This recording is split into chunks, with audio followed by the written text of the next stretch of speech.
Hello, everyone, and peace of Christ to all of you. Today we have a very interesting topic as usual, so please invite your friends and let us see how good it's going to be. In the meantime, we have our Skype open only for Muslims to call if they like to share with us. You know, we don't do what the Muslims do. They speak their own side of the story, which is not even a story. And most of the time, even when they try to explain a belief of someone, they fabricate their own story. But the Muslims, not only they fabricate their own stories, they fabricate stories about us and about themselves. You know, when somebody speak to me about God, I wonder how much he knew about his own God. I mean, he come to me to talk about who is Jesus and if Jesus can be God or not. But you Muslims do not know who is your God, and you worship who. And the proof every day. Not a single Muslim can tell us who is Allah. They don't know. Every one of them, he gave us different definition, for none of them knows what they are really worshiping. And today, I don't think it's going to be a different day. However, we have our Skype open. In case there is a Muslim, he think he is a person who knows, and he can tell us what he really believes.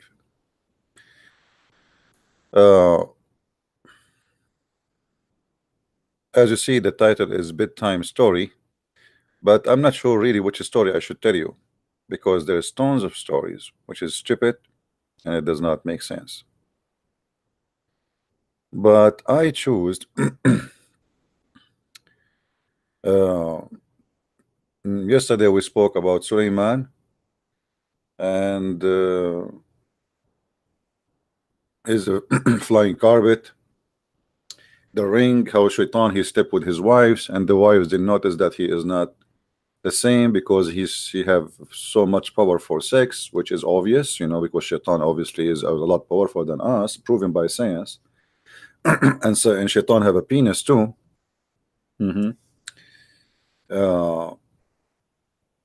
But I wanted to show you how far Muslims they go with their fantasy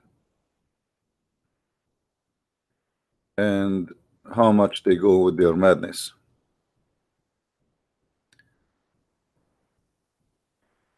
I'm going to go to Google just to show you I'm not doing something special, like I'm not even using my own library of knowledge. I just type in Google sex with genie. That's it, sex with jinn.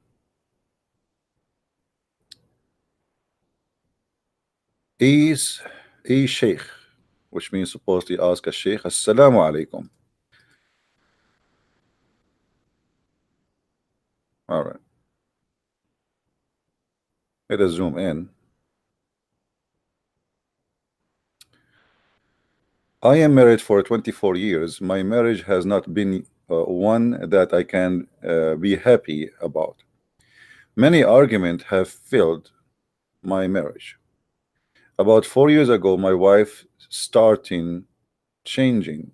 I have noticed that she would be sexually aroused, which I have not seen before, in her sleep. And when I awake her, she be angry with me, and I need your help since my marriage is heading for divorce. So you see here the Muslims, they take their you know, spiritual leaders as as a consultant even for marriage and sexuality.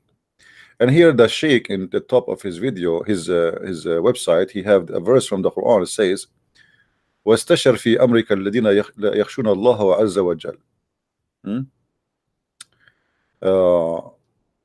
You know, ask for consult for your affair. They are quoting those who fear Allah the Almighty, and supposedly they are the one who fear Allah Almighty, and that's mean we have to consult them. He's a sheikh, and remember, the one who is a sheikh, he fear Allah Almighty. So here the answer. Assalamu alaikum. Assalamu alaikum. She is right in the sense that sexual dreams, like nightmare, are a dream illusion, hulum, from shaitan only, in the sense of inspiration, not in the sense that shaitan affects something in someone. Okay. I want you to do the following to fight what's happening from shaitan. I want you to recite Ya Wadud, Ya Wadud, Ya Wadud, Ya Wadud, Ya Wadud, Ya Wadud 100 times. Okay, but guys, please write down the recipe.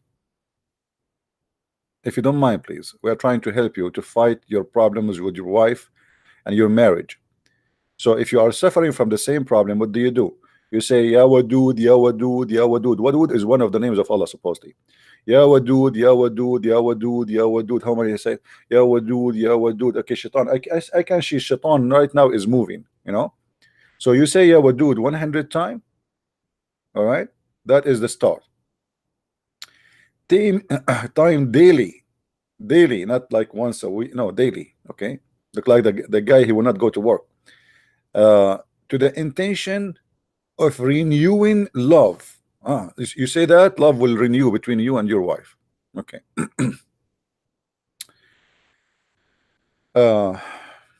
24 years prove friendship and partnership. Okay. 24 years of friendship and partnership is going to be fixed by Yawadud one at a time. The guy, he just told you he's married for 24 years, and now you are telling him you can fix it by saying Yawadud 100 times. All right. Okay. Let us go to the important. As for the unrelated question in the title header, the unconstituted Sheikh Islam Imam etc. Okay, said in his book on jinn, Ahkamul Jinn. Okay, he said the truth, it is possible for a human being and jinn to have intercourse. It is possible. So in Islam, the Muslims believe that a human being and genie, it is possible for them to have intercourse. And this is my really concern, and this is why I am not married yet. What if I get married to a woman and she's my wife for 24 years, and then she start dating a genie? First, I cannot shoot him. Second, I cannot get hold of him. Number three, he changed his form. I mean, it's impossible. That's it. You are gone. Your wife is dating a genie, and you can do nothing about it. He can come to your house, eat your hummus, have sex with your wife, and say bye-bye. And what you can do about it? Huh? What you can do about it? Be honest here. I mean, situation is very dangerous. Let us go to a different website. I am not really satisfied with this website.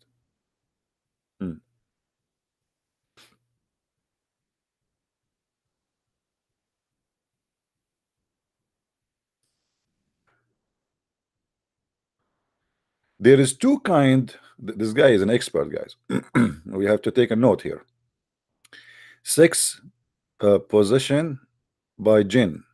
And look how the jinn is sitting on top of the women. Do you see the jinn, guys? I mean, the poor woman, she is like, and the jinn now, I think he is thinking, start from where? Start from where? From where, man? Look like he's confused a little bit about where he to start from. There is two kind of jinn, male and female. Civilization of jinnat is almost as similar as a human being, but they are very powerful spirit and invisible to human eyes. Here is that dilemma. They are invisible. Let me drink something. This genie is dry. It is dry in my throat. All right. They too take birth. Do you see it? Live life and even die, but their life cycle much longer than humans.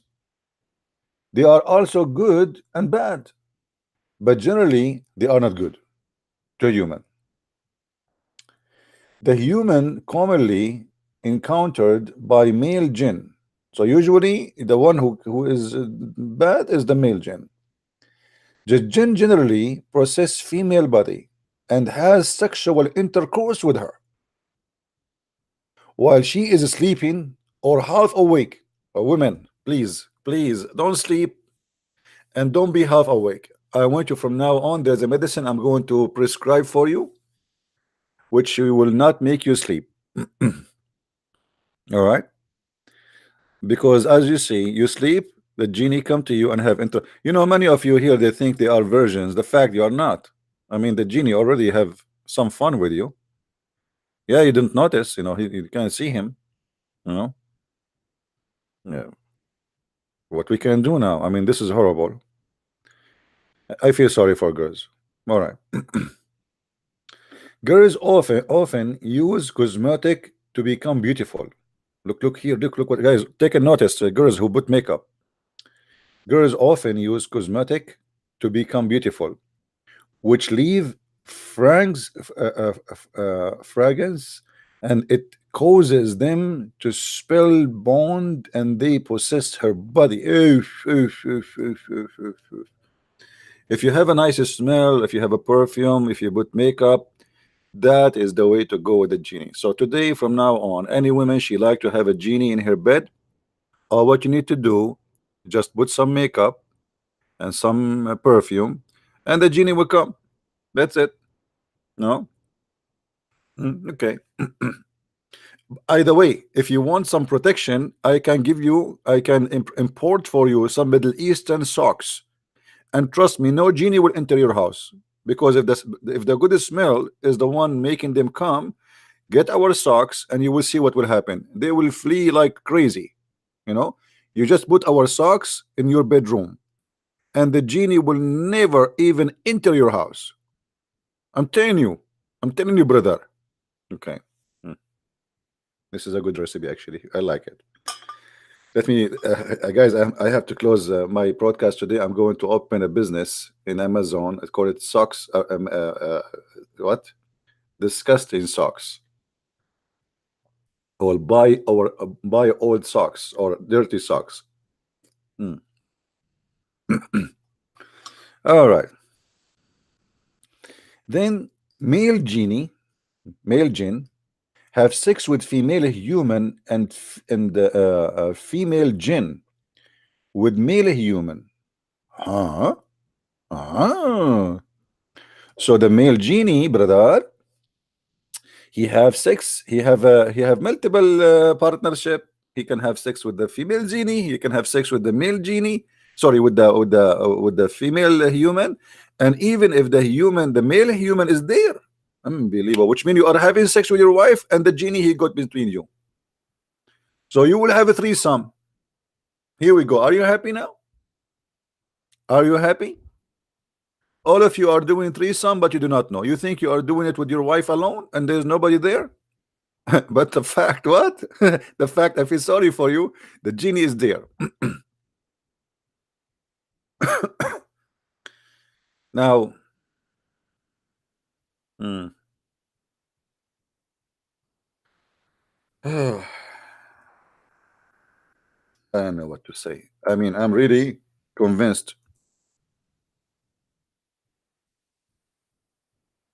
this is must be true, truly, and it must be, um, it must be true. I mean, how you can say this is not true? Who of you can come with something? I mean, it's simple. It's easy to understand, and it's not complicated. And obviously, it's happening. You know, do we have any Muslim?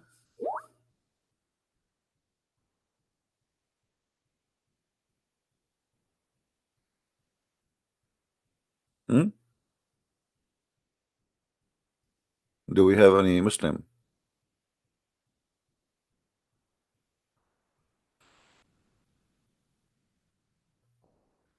Any Muslim have a comment?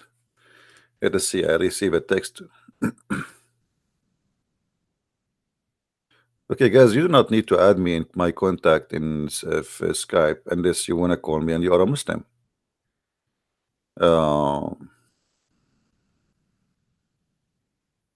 okay.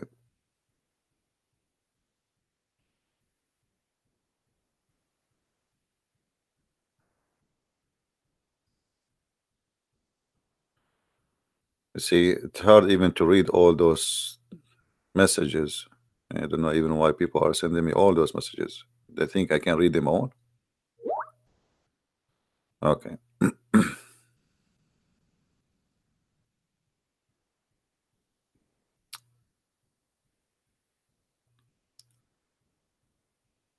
Um,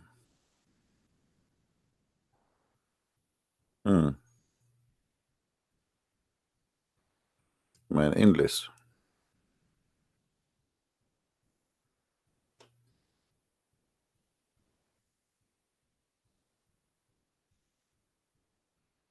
Now, how the genie really he can have sex with your wife when you are uh, with your wife, having relationship together in the bed. Simply, uh, what Muhammad he said that when you sleep with your wife and if you don't say certain prayer, Shaitan he will around himself uh, around the penis of the man. Let me find you the story.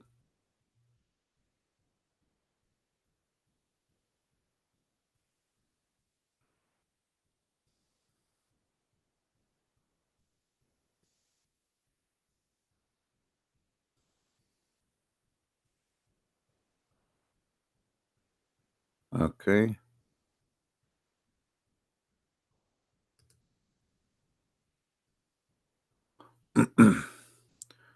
Okay.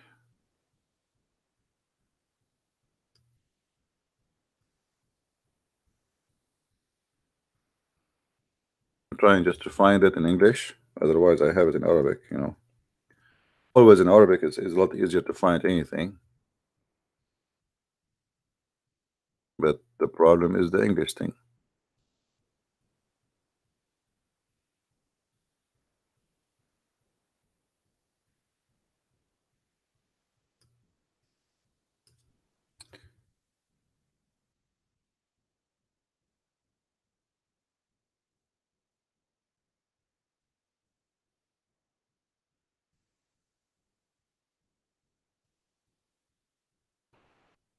Okay, let's see.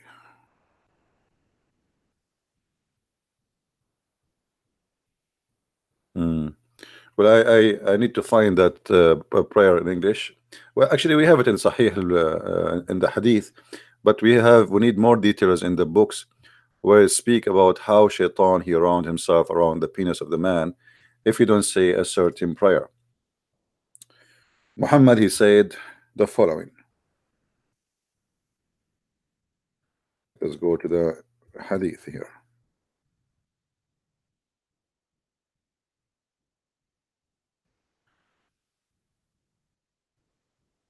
The Prophet said, if any one intend to have sexual intercourse with his wife, he should say, notice here, you should, it's not a choice.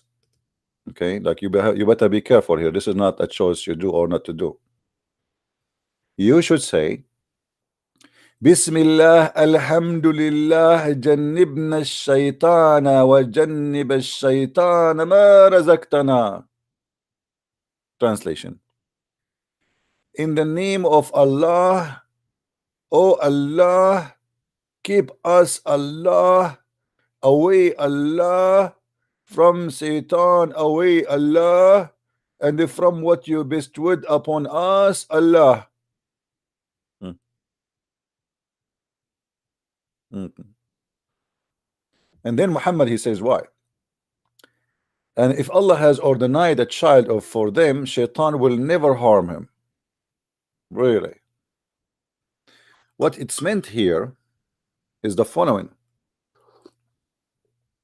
If you say this prayer, actually, if you have my book, Sex and Allah, and uh,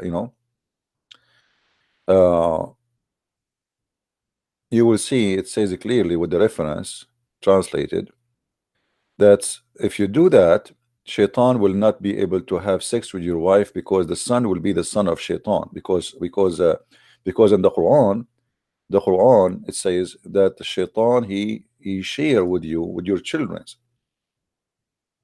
Shaitan he share with you your children.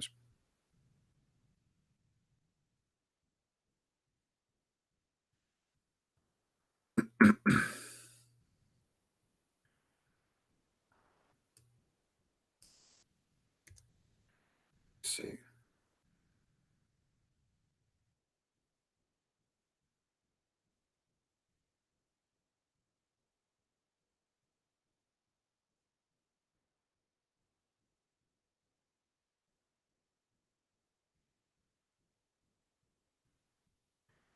Um, okay,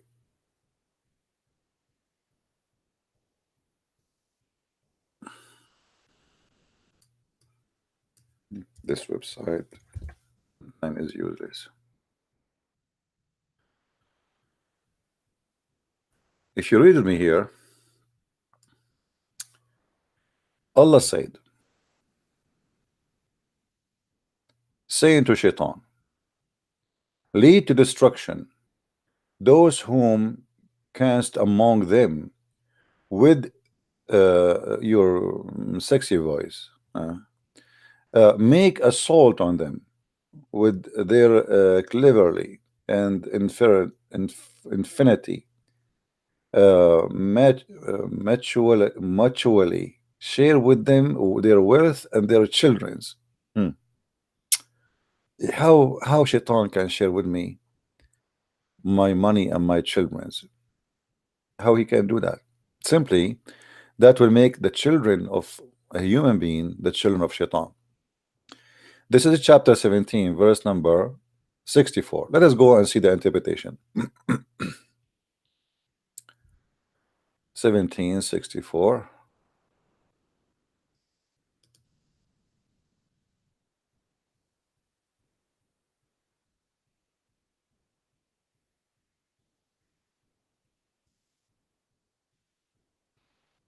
All right. Oh, hold on. It's 617. Sorry, 17, not 16. See, still I did not drink coffee. All right.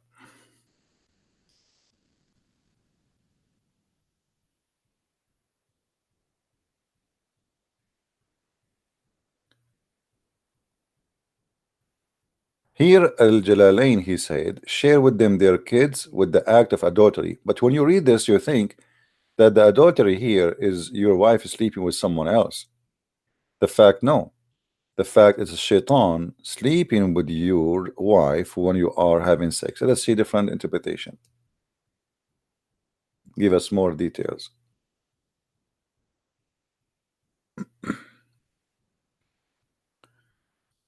No. Let us go to Ibn Kathir. What we can do. Look like we have no choice.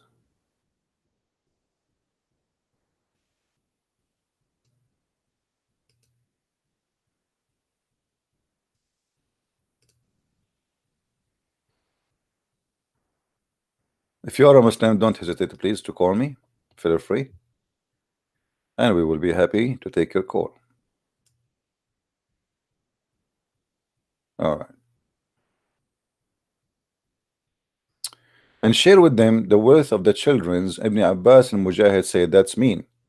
When he command them to spending their money, disobedience to Allah, etc. Okay, and the children, what does that mean? That's mean the children of zina, i.e., illegitimate children's. Ali Abi Talha reported that Ibn Abbas said this. This is mean the children who used to kill out of folly without knowledge. Okay. Uh, Qatada reported Al Hassan al Basri said Allah caused Shaitan to take share of the wealth and children by making them Megans, Jews, and children and Christians. Here we go. Look at this. So how Allah He share with us? Allah He make the Shaitan share with us by making us now we are children of Shaitan and the Jewish too. Okay, this is one of the interpretation. Let us continue. And share with them wealth and children. The fact only wealthy and the children are mentioned in the ayah does not mean that this is limited to those things. Okay. The Prophet said, when one of you want to have intercourse with his wife, let him say, in the name of Allah, oh Allah, keep us away, keep us away from Shaitan, and keep Shaitan away from us, from what you bestow on us, children. Then if the child decreed of them from that, Shaitan will never harm him. Well, until now we don't have really any clear you see in the English is really horrible. We need to go to the Arabic. What we can do.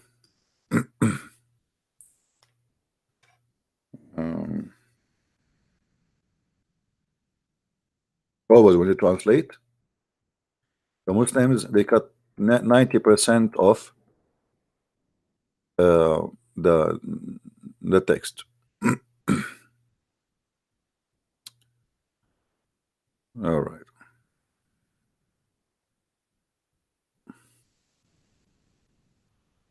Let us go.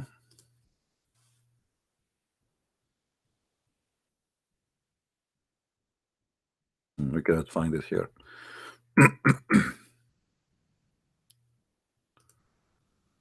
All right. It's all right. We will find it. See, I don't like to say something without proof, you know. All right. Here we go. This is the book of Fathul Bari في شرح صحيح البخاري.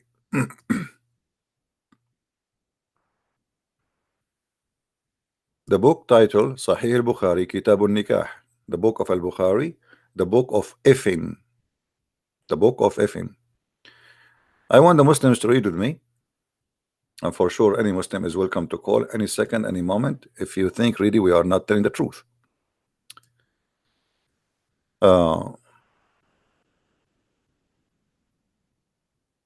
It says,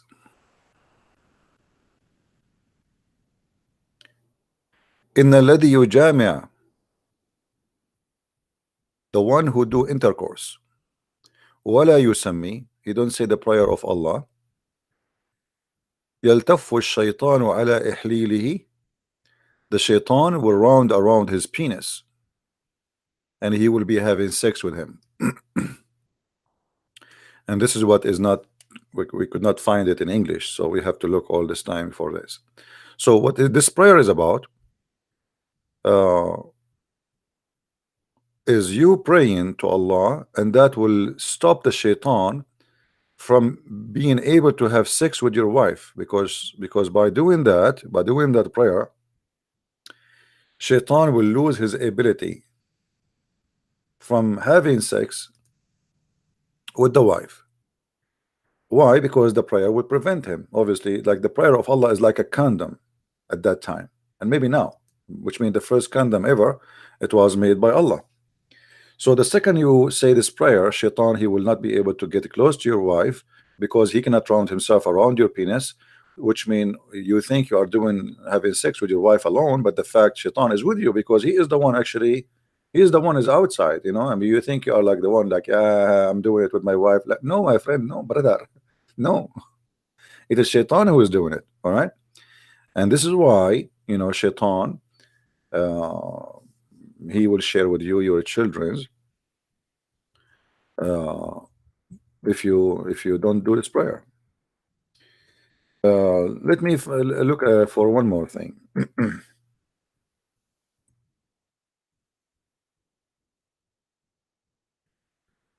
Trying just to find in English.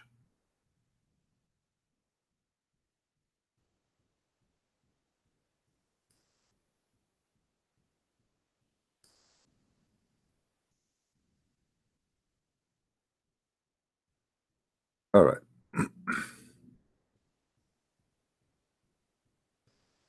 I'm trying just to find here. Let's see. Because this is what happened when you guys don't speak Arabic. What I can do. Condition prior of a prior. Okay, no.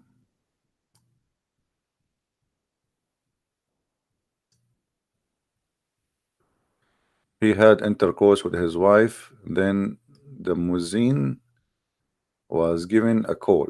Look at these questions. The muezzin, the guy said, Allahu Akbar. He was having sex and he heard Allahu Akbar. What he would do now? Like, I mean, this is the problem now. I forgot to remember Allah the time of having intercourse. Hold on. They forgot to remember Allah at the time of intercourse. What should they do to protect the children from shaitan? This is a very good question. And I think this is very helpful. What we should do if we are having sex and we forgot to remember the prayer of Allah. All right. When I was reading the question 12592, I discovered that there is a dua, which means a prayer or like supplication, that the husband should say when he have intercourse with his wife.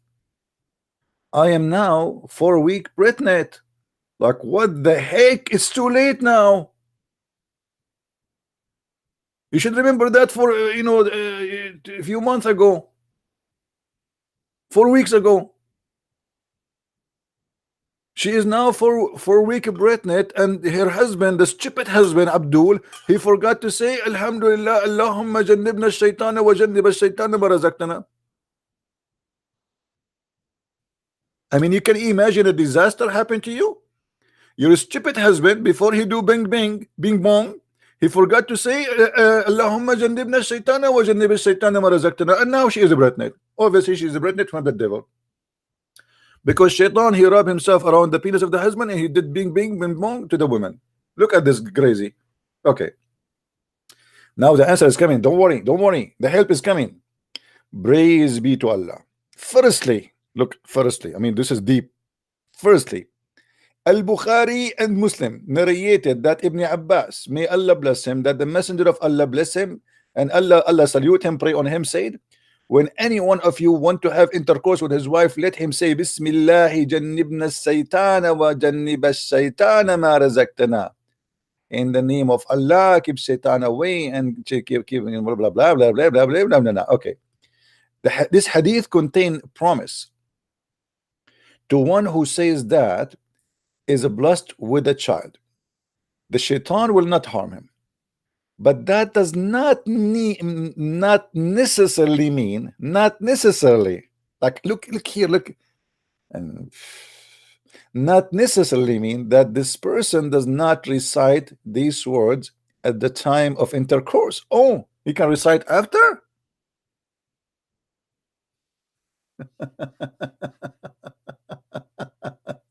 Look how they switch the story. Your prophet said it clearly before you have intercourse. When one of you want to have intercourse, which means this is before, that shaitan will harm the child, and the shaitan will inevitably have share of that intercourse, have share. You see here, have share in of that intercourse. Do you see it? That intercourse. This is what it's meant. Shaitan will have share in that intercourse. The hadith does not say that, which means it's not you can say the prayer later, but that will be too late because shaitan, he rounds himself around the penis already. Rather, he missed out on the virtue of protection mentioned here. But if he did not do that because of an excuse such as he was unaware of it or he forgot at that time, he will pardoned of Allah. Allah will pardon him if Allah wills. because the promise of Allah may be exalted, made in the ummah, and the blessing. And if I understand anything, I don't know.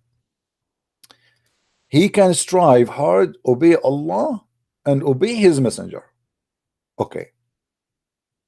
In word and deeds, and fear Allah, and glorified and the exalted secret on public, and seek halal earning.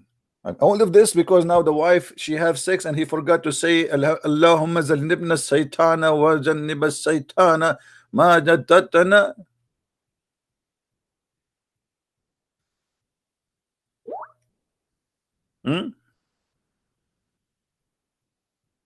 Somebody saying to me the screen is not clear. Is that right, guys? Maybe it might be personal thing because maybe your internet is not good. Is the screen clear, guys? Is the screen clear for you? Somebody tell me, please.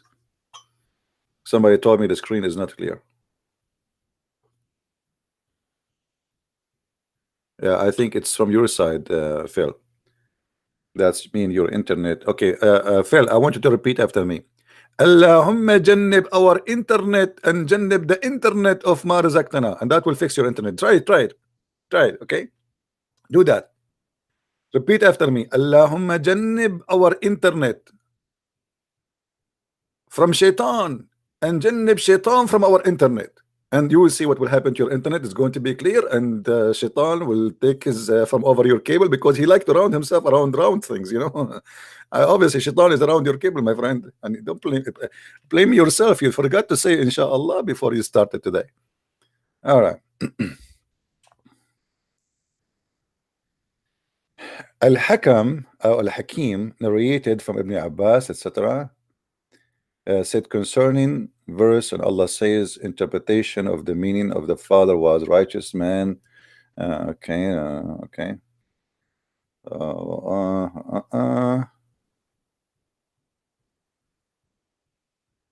Okay.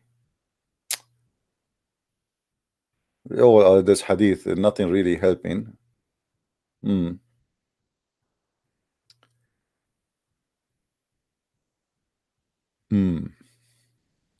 Look at this story. Another matter which attention should be paid, the hope that the child will be righteous, to release him from the pledge of by offspring, the akika, on the 7th day after the birth. Let us see what akika. Because the Prophet said, every child is in the pledge of his akika, which is to be sacrificed on his behalf in the 7th day, his head to be shaved, and he is to be given his name. You see the you have to do after 7 days, you have to do sacrifice, and you have to shave the head of the baby. Otherwise, shaitan will do harm to him again, and he will not be a good person. Narrated Abu Dawood, classed as Sahih by Sheikh Al-Albani, Sahih Abi Dawood. It was said that this is meant akika mean the feeding of the child from shaitan and protecting him. The apparent meaning of the hadith that he himself is kept in the pledge and prevented and detained from some goodness intended for him, but that does not imply, sorry, that he will be punished for that in the hereafter, even though he might be prevented because his parents not doing that, the akika. I mean, this is really complicated. So your family did not do akika, and you will do bad things. You will not be able to do good things, but in the judgment day, you will not be punished for that. Okay.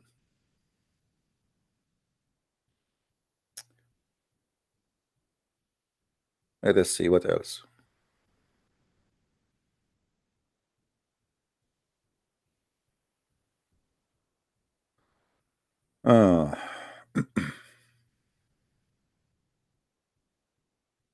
Now, all this answer to answer this poor woman about the she is already for a week pregnant.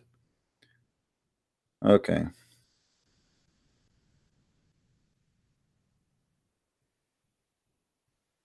Hmm.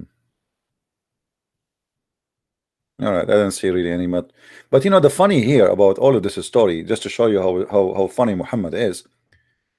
Isn't it Muhammad himself is a son of a parents who they are not believers, which mean they did not say this prayer.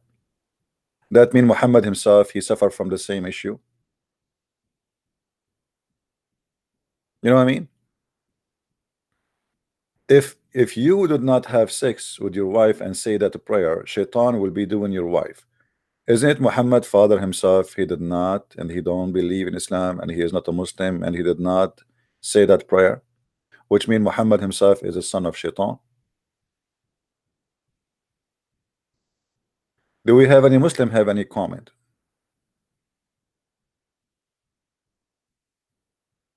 Huh?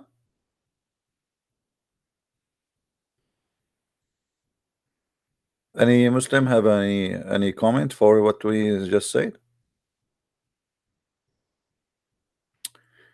Okay, okay. You know what? Uh, Let us change the topic. I mean, I don't like this topic, honestly. I mean, come on, Muslim, he is going to protect his penis by saying a prayer. What's your problem? I mean, what's your problem? Everybody have the right to use condoms. Okay, that's not really a big deal.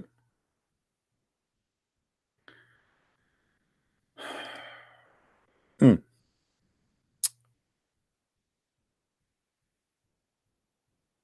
Hmm.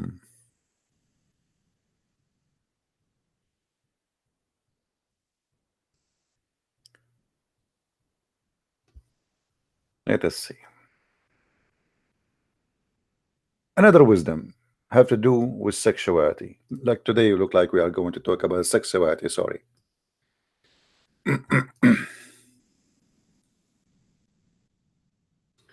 Allah Apostle said, when you drink water, do not breathe in the vessel. What? But the Prophet, he used to breathe in the vessel 3 times.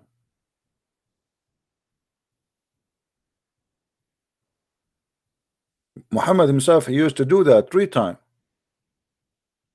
Unbelievable. And when you urinate, do not touch your penis with your right hand. Oof, oof, oof, oof, oof, oof, oof.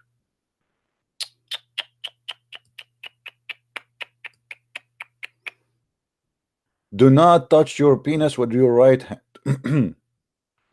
And when you cleanse yourself after defecation, do not use your right hand. Anyone knows why?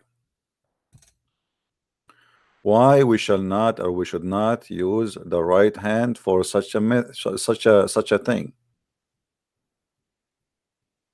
Who is a Muslim can tell us? I think as those who have in a certain countries they have a bad internet today because the rest they are seeing things fine. Anyone knows? If you hold your hand, if you hold your penis with the left hand, Shaitan, he will hold it with you because the left hand is the hand of Shaitan. So now you are holding your penis with your left hand, but guess what? Guess what, brother? Shaitan is holding your penis.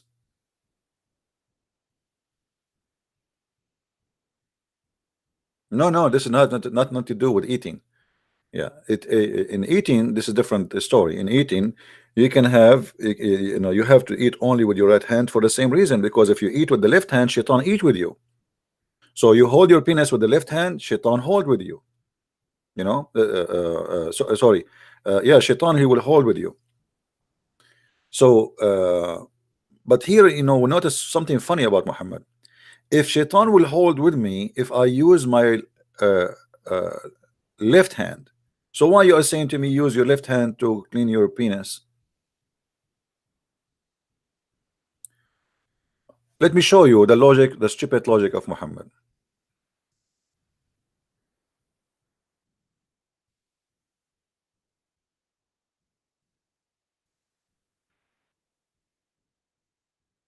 Sometimes people don't notice how stupid that is, but you have to connect the dots together to make to have a full image, a full image of what we are seeing.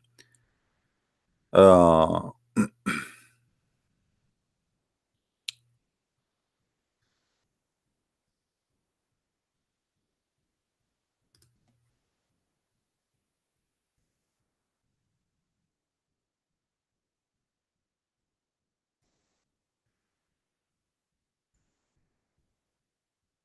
you have to look for everything.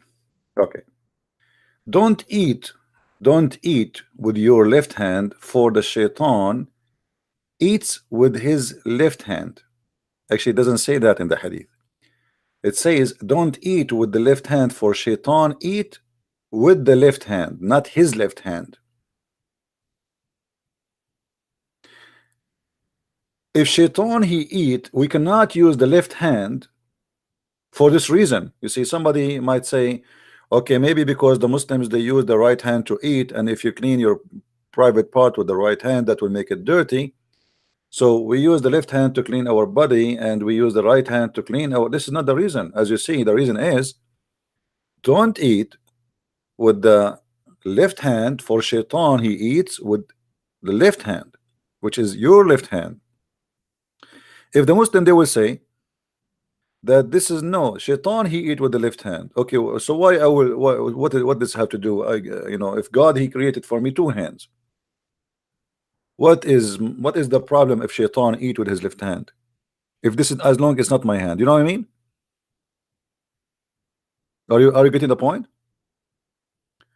If shaitan eat with the left hand, so what the problem? He eat with the left hand. Okay, well, God he created to me two hands. In different hadith, Muhammad he said that shaitan uh, he eat in the left, he drink in the left, he uh, uh, he give in the left. Who is the Muslim agree with this? And how Muhammad he knew? I mean, why shaitan have two hands, by the way? I mean, what shaitan he drink, and shaitan he eat, and shaitan have sex, and shaitan, who is this shaitan?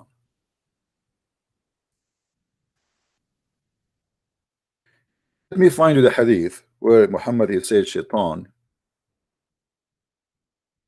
eat with you.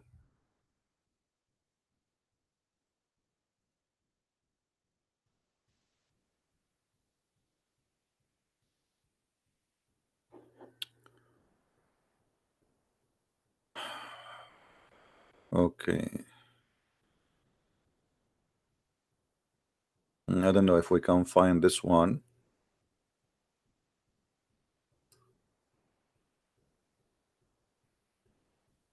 in the English hadith. Let us try.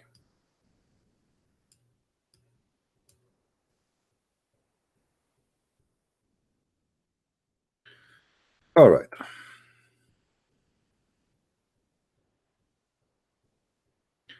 The Messenger of Allah, PBBUH, this is like a degree in Islam, like Muhammad, he went to school and he studied biology and theology and mythology and all kind of even geology, like, you name it.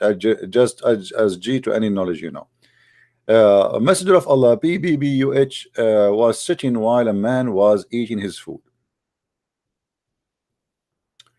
That man did not mention the name of Allah before eating, till only a morsel of food was left, like little of the food left. When he raised it off his mouth, he said, Bismillah.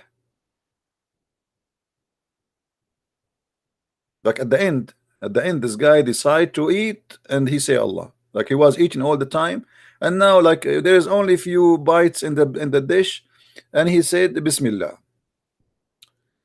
Uh, and then uh, after he said that prayer, with the name of Allah in the beginning at the end. The messenger of Allah said, smiled at this and said, Satan had been eating with him, but when he mentioned the name of Allah, Satan vomited all that it was in his stomach.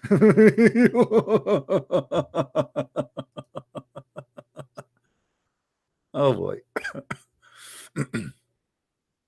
So brother, based on what we learn here, that if you don't say the name of Allah in anything you do, Shaitan will eat with you, will do bang bang with you, with your wife. You kiss your wife, he is kissing your wife. You drink, he drink with you, because you did not say the name of Allah, right? Do we have any Muslim here? Have a comment? Do we have any Muslim have a comment?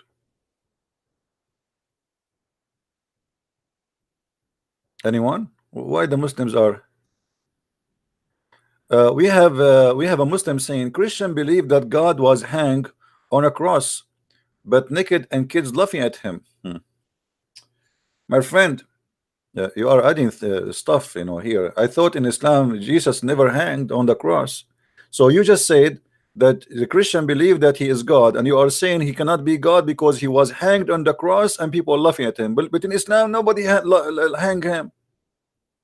So if we go by your logic, that's mean Jesus is God in your cult.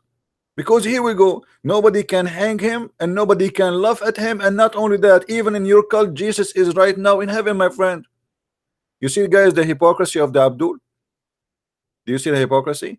If we should not believe in Jesus to be God because he was hanged up on the cross and people they laugh at him, okay, so you as a Muslim you should be the first one to believe in Jesus as God, because nobody was able to hang him. And Allah sent the the Jews are coming to kill Jesus. Now the limousine is stopped in the front of the house of Jesus, and Sergeant Jibril says, yes sir, everything is ready sir, jump in the limousine and you are going to go to heaven right now sir. Isa, he put his bags, he have his like you know, like carry on bag, and he have like some luggages with him, like for magic and to resurrect people from death and to make people see blind. I mean, there is tools for everything. Because I heard that the Muslim, they say the reason that Jesus he do miracle because at the time of Jesus science was so advanced. In the time of Jesus science was so advanced. This is why Jesus was giving miracle about medication. My friend Abdul, we are in the year 2018 and nobody can make the blind see by saying to him, I will put some mud on your eyes.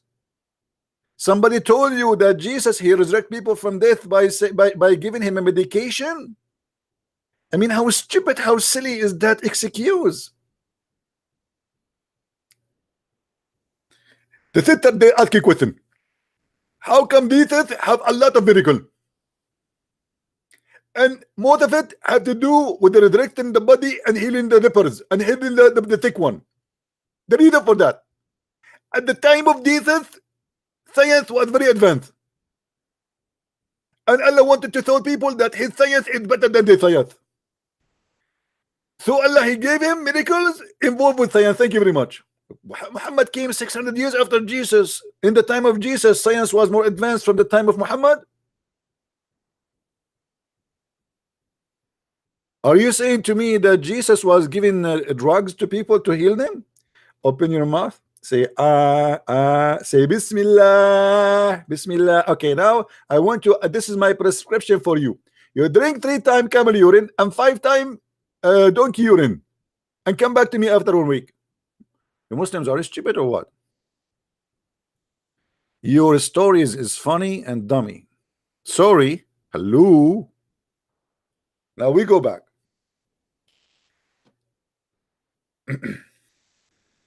Based on the story Muhammad he quote for us, Shaitan ate with me, and then because I remember to say Bismillah, Shaitan he vomit.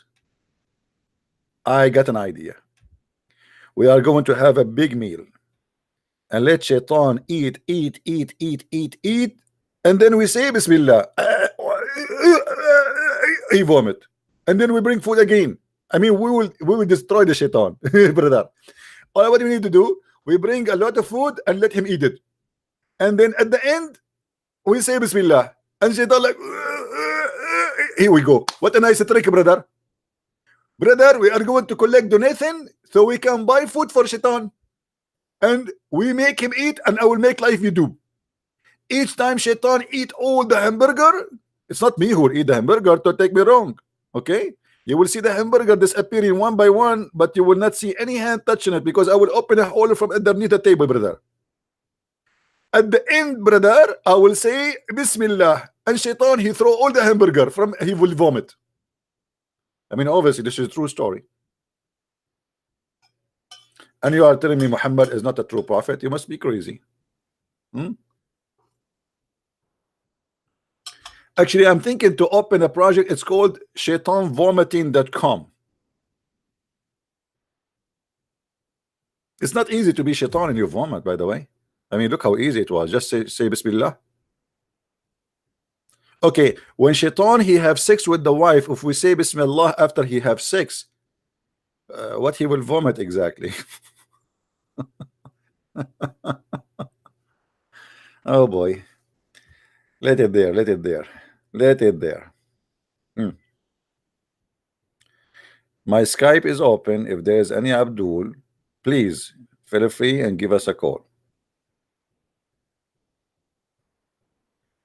Okay. You see all those hadith confirming the story.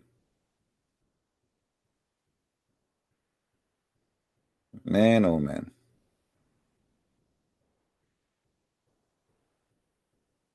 Any Muslim?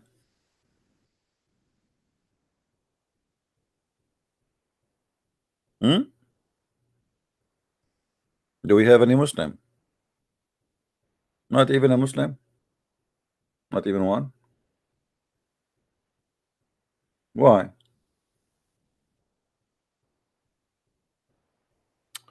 You know, the funny that Muhammad he said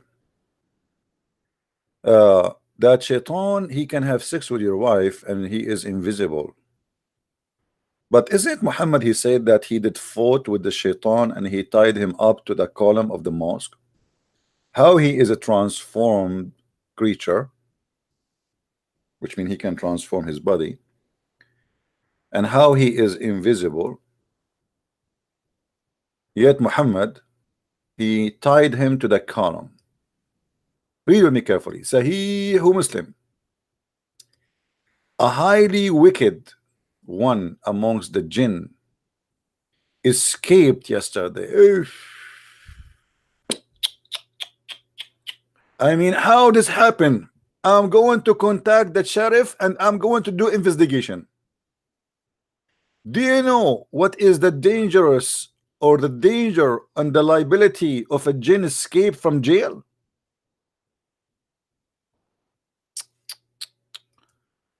Oh man, a prophet, he escaped from where?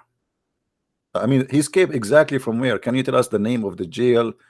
Who is which city? Okay, and yesterday night, guys, do you see the English here? Do you see the English? I thought my English is horrible. Yesterday night. I like it. Yesterday night. In Islam, everything happened in yesterday night. I mean, it's obvious. Do you think him is going to who run away in yesterday? No way. It might be yesterday night. Are you getting the point? It cannot be yesterday. It must be yesterday night. Okay. All right. So he escaped to do what? He have a mission. Look at the mission. Yeah, yesterday evening, yesterday year, yesterday shish kebab. Oh, yesterday night. Let it go. Let it go. Come on. What's wrong with you guys? I mean, what are you being funny? Show respect. It is yesterday night. Allah say yesterday night. It must be yesterday night. It's none of your business. Okay. Yeah. By the way, yesterday afternoon, I have a broadcast, but many of you was not here. Anyway, so the jinn, he escaped yesterday night to interrupt my prayer. Look at the mission. Unbelievable. How disgusting this genie. Muhammad, he wanna pray, and one of the genie, he was digging under the ground of the floor of the jail, and he escaped for one purpose. He have one target, just to disturb the prayer of a prophet Muhammad. But Allah gave me power over him. So I realized, oh sorry, I sized him. I sized him and intended to tie him to the one of the pillars of the mosque. Intended, guys, focus with me with the word intended. You see the intended? So I sized him and I intended to tie him to the column of the mosque, in order that you all together might look at him. That will be wonderful. And all the Abdul, they will come and they will take selfie with the genie. He is like, imagine, that will be a miracle. The first prophet ever who was able to capture a genie. But I remembered. Look what happened suddenly. I mean, why you remember? For the sake of Allah, Shin, why you remember, man? But I remember the supplication of my brother Sulaiman. Really, I mean, really, really. My Lord, forgive me and give me such a kingdom as not be possible for anyone after me. What does have to do with the genie? I mean, guys, Muslims, who is the one wanna call me and tell me what the connection between remembering Sulaiman saying that and the genie tying him up to the column of the mosque? What is the relationship? Isn't it Sulaiman, according to the Quran, Shaitan, he was jailed by him? So Shaitan himself was jailed by many Shaitan, actually, a lot of them. So why Muhammad cannot do it? But guys, Muhammad, he decided to let him go. Muhammad, he decided to let him go. And now the Sahaba, the companion, they cannot see the genie. Like, why you let him go? The people, they are desperately, they want to see this genie. You keep talking about the genie. Finally, you capture a genie. Okay, what about you capture him for 5 minutes, let him see him, talk to him, and go? But I remembered the prayer of my brother Sulaiman. Man. Oof, oof, oof, oof, oof, oof.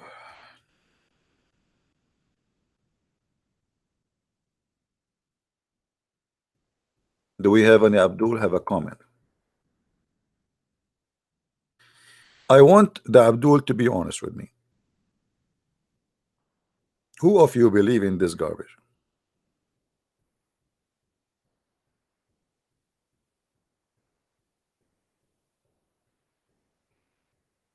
Anyone?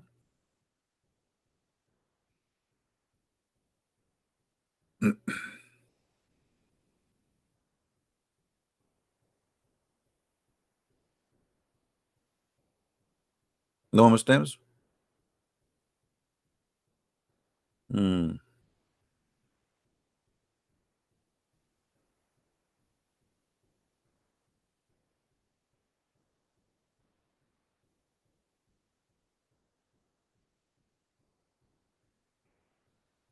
I see.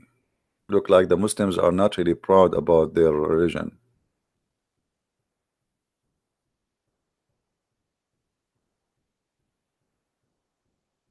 Anyone have a comment? Do you really, what is the connection between the prayer of Muhammad, which he remember was a prayer of Sulaiman, and not to hold the genie and not to tie him up? What is the point?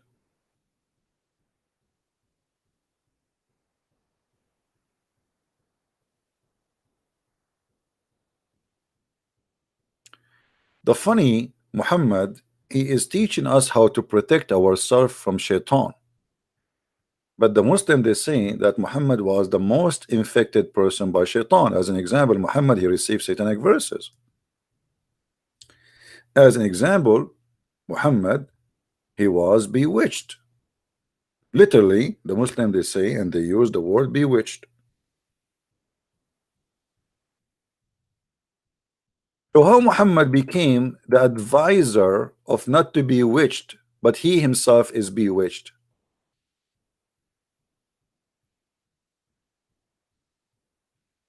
Do we have any Muslim?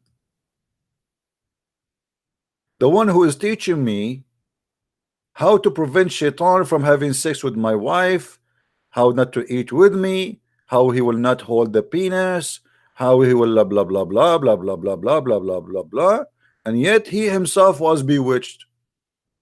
What is the explanation for this?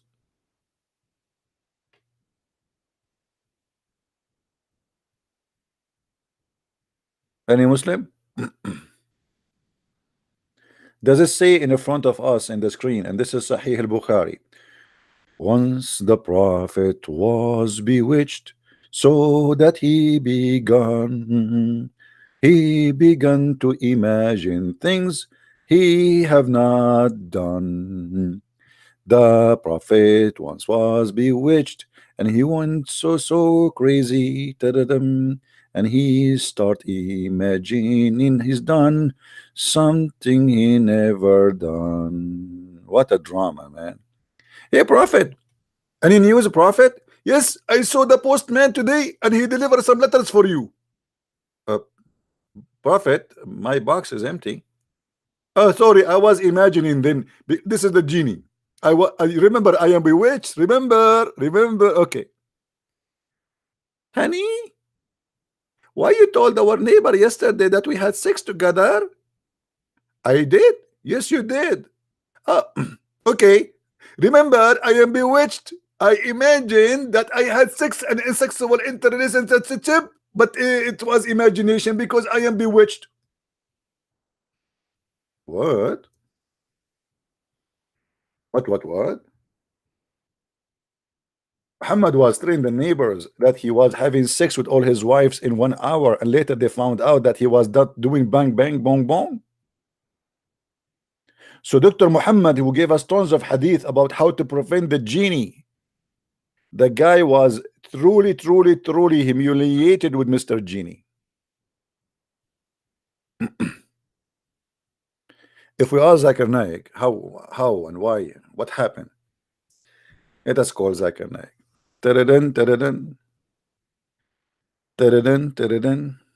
Zakir Naik will not answer unless it rings 3 times. This is Islamic Trinity.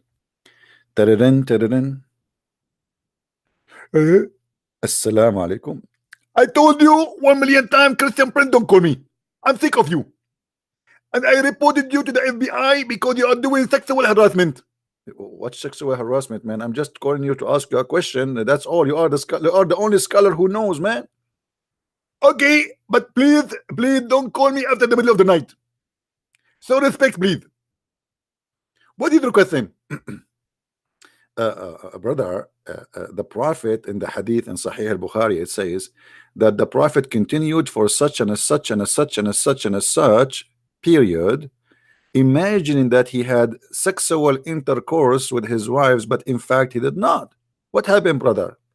Okay, first of all, I ain't telling you to tell me you did not imagine yourself one day having sex with a woman. Be honest with me, Christian Prince. Have you ever imagined yourself having sexual intercourse with men?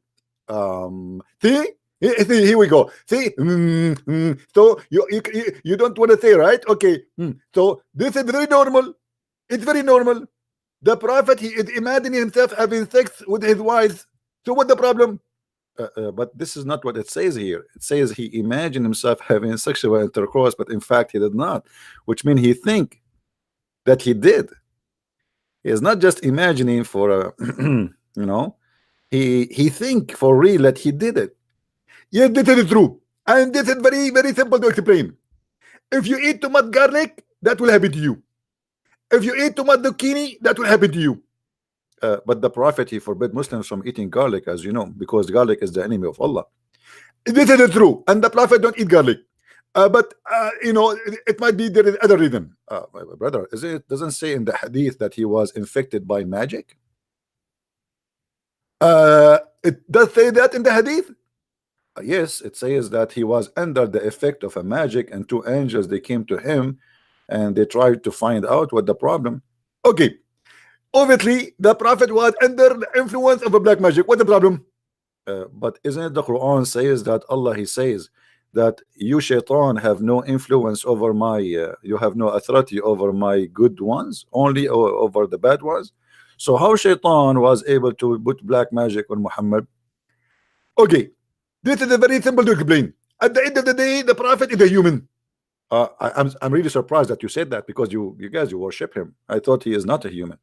No, absolutely. We you know, for okay, I know you will tell me that Allah he pray for not two, and this is true. Allah pray for, but he don't pray to, but he pray to the Prophet. Actually, he pray for the Prophet, but he don't pray to the Prophet. So no, we don't worship him. Show me, okay? Show me. Silence me, huh? Christian Prince, silence me. Show me. Zach and I don't know what to say. Actually, this is really too much. This is really powerful. You hit the nerve here. I mean, Allah he pray for, not to. So obviously it's true. I mean, that's like jewelries. I mean, I want to say thank you really for this answer, and this is amazing, beyond imagination, my friend. And may Elijah, which means God is with us, bless you, brother.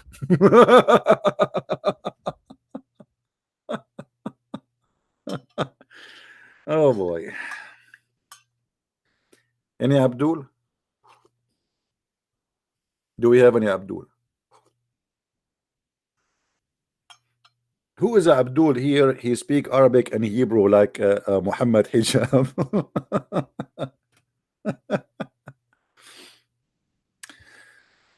Oh boy. Any Abdul? And by the way, the one of the funny things about Muhammad, or amazing things, once he recited the Quran to the genie, and the genie said Shahada. Oh, genie sleep with the women, genie shaitan, genie eat with you, genie is disturbing the Prophet. Now genie, he gave up and he converted to Islam.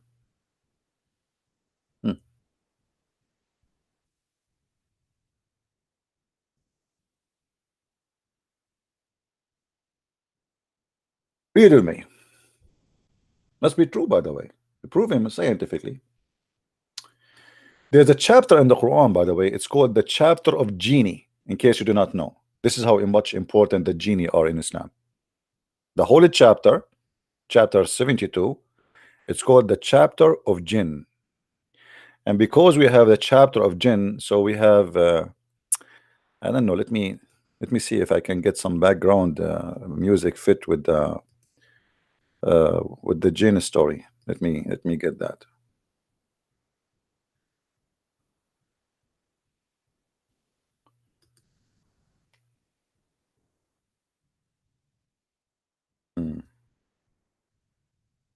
But this is need a special music, my friend. Well, I cannot find the file.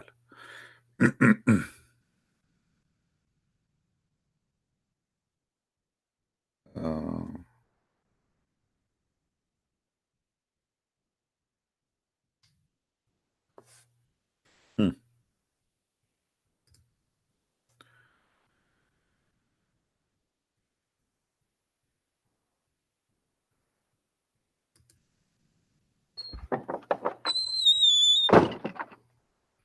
Man, get ready. The genie just opened the door. The chapter of the jinn says, say, it has been revealed to me that a company of the jinns listened to Quran, and they said, we have really heard a wonderful recitation. Even genie, brother. Even genie. The Muslims, they have like 1,000 videos, fabricated videos. A Catholic react for the Quran. A Catholic, you have to be a Catholic always, because the Catholic is supposed to be the biggest enemy to Islam. A Catholic reaction to Islam. And supposedly a guy is holding the Quran in Photoshop. Actually, I saw a guy, he's a redhead. This guy, he is seeking a high number of subscribers. So he start making videos about how he react to Quran. So he play Quran, he say like, wow, and that's it. And the Muslim, like, everybody subscribe, everybody subscribe. Like, so he have 70,000 subscriptions in less than 2 weeks. Wow, wow. He don't convert to Islam. He will not convert to Islam, but he say, oh, wow.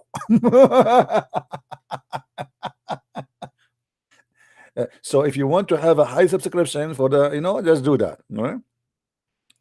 Now, the genie, they heard the Quran and they recite the recitation of the Quran, and they say this is a wonderful.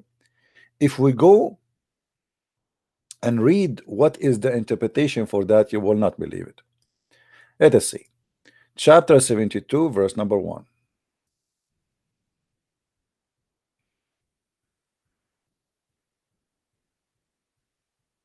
The chapter of the genie.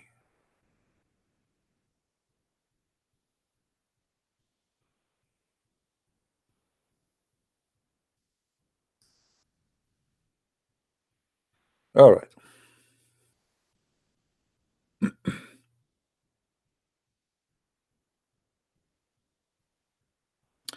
And from his narration and the authority of Ibn Abbas, that he said regarding the interpretation of Allah says, O Muhammad, it's revealed into me, say, O Muhammad, revealed into me, say, O Muhammad. How many times we repeat that the same sentence? Come on.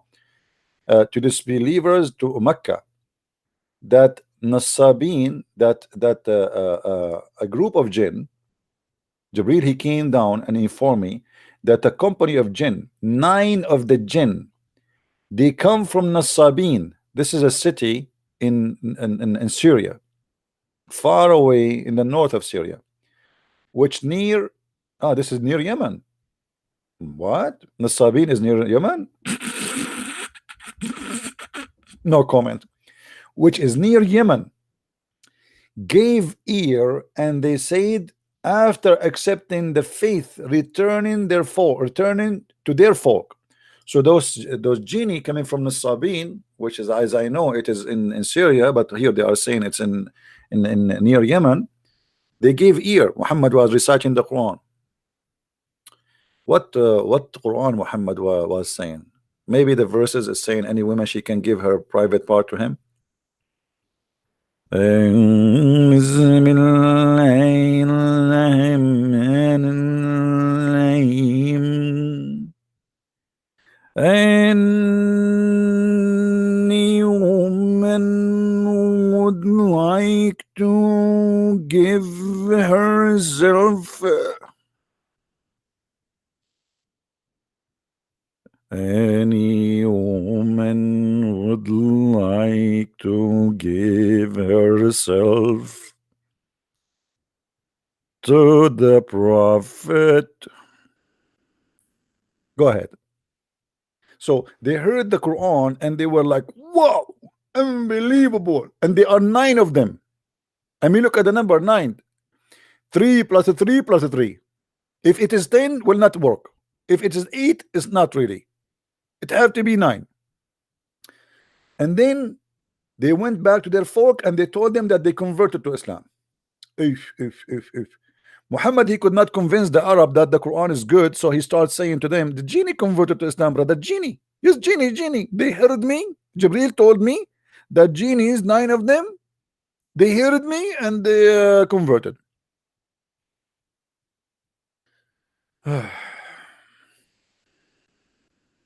True story.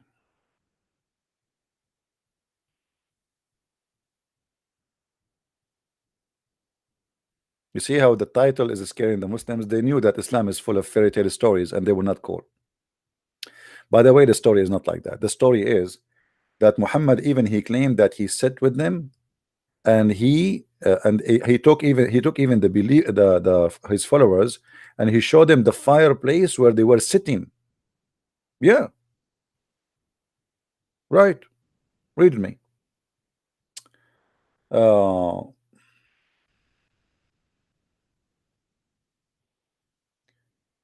this was revealed to me that it say, I have been informed by the way of revelation from God, excited that he that annahu, the suffixed pronoun is that the matter of the company of the jinn of Nasabin. This was at the time morning prayer at Bat Nakhla, the Nakhla, and a location between Mecca and At-Taif.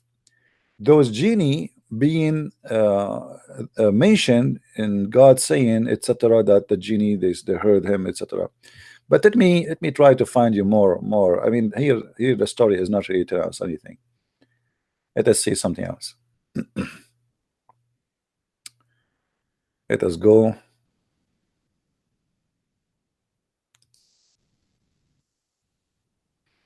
Maybe we can get some spice in the Abdul ibn Kathir.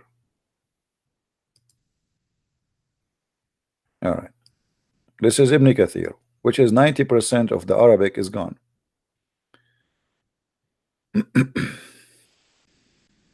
No, this guy, he took it off. You see, any funny stories, Ibn Kathir in Arabic is different from. Oof.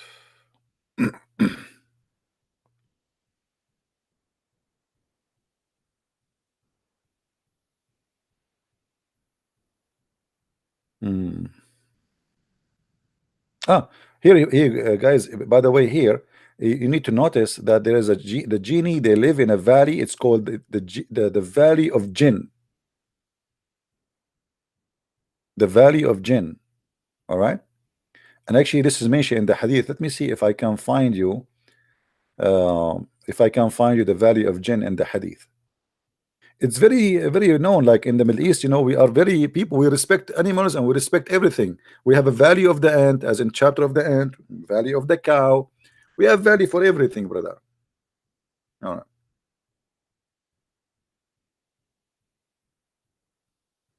Mm.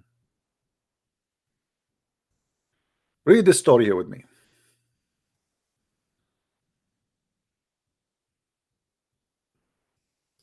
The Muslims in the translation, they try to hide the story from us, but it doesn't work. Okay. I asked Alqama Ibn of if Ibn Mas'ud was present with the Messenger of Allah on the night of the jinn, the night when the Prophet met them. You see, met them, he met them literally. In the interpretation there, they are not showing us anything. They took it off from the Arabic word. He, Ibn Mas'ud, said, no, but we were in the company of Allah Messenger, but nobody saw them, by the way. One night we missed him. Notice always Muhammad, he see things nobody see. He have a friends with him, they are going together, and Muhammad suddenly is not there. We searched for him in the valley and the hills and said, he has either been taken away by the jinn or has been secretly killed. If the story getting complicated, somebody call the police. Please, somebody call the police. The Prophet was with his companion. They are doing camping. Camping, like to make video for YouTube. And suddenly the Prophet is gone. And they do not know who took him. Maybe he is secretly killed, or maybe the genie took him. Then the narrator said, we spent the worst night which people could ever spend. Look at the horrible night. I mean, everybody looking for the Prophet, nobody can find him. When it was dawn, we saw him coming from the side of Hiri. The narrator reported, we said, oh Allah Messenger, we missed you, man, and we searched for you everywhere and we could not find you, and we spent the worst night which people could ever spend.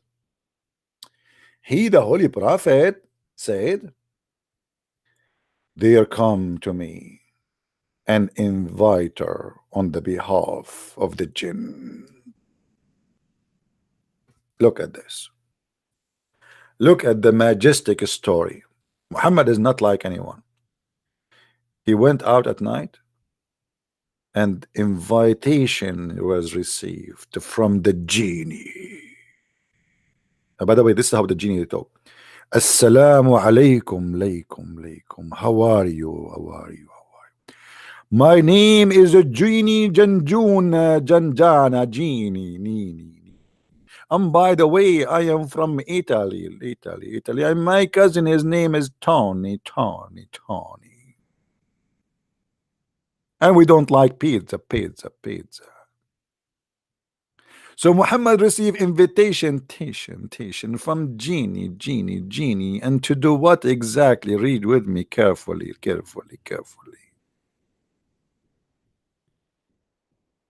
And I went along with him. And I recited for them the Quran. He, the narrator, said. He then went along with us and showed us their traces and the traces of their embrace. Brother. Muhammad, he never lie. Now he want to show you the proof that he was with the genie. How he can show us the proof of the genie? He found us what is left of their fire. They hold on, the genie, they are made of fire. Why they are making fire? They are getting cold? Aren't they made of fire? Okay, maybe barbecue. The jinn asked him, the Holy Prophet, look how holy he is, about their provision. The genie don't know their provision yet. They don't know. I mean, imagine you are a genie all your life and you do not know your provision. He said, every bone on which the name of Allah is recited is your provision. Ta-da-da! Ta-da-da, ta-da-da, ta-da-da. Anyone knows what does that mean? Who knows what does that mean? Actually, it's in front of you on the screen. Come on. Muhammad claiming that he told the genie, if you hold a piece of bone and it's just bones and you say the name of Allah, Allah will cover it to you with meat and will become full chicken again. I wish I am a genie, man. I will never buy a chicken again. I buy only one chicken, and then each time I eat it, I say the name of Allah and the chicken is full of meat again. Read with me carefully.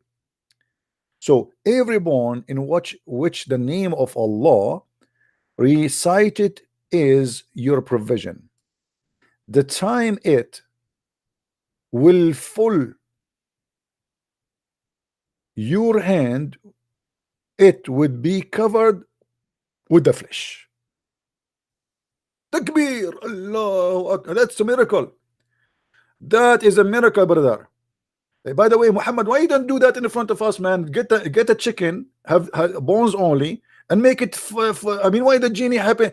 Here we go. You say, how come you say the name of Bismillah yourself, and the bones are not covered by the flesh? Each time Muslims they eat, they say Bismillah, and still nothing happening. Why the genie only? And by the way, this is a true story, as you see. Yeah, this is in Sahih Muslim, as you see. This is a true story. We have to be honest here.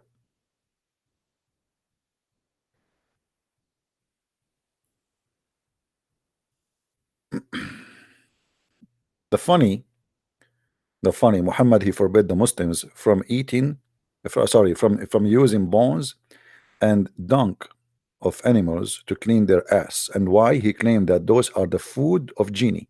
Why in the world a genie he eat flesh, fresh chicken, or even goat or sheep, or why he wanna eat the dung? And if the genie he says Bismillah over the dung, what will happen to the dung? Will become donkey? I think if the genie he said over the dung Bismillah, that will make it Dunkin and Donald. Dunkin Donald. McDonald maybe. dunk, duck, okay, I mean it's a dunk. The genie, he eat dunk, and if we say Bismillah, whatever is between our hand, Allah will cover it with the flesh. So Allah will cover the dunk with what? Dunkin' Donald? Let it go, let it go, let it go. Okay. And the dunk of the camel is fodder for your animals. Ah, see, the dunk of the camel is the food for the genie animals. If the genie have animals too, what they have? Invisible animals? I am really this is knowledge. This is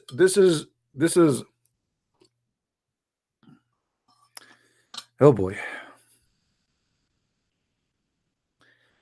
The messenger said, don't perform istinja, which mean don't clean your anus with these, which mean the bones and the dunk. Why? Because they are the food of your brother the genie. Eesh. Thank you, Prophet. Thank you. I was going to clean my with this. I told you 1 million times that the Prophet, he is a go green guy. He is worried about the animals, that they will die if we clean our bones with our bone.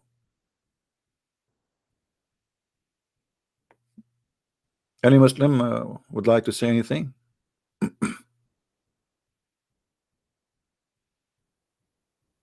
Who is a Muslim would like to call me?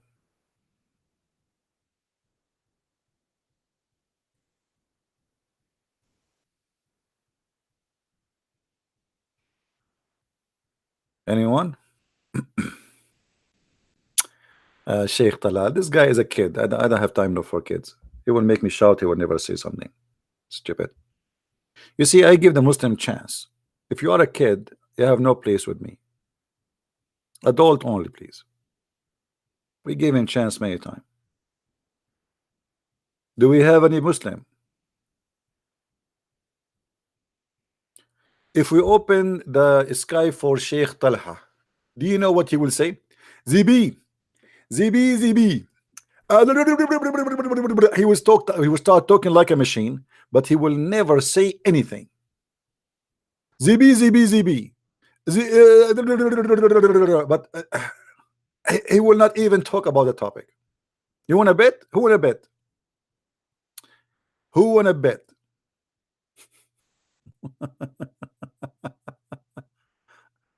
Oh boy.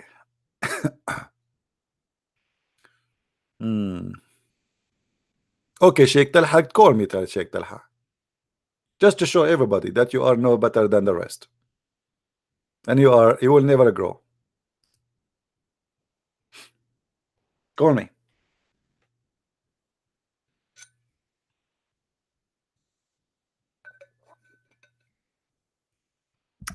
Those Muslims, in order not to get Islam busted, they will not let you talk.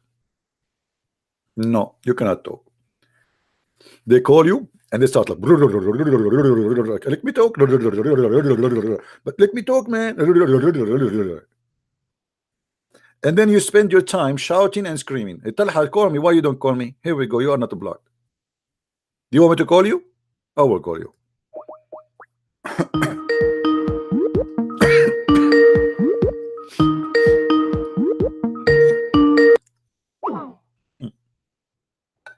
He is not even answering.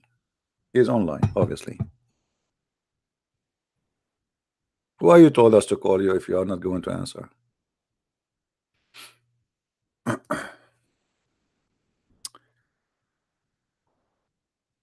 Any Abdul?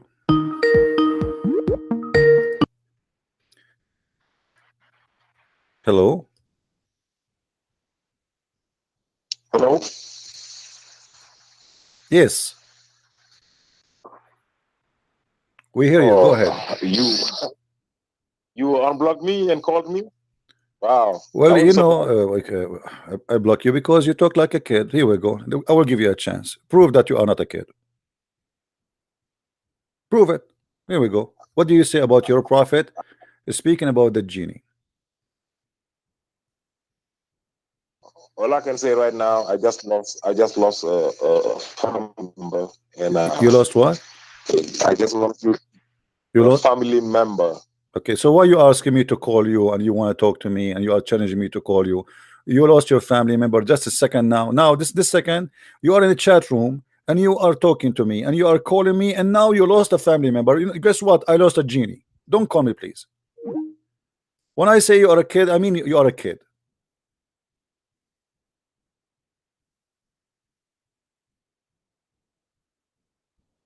So why you are in the chat room? You lost a family member. Okay, you are sad. You are etc. You know nobody will make fun of you because of that. Why you are calling me and why you are telling them I want to talk to you, but you are blocking me? Why you are blocking me? So you are crying for blocking you and you want to talk to me, and when you call me you say to me I lost a family member. I lost a genie. Here we go. I told you they are kids. They are genie. Look at his excuse. I mean, so in the text he's a hero. He blocked me. He don't let me talk to him. I challenge him to unblock me. Unblock me. Leave Britney alone. Brothers and sisters, I asked Zakir Naik why he don't call Christian Prince. Zakir Naik, he said, I challenge him to unblock me. Each time I try to call him, he don't answer me and he block me. Okay, let's go Zakir Naik and see what's happening here. Taradan, taradan, taradan, taradan, taradan, taradan. Assalamu alaikum. Walaikum salam. Dr. Zakir Naik. Yes, this is a Christian Prince. Christian Prince, I told you unblock me. Okay, Zakir Naik, I call you every day. Ask anybody. Ask everybody.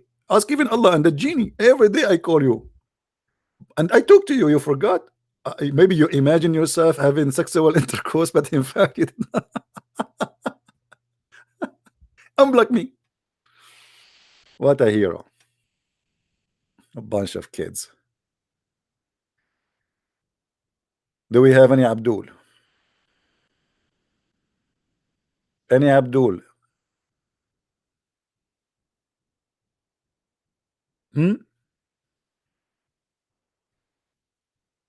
This is a religion and this is a prophet.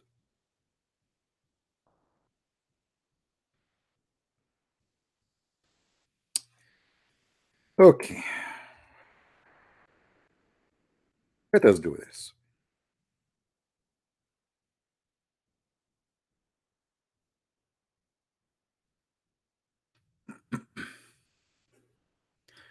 We will change the topic. We will change the topic. Do you see what I see in the screen? The messenger of Allah said, SAW, Mercedes Benz, Abu Bakr is in paradise. If. Umar is in paradise. If. Uthman in paradise. Ali in paradise. Talha in paradise. Zubayr. Like how Muhammad knew that? Don't you Muslim, you say no one knows save Allah? Muhammad, he is giving paradise left and right to his friends. Sahih Christian, you are in paradise.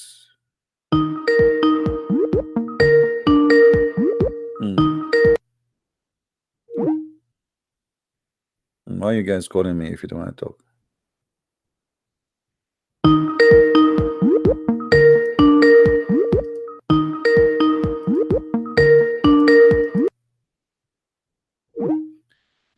Don't call me again or I will block you. One more time you call me, you don't talk, I will block you literally. Actually, you know what? I will block you.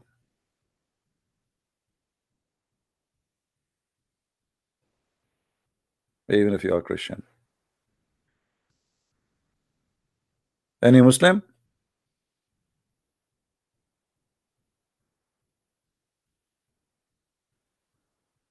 Any Muslim? Hello?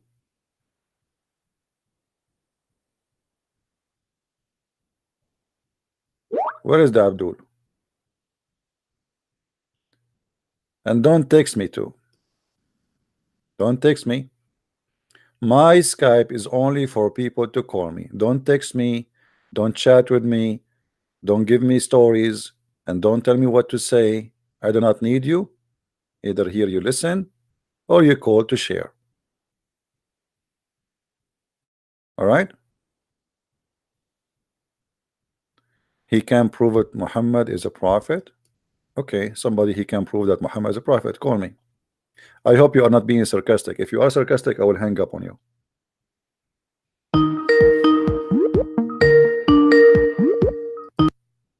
Hello?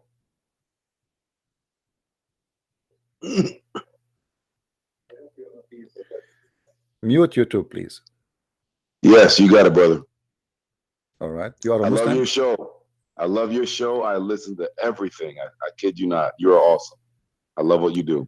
Thank you, my friend. But we want Muslims to call us. Just let me. I want to say this really fast. Okay. You're gonna agree with me. I promise you. You will agree with me. You know the story you told. I listened to it a few days ago, and it was about the man died, and they cut some cow up and beat him with the beef, and then the man came back alive, right? And they said, "Who killed you?" And they said, he came alive, and he said, "Christian Prince." And that's how I can prove Muhammad is a prophet, because he prophesied that you, Christian Prince, today will be killing Islam, and you are.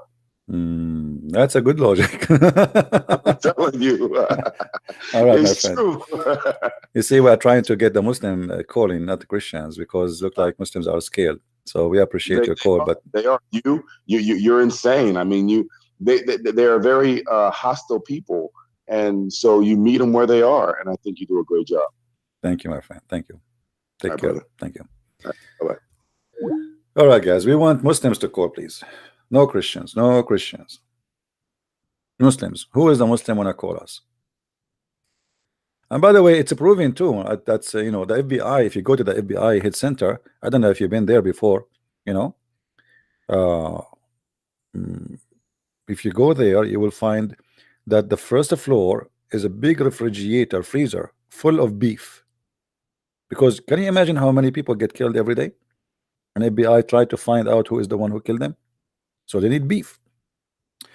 When the police get report that somebody get killed somewhere, the FBI, they use the knowledge of Allah and the power of Allah. So they go to the place where the dead guy is dead, killed specifically, not heart attack or something. No, brother, no. And they beat him with beef.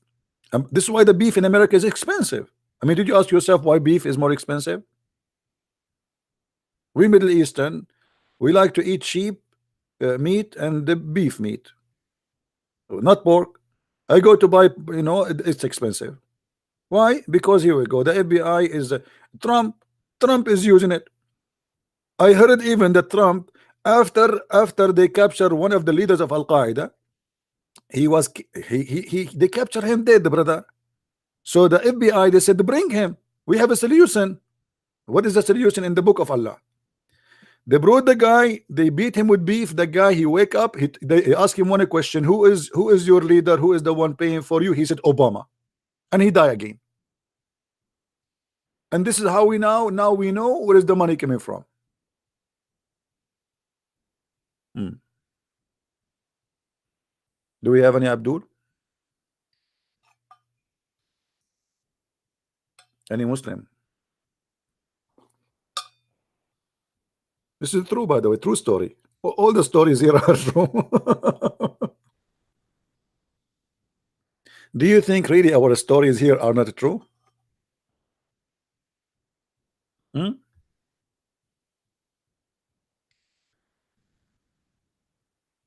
All right.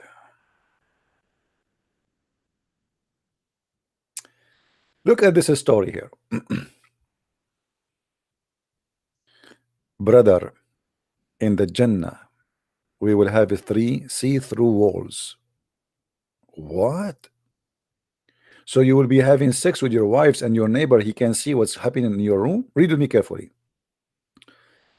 The messenger of Allah. Look how the Muslim they change the title of Muhammad. So, sometime his name is PBUH. This is like a chemical thing in Islam. Sometime his name is AW. A is SAW. You know, I mean, let it go. The messenger of Allah said, the dwellers of Jannah will see the upper abodes of Jannah as you see the star in the sky. If.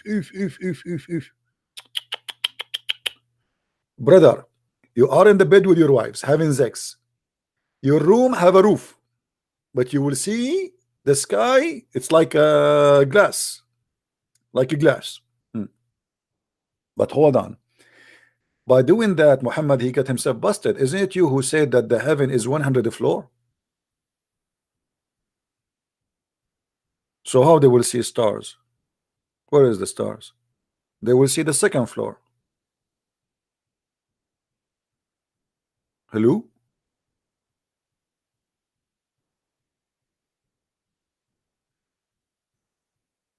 Any Muslim?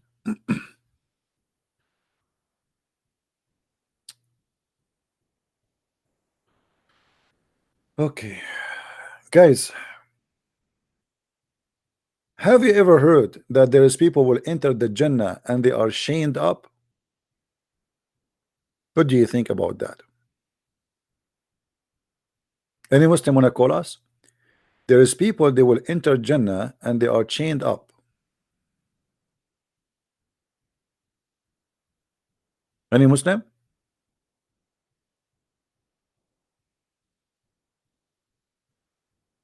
You are in Jannah and you have a chain around you? Why?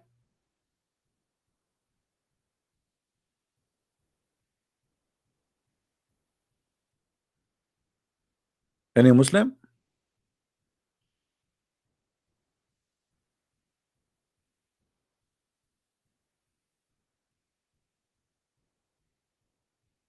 Who is a Muslim and tell us what's happening here?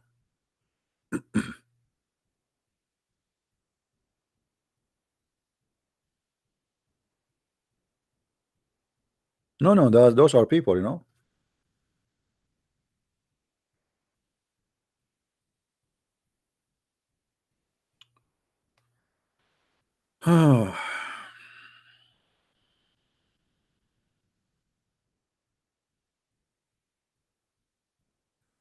Talk about twilight gin. My friend, I'm drinking my cocoa chocolate drink, and you want me to talk about the toilet?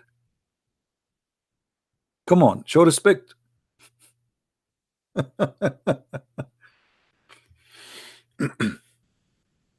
Do we have any Abdul?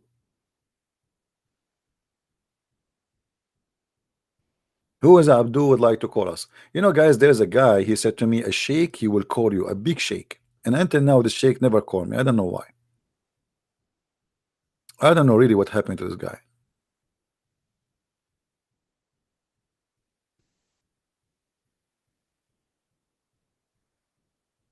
What happened lately? Why Muslims are not calling? They used to call before.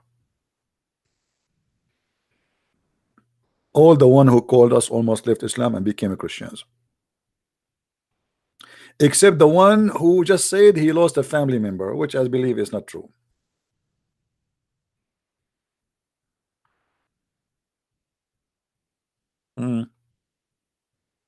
Okay, let it go. Let it go.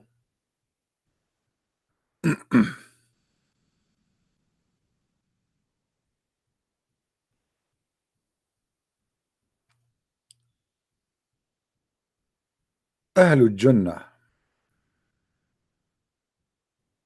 they will see ghuraf. Ghuraf mean not special, this was stupid. Ghuraf simply is a room. They will see their rooms. Their rooms is made from see-through material. Okay. There is people in the Jannah of Allah. Allah, He called him the people of Jahannam. Hey brother, where are you from? I am from the people of Jahannam. And what are you doing in heaven? Allah brought me here. Oh boy, I love it. Any Muslim? People of Jahannam and they are in heaven? What they are doing there? Vacation? How they are from people of hell, but yet they are in heaven? And Allah, He called them people of Jahannam. Al-Jahannamiyun. Brother, where are you from, brother? I'm from India. Christian Prince, where are you from? I'm from Jahannam. Nice to meet you, brother. From what city?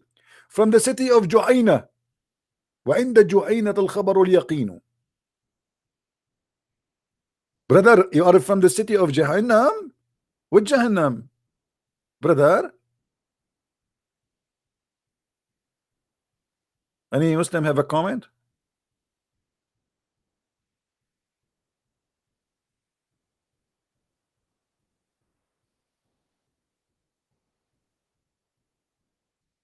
Even Muhammad, he claimed that if you don't obey him, you will not enter heaven. Not obeying Allah.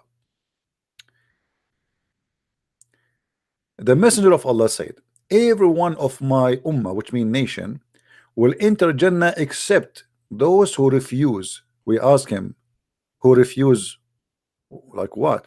I mean, look at the the exciting speech of Muhammad. Muhammad, he said, everyone will enter Jannah except those who refuse. And here he stopped talking, and people, they are listening like, what? What is the rest? Hello, Muhammad? Don't you notice there is something missing? Refuse what? Okay, let me repeat again. Everyone will enter Jannah except those who refuse. Hey, Muhammad, Prophet, hello? Are you there? Prophet, I think you missed something to say. There's something you want to say, right? Brother, Prophet, peace upon you. Allah pray on you. Allah pray for you. Allah pray for you, not to you. Why Muhammad you do that? I will tell you, this is like an action movie, like, you know, like you see the commercial, like, you know, he says, I'm going to kill him.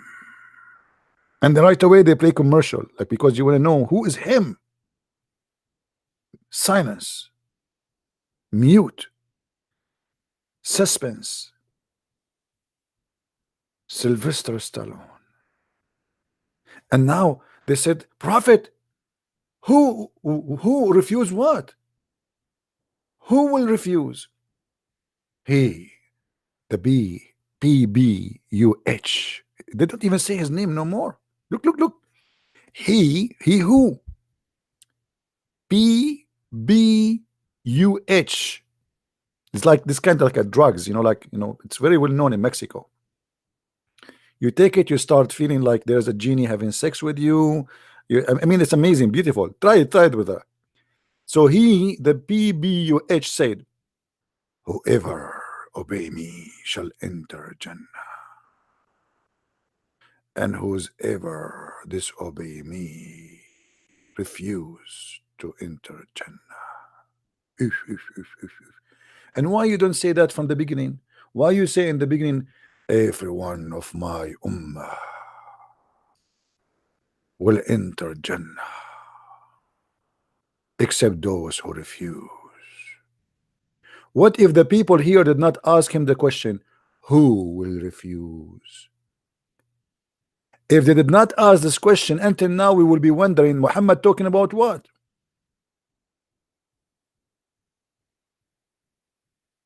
Beautiful, very beautiful. Knowledge, wisdom, perfect speech, perfect Arabic, clear language. Rami Abdul, let us continue.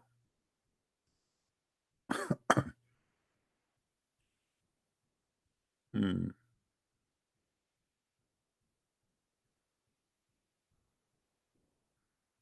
I'm just reviewing a random hadith here in front of me, choosing. Here we go. Look what Muhammad he said about the floor. How you hadith before you said that you will see the sky if the Jannah have 100 floor. You see here they say 100 grade. It doesn't say that in Arabic. درجات ما بين السماء والأرض. The darajat is a level between the sky and the earth.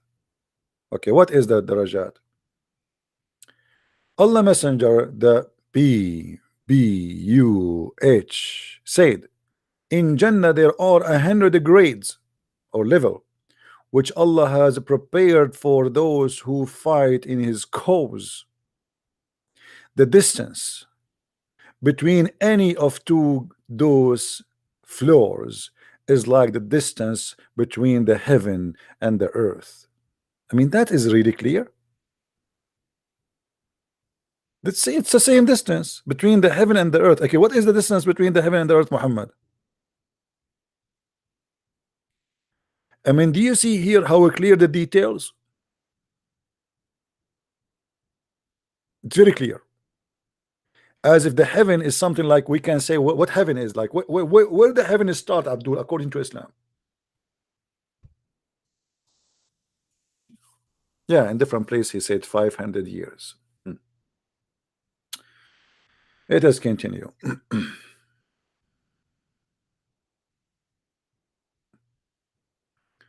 Brother narrated that the Messenger of Allah said, BBUH, a backbiter will not enter paradise. Oof, oof, oof, oof, oof, oof, oof.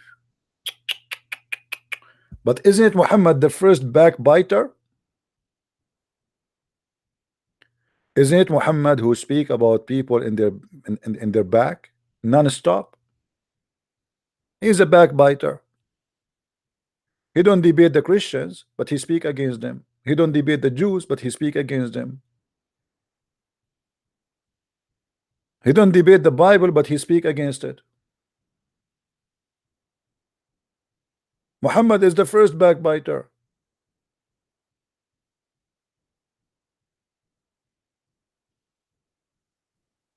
Hmm?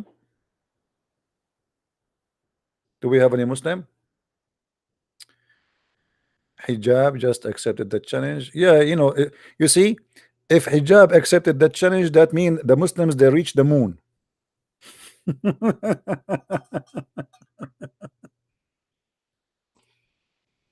Keep it dreaming, my friend. He accepted the challenge before, and he ran away. If this guy accepted the challenge, why he don't call me? Here we go. We're here every day. Let us continue.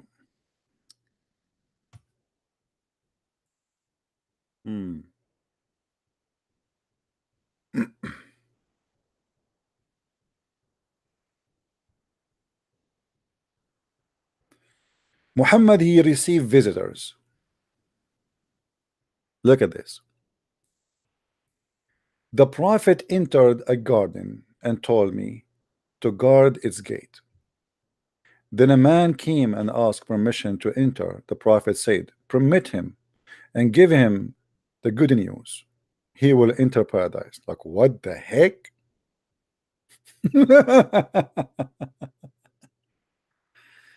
Oh boy. How Muhammad he knew that the guy who even he do not know who is he?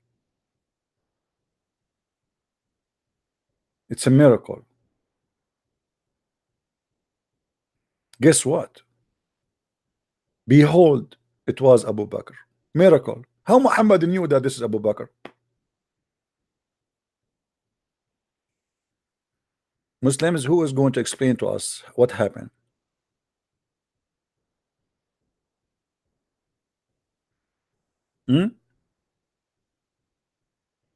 Muhammad, he said to him, tell him the good news, he will enter paradise. Why?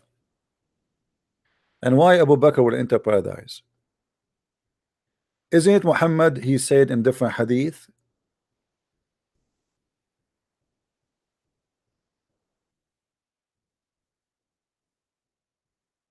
And Abu Bakr himself, he said in different hadith.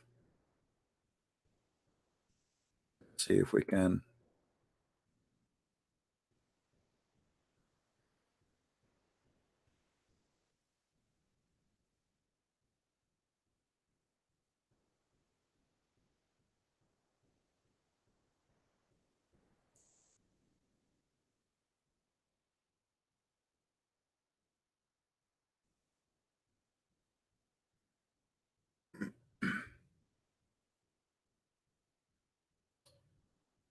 We cannot find in English. Let us see. Hold on.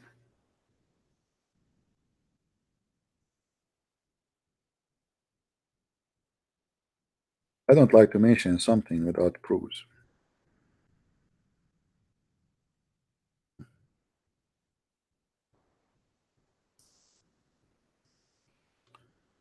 Let us see why it's not coming.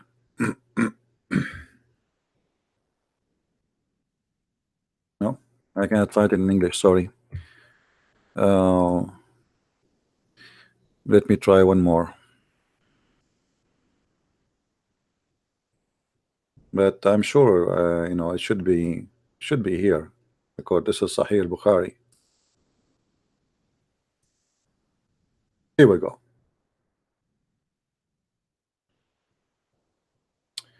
This is here Sahih Muslim. How Muhammad is promising salvation left and right to his companion, and look what he said about his own salvation. None amongst you would attain salvation purely because of his deeds. A person said, Allah Messenger, even you? Thereupon he said, yes, not even I, except that Allah warps me with his mercy. And by the way, it doesn't say that. إلا أن يتغمدني, which means unless Allah, unless it's an option. To make it more clear, unless Allah, he will warp me with his mercy, which means if this has happened, I will go and I will have salvation. So how Muhammad is promising salvation left and right to his friends if he himself don't guarantee salvation for himself. And by the way, that destroy all of the cult of Islam, because the cult of Islam in the Quran, it keeps saying that those who do good deeds, those who do the righteousness, those who on the good deed in Islam is to do jihad, to kill like ISIS, so those who kill, those who rape, those who steal, those they will go to heaven. And now you are saying to me that your deed is not to take you heaven. Any Muslim? If we go in the Quran, we will find the following.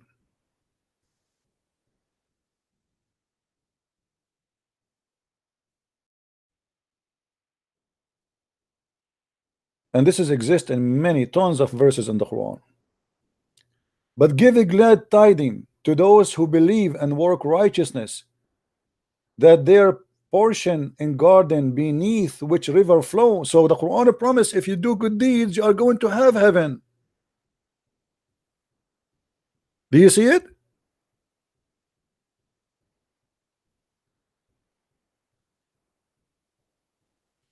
If you have a good deed, you are going to go to heaven. But Muhammad said the opposite in the hadith. Your deed will not take you anywhere. Do you see it? How Muhammad can be a prophet?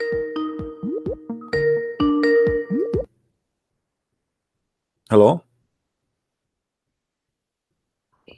Allahu Akbar. I didn't hear it. Say it again, please. Can you say it again? Brother? Why you hang up? I mean, how cute.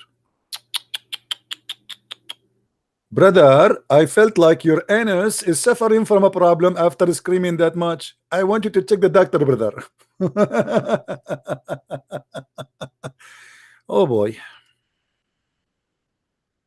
As they say in China, he left as a donkey, he never came back as a horse. Allah Akbar. Okay. Look at the level of intelligence they have. Look what they are showing them, and look what they answer us. Allah. Okay. Those are Al-Qaeda. This is why you see those people join Al-Qaeda. Did you see the pictures of those who they slaughtered the two girls from Europe in Morocco? Literally, they look like goats.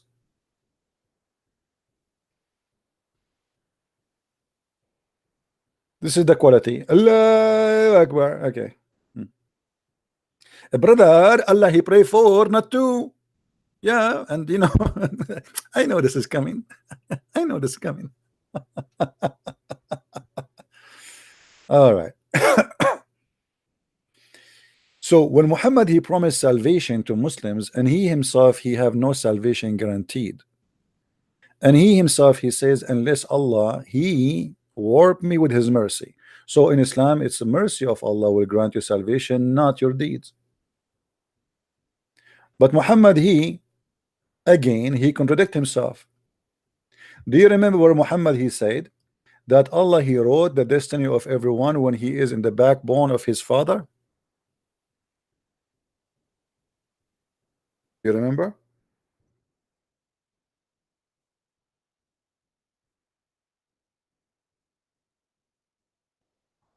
When Aisha and Muhammad they attended a funeral of a child, a baby child, he is a son of a family, they are Muslims. After the funeral, Aisha she said, Allah Messenger, there is a happiness for this child who is a bird from the birds of paradise, for it commit no sin, nor has reached the age when one can commit sin.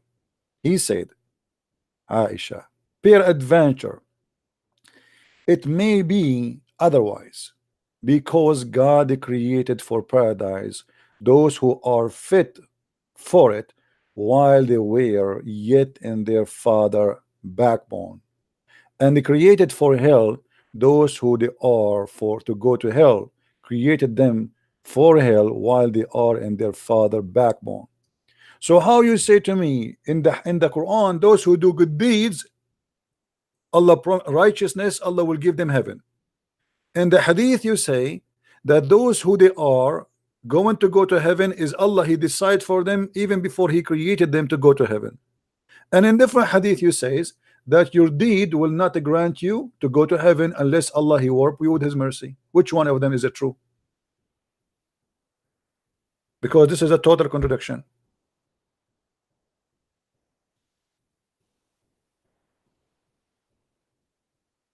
Which one of them? How Muhammad can be a prophet but he himself oppose himself?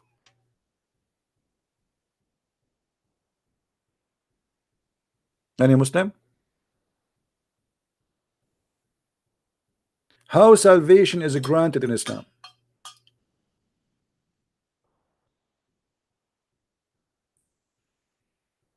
But remember, Muhammad was saying just in different hadith, he said Ibn Abu Bakr in heaven, Umar in heaven, he was given heaven left and right. Thank you. Merry Christmas, everybody. Even Christmas is not actually Christmas is here, you know, almost. Like those who live in Asia, they enter into the 24th. Merry Christmas, my friend. And thank God that Santa Claus is not a Muslim. Otherwise, he will come to your home and he have a bunch of beheading people, children and women in his back, and bombs and you know a C4 explosive. We are very grateful that Santa Claus is not a Muslim. What will happen if Santa Claus converted to Islam? Huh? You tell me now. Huh? What if Santa Claus tomorrow he took Shahada? Santa Claus he will start changing immediately his merchandise. It's going to be C4, a suicide vest. He will go to your son. He says, son, the Prophet peace upon him says, kill them wherever you find them. and I am the Santa of Allah.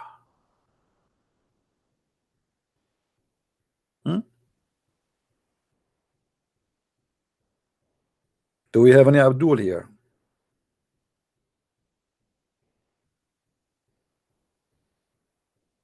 I'm telling you.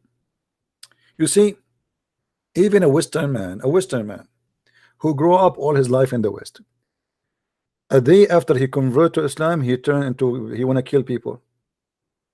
Rarely you find somebody he convert to Islam and he don't turn into violence and hate, unless he did not even know what Islam is about. That is a fact.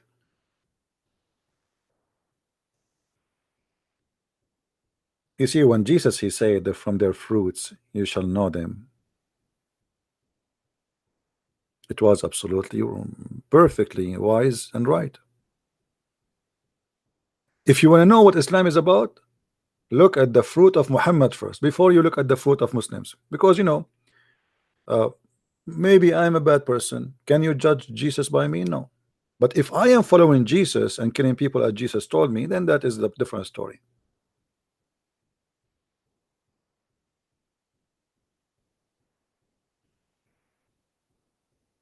And that's what Muslims do. They follow their prophet. You see, there's many articles written about that ISIS is not Islam, right? But isn't it Muhammad? He said, I was victorious by terror.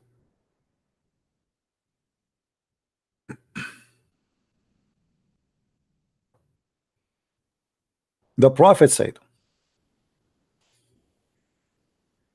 that he, Muhammad, he was given few things from Allah, and one of them is help by terror in the heart of the disbelievers. Actually, the translation is not accurate. It says Nusurtu bil-Ra'b, which means I've been victorious by terror. Muhammad, he brag about it. He is proud about it that he is a terrorist. So how ISIS are not Muslims if Muhammad saying I was victorious by terror?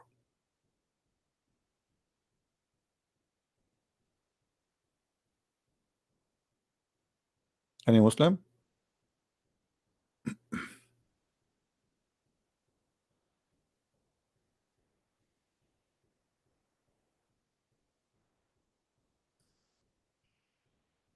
No Muslims are calling.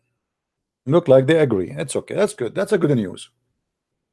The resistance is dying.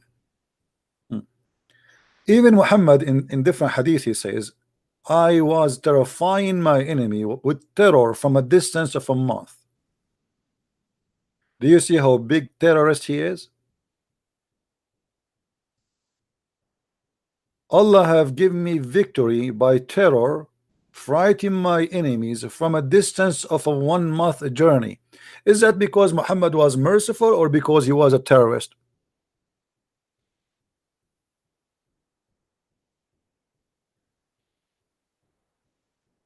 What kind of terrorist that the one people they fear him from a distance of a month?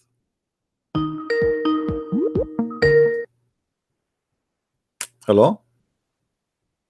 Allahu Akbar! Brother, can you say it louder? Brother? Allahu Akbar! One more. Brother, one more, please. Come on, I mean, this is disgusting. At least make it a 3 times. At least. Don't you see that the Prophet, he used to say Allahu Akbar 3 times? I can show you the hadith. I mean, you are not even following the Prophet practice, brother.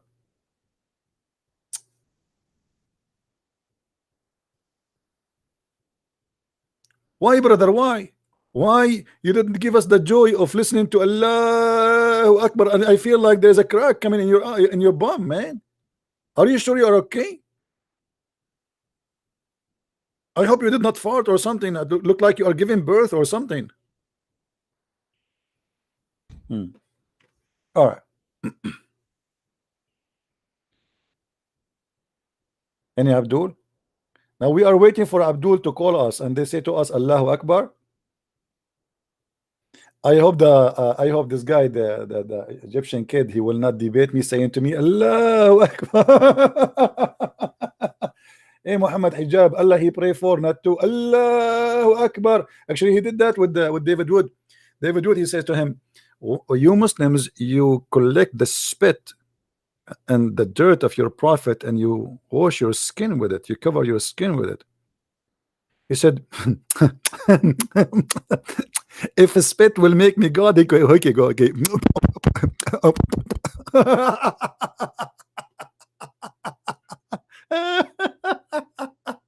I mean, that is a wise answer. Man, you destroyed the guy. If a spit will make me God, okay. The guy is saying to you, why in the world, if Muhammad just a man for you, why you wipe your face with the spit of your prophet? You said to him, if the spit will make me God.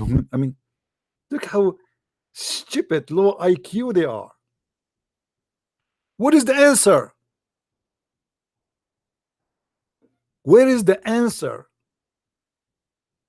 So they try to make mockery in order to avoid the serious accusation.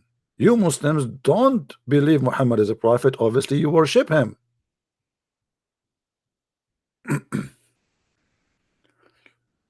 Do we have any Abdul? My voice is tired, to be honest with you.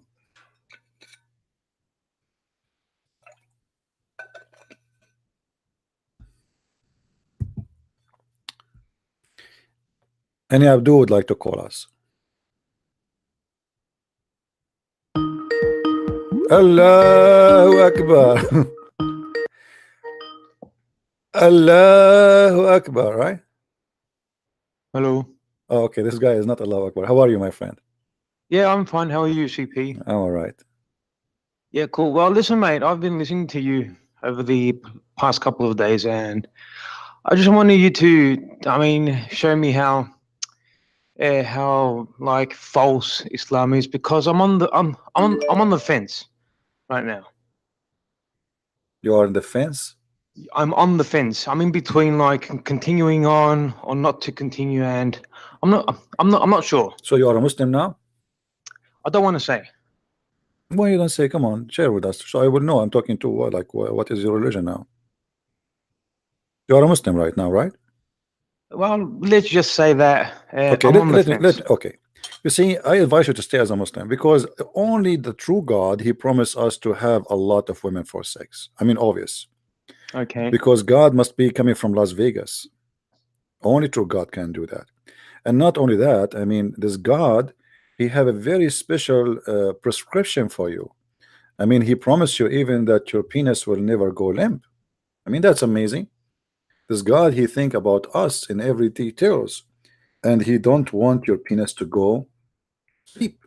What do you think about that, my friend? Well, listen, I mean, this is the exact thing that it doesn't sit quite well with me. I mean, I've been reading a couple of the hadiths and the Quran and all that, but again, I mean, just because of peer pressure, I haven't said anything. I don't want to cause like a conflict in my family.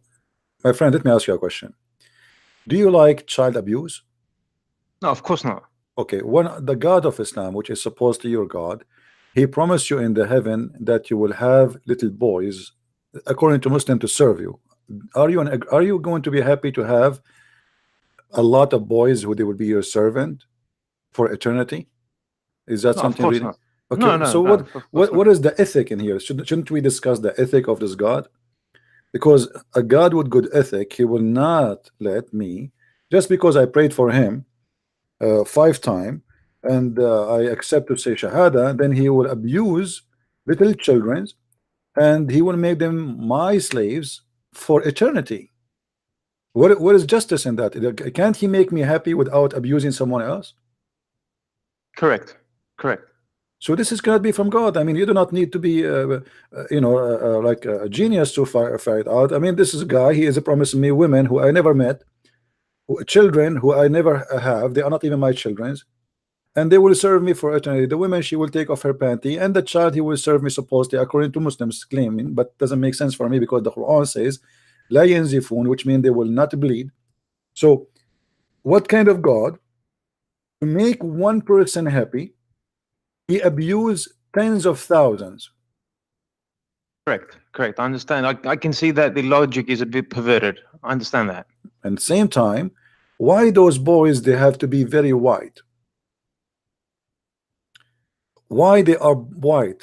Simply, Muhammad is trying to speak to the sexual desire of the Arab. Those boys are not really going to be servants. You see here the Muslim translation. I don't know if you can see my screen in chapter 37. Sorry, you mean like white as in color? Yeah, they will be white like pearls. Oh well. Yeah, the Quran Well, that says automatically sounds a little bit racist. I mean, yeah, you they know, will be literally like pearls. You know, it says here in front of you. Did you see it says? And oh yeah, I can see it, yeah. You see, even like here they say Abiyadun Maknoon, but the fact they put the word eggs, you know, they say to you, you know, because eggs are very white, right? Correct. Okay, so they say to you, they are like the same as an eggs, which is closely guarded, and which means they have a very soft skin. They have, you know, even Allah in the hadith says, Allah, he will soften their skin. He would take him 1,000 years to soften their skin. Oh, So, wow.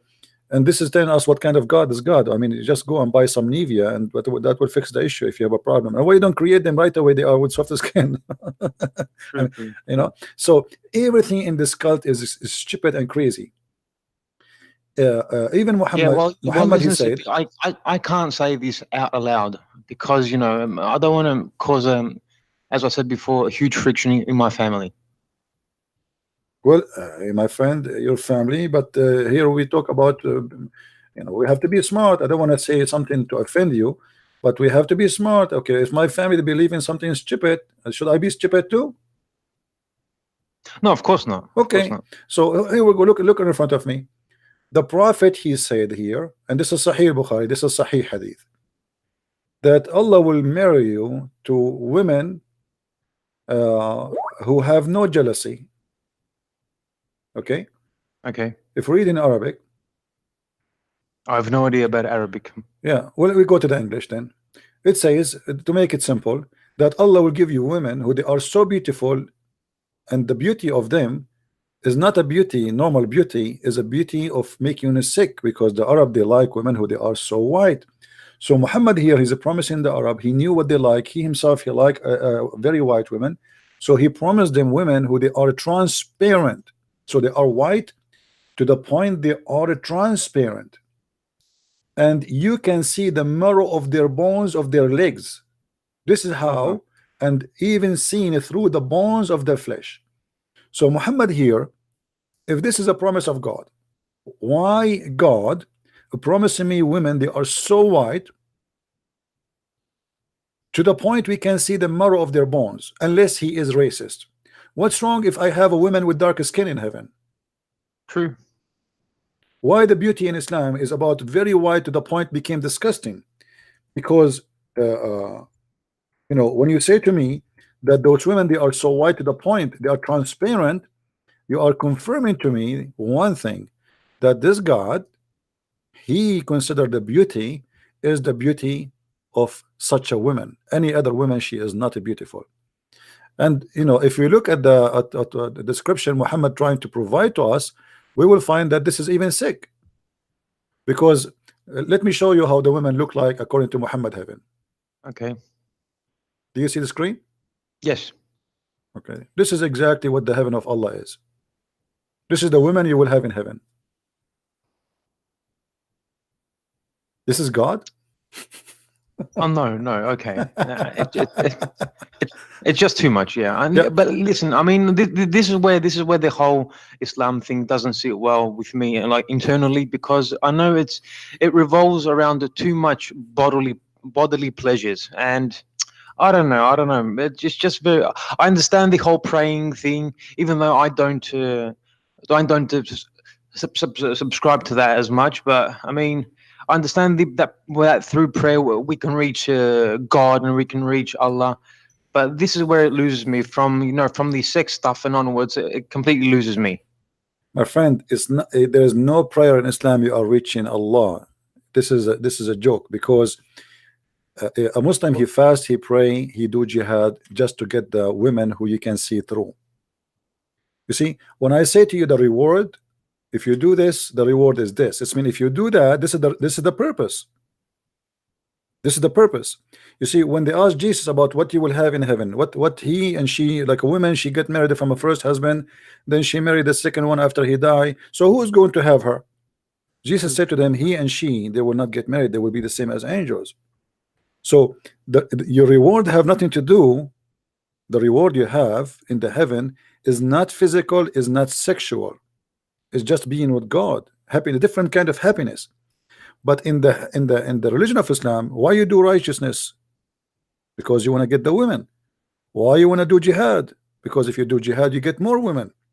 Why you want to join Al-Qaeda? Because that will make you increase in the level in the eye of Allah. If you became a murderer, if you the second your blood is shed, according to Muhammad, right away all your sin is forgiven, and Allah grant you a high rank in the heaven.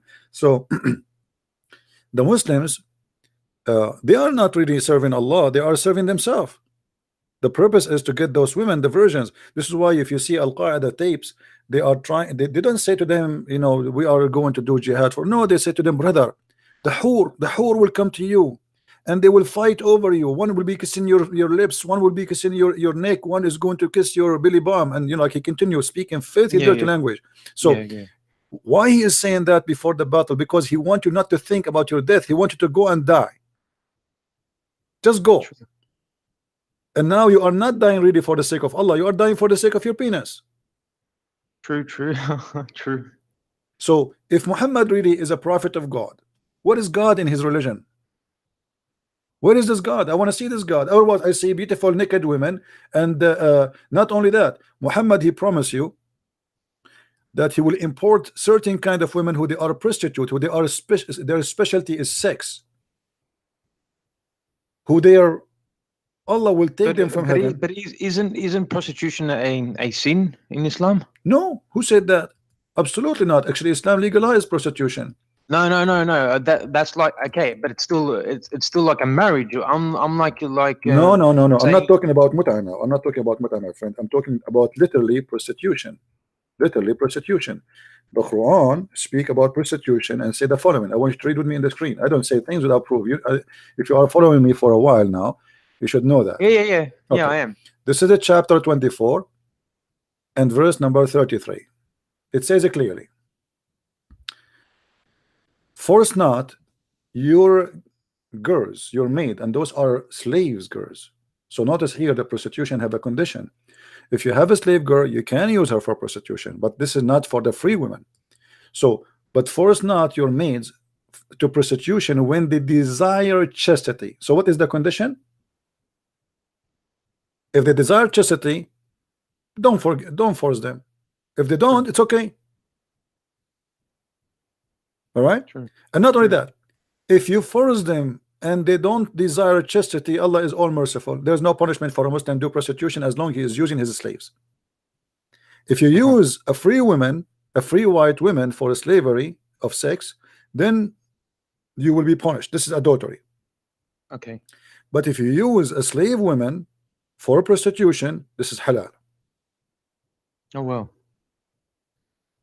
Actually, you see, this is what they've been covering, and whenever I've asked questions about, you know, all these issues, they're like, no, don't worry, and it's all for the sake of Allah, and it's all for the sake of, you know, for the belief. And I'm like, okay, be more clear about it. You know, there's a hadith about Aisha herself. She used to hunt men by sending a slave girl. It says, Aisha شوفت جارية وطافت بها وقالت لعلنا نصطاد بها شبابا من قريش. So Aisha, she decorated, which means she put the makeup on a slave girl, and she said, and she ordered her to go around, so the young men of Quraysh, they will follow her, and she said, let us send her between them maybe we can hunt some men from Quraysh. So this is very normal behavior Muslims they used to do, and all the Muslims agree that Muhammad himself he have many slaves and he sleep with them. Okay. But the Quran confirmed literally that you can do prostitution as long you are not forcing them, and if you force them, Allah is all forgiving or merciful. If we go right now and we see the But I'm interpretation for this verse. sorry, CP. We're always like, you know, hearing about if our law, if Sharia law is implemented, then it will automatically ban prostitution, it will ban alcohol and all those bad vices of life. So how can on the one hand our imams say that they're going to ban prostitution, on the other hand it's halal? Well, you know what Islam does, prostitution is not allowed if you're not doing it according to the Islamic rules. As an example, the Muslims, I'm understanding from your accent that you live in England, right? I don't want to say, mate. Okay, no problem. So they do what is called zawaj urfi. Zawaj urfi is not a really marriage. You go and supposedly you speak with a person who is supposedly a sheikh, and you say she is my wife, and he write a paper. He said, okay, your wife, go sleep together. But this marriage is not accepted, and it is practiced very wide between Muslim Sunni. If you have my book, which is called Sex and Allah, you will find how many type of marriage the Muslims they call marriage, but the fact it's nothing but a pure prostitution. As an example, there's something that's called zawaj friend, which means I have a friend, I want to have sex with her. What I would do, I marry her, but she's not my wife, which means she is my wife legally, but it's not the purpose to marry her. The purpose is we sleep together in the hotel every, let us say, a Thursday night. We don't live together. The purpose is sex. She is horny and I am horny. And what we will do now, okay, we go and we do zawaj friend, which mean they took it, actually they call it zawaj friend from the word girlfriend. So what the Muslim they change is girlfriend with zawaj. So she is a girlfriend to sleep with her, but yet she is a wife supposedly.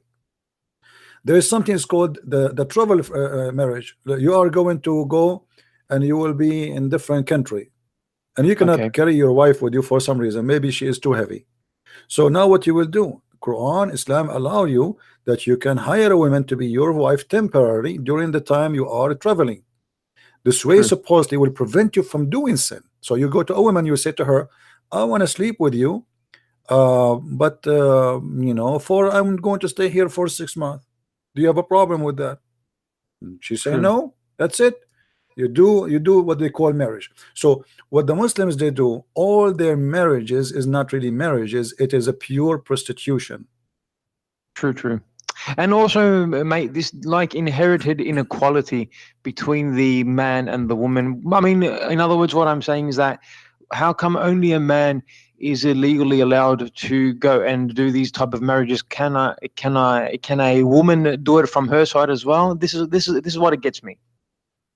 Well, you see, both sides, Shia and Sunni, they try to defend their honor, and they try to fight over saying we are more honorable than you. But both of them they do the amazing stupid thing. As an example, you know, if a woman she don't to have sex with her slave. Actually, there's a story of Muhammad where he heard that a Muslim woman, because you know the Quran says it's lawful for you, your wives, and your right hand possess. But Muhammad did not mention the word male or female in the verse. So Muslim women, she decide, okay, as long the verse saying you can have sex with your right hand possess, will she have slave? Okay. So she decided to have sex with him. When Muhammad he heard that, he ordered her to be brought, and he punished her by death. Why? Some they say by death, some they say that he lashed her, I don't know how many times, but here you see the hypocrisy of Muhammad. Why the Muslim man he can sleep with his slave female, but a Muslim woman she cannot sleep with her slave male? Exactly.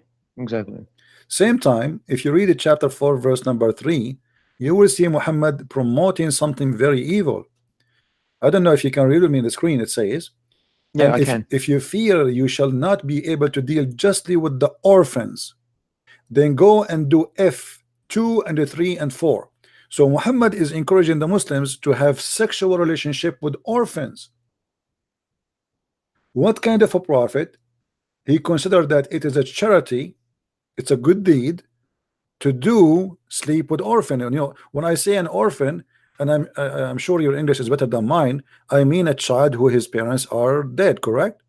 Correct, exactly. Not an, I mean, yeah, not an correct. adult, not an adult. If somebody in my age and your age and he have no Correct. parents left, that does not make him orphan, correct? Correct. So how we can have sex with orphans? Is this valid? Is this like a sahih? This is Quran. This is Quran, my friend. This is chapter 4, verse number 3. Oh wow. This is Quran. So, Oh wow. and then he says, and if you cannot F an orphan and do justly with them, then go F 2 and 3 and 4. And then if you cannot be justly, then for 1. What is the value of family? That's mean the family in Islam is not based on man and women. It's based in having as many as you can afford. True. You notice here, Okay, Muhammad well- did not say go and even the word, by the way, marry, he did not even mention it. He's saying go and F them. Oh well, listen, CP. I don't want to bother you anymore because I know you've got like the real Abduls that they want to call. Listen, this is just like too much for me about the orphans. I'm probably gonna have to declare right now my apostasy. Okay, I don't know what I'm gonna choose afterwards, but for the time being, I'm gonna have to say, okay, this is enough. Once you mentioned orphans and 3 and 4 afterwards, I mean, no. So I'm sorry, this is too much for me. All right, my friend.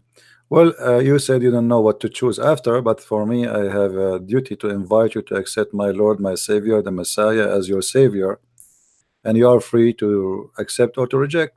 But I cannot find better name than His name to invite you to, and this is the best Sure. I have for you. So, are you willing to accept the Messiah as your Savior?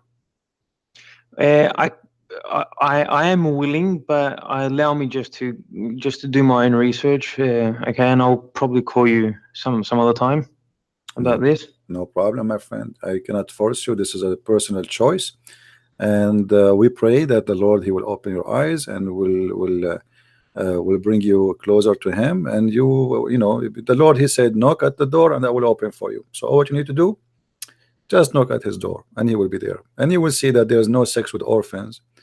There's no go and do this and that, and there's no boys, and there is no all madness. God is not a sex vendor. Our God is holy. His name is holy. He's holy by nature. He's holy by the fruit.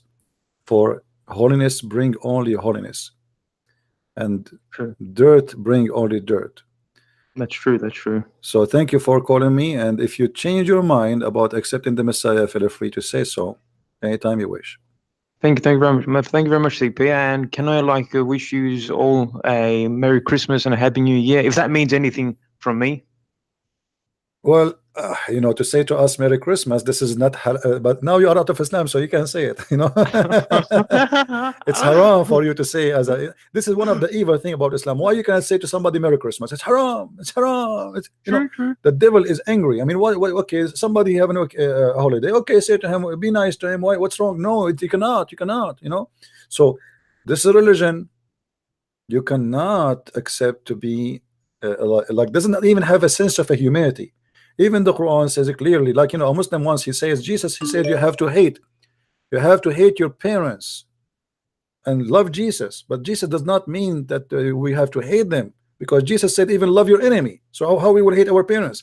But Jesus said you have to love me more than anything else. I've been told that Christians are told to also reject their family as well if they want to follow Jesus Christ perfectly.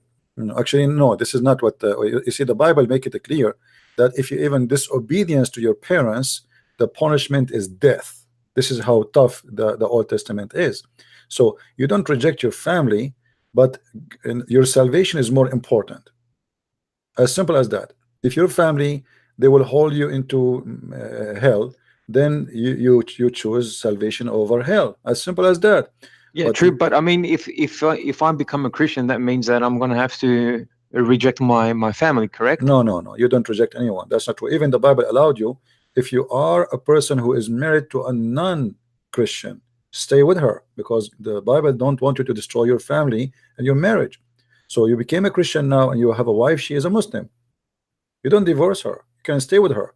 The Bible is not allowing me to marry from non-Muslim, but if I was a Muslim and I marry a Muslim and then I became a Christian, then the Bible allowed me to stay in such a relationship as marriage, because simply God, he's all caring. He don't want the children to live in a chaos because of what happened. So we don't deny our family, and we don't regret them. Actually, the Quran says that. If you go in the Quran in chapter 9 verse number 23, it says clearly that you cannot take your father and your brother as a protectors or friends as long they are not believers. And this is the same for the Christian, chapter 5 verse number 51. But this one, as long as we are talking about family, we will go to chapter 9 verse number 23, and I will show it to you in the screen in front of your eyes. Do you see it? It's in Arabic. I can't understand Arabic. Yeah, it's in English now.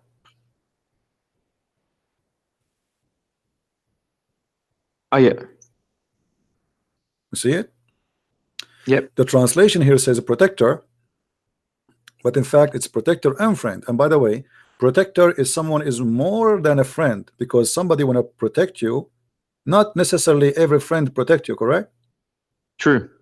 A protector is someone he love you more than someone he is just a friend, because you might have a fight and you look around you, all your friends do not know you. Okay, I don't have no idea. I know, okay, I'll go. They close your eyes and they don't know, you know. But a protector is someone for sure he is willing to risk his life to defend you. So this is more than a friend. So True. you cannot take your parents as a friend. You cannot take your father. You cannot take your, you know, your brother. This, I'm talking about your brother from your blood. True. So the Muslims, they try to say we are the one who doing it, but you have to show me an example. Isn't it Jesus? He said, "Love your enemy." How Jesus says, "Love your enemy, bless those who curse you," and then at the same time says to me, "Hate your family." So you have to take the teaching into what it's meant. So True. you have to hate the whole world in the meaning of you don't favor earth and the word over God. This is what salvation is about. You choose to be with God. It's very easy for me and you to be tempted and to do the wrong thing. So if we choose the temptation, we lose. If we choose the right thing, we win. So yeah, if you get tempted by even family, because your mother, she's a Muslim, okay, but you love your mother, so what I will do now? And if I leave this religion, my mother might be angry from me, or even maybe she will hate me. Of course, yeah. So now you have to choose which one is more favorite for you. The Bible is so clear that God is more important than all, but at the same time the Bible is clear that you have to obey your parents, but you obey them in what is right and lawful, not in the wrong. Like, what if my parents order me to go and kill somebody? No. What if my parents order me to go and be a thief or to do work as a prostitute? So I obey my parents if they are righteous people.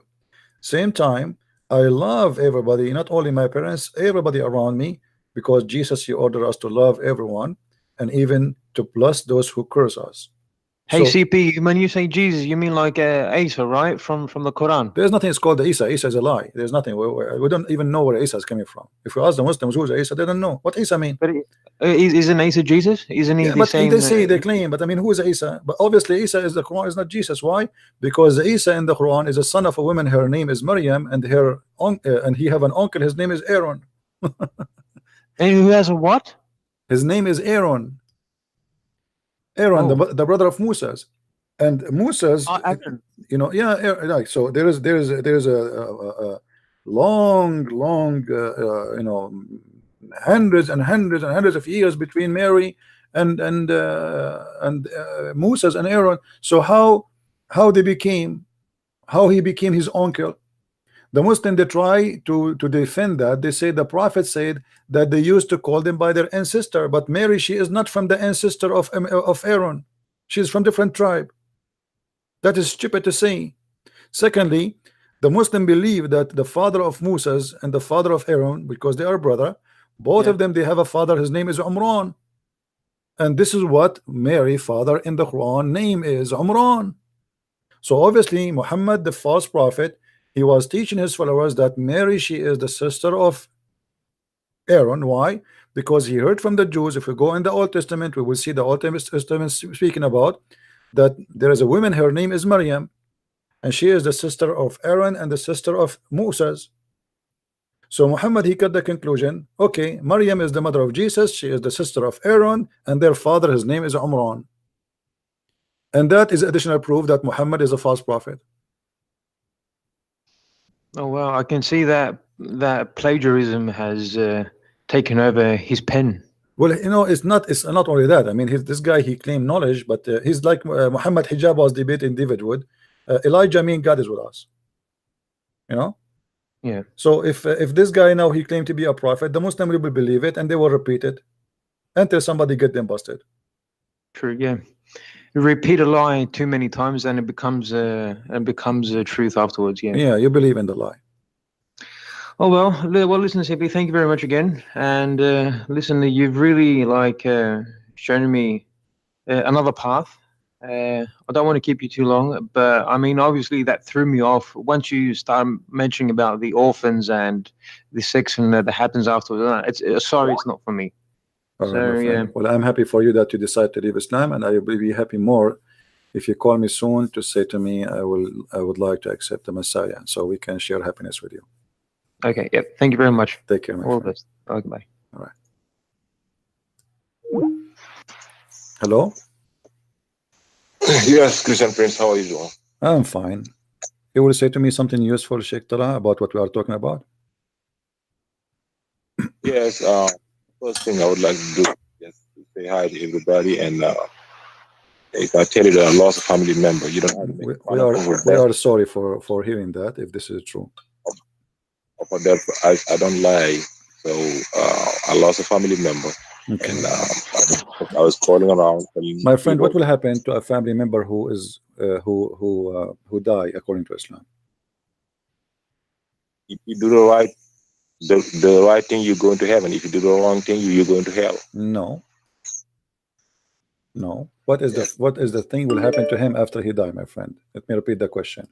After a person he die is a Muslim, what will happen? Is it true that there's angels will come to you in the grave and they will ask you 3 questions? What I'm telling you is, whatever do good, you'd say it. This is not my question, my friend. No. Is it true that angels will come to you and they will ask you 3 questions? Yes or no? The judgment day, you will be judged. I'm quoting you the Quran. That is not the question. That is not the question. See, you see, Tala, you told me why I block you. I ask you about something, you answer about something else. What will happen to you when you go in the grave after death? According to Islam, is it true that 2 angels will come to you and they will ask you 3 questions, and if you don't give the right answer, they will hit you with the hammer? I'm telling you what Allah is telling me in the Quran. If See, you keep repeating the same thing. You keep repeating the same thing. You did not even say this is true or not true. Is it true? Why? Is it true, my friend? Is it true? Why? Is it true or not? Is it true that your God, you're a prophet, he said to you that in the grave 2 angels will come to you and they will ask you 3 questions, and if you don't answer correctly, they will hit you with the hammer, which is made from steel? Yes or no? You asked me a crystal clear question. It's recorded. I'm recording. You said, what happened to somebody if they died? Right. Before you go to heaven, there's a long process, because heaven is in the judgment day. After you die, what will happen?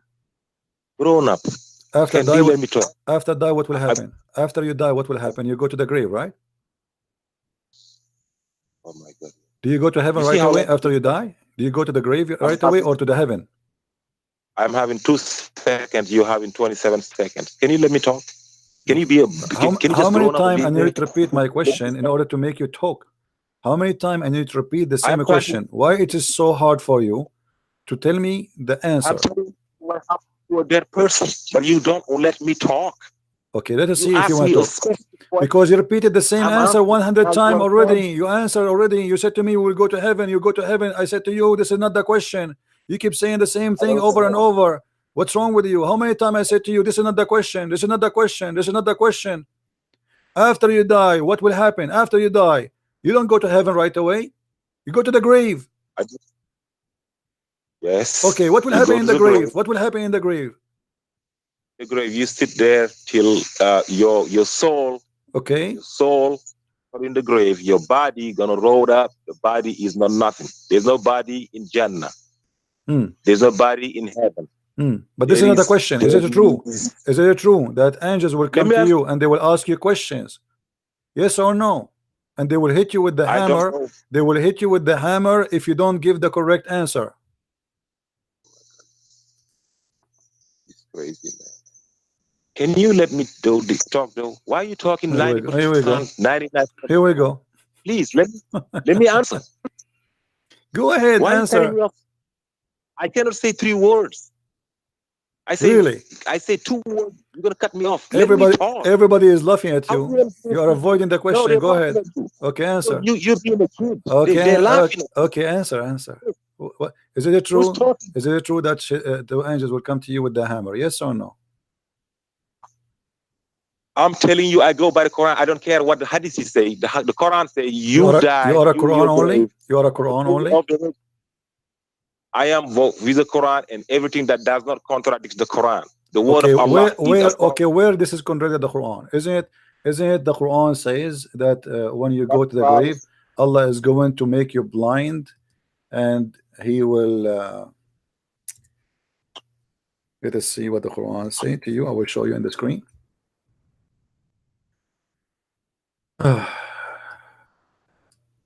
Can you see my screen or no?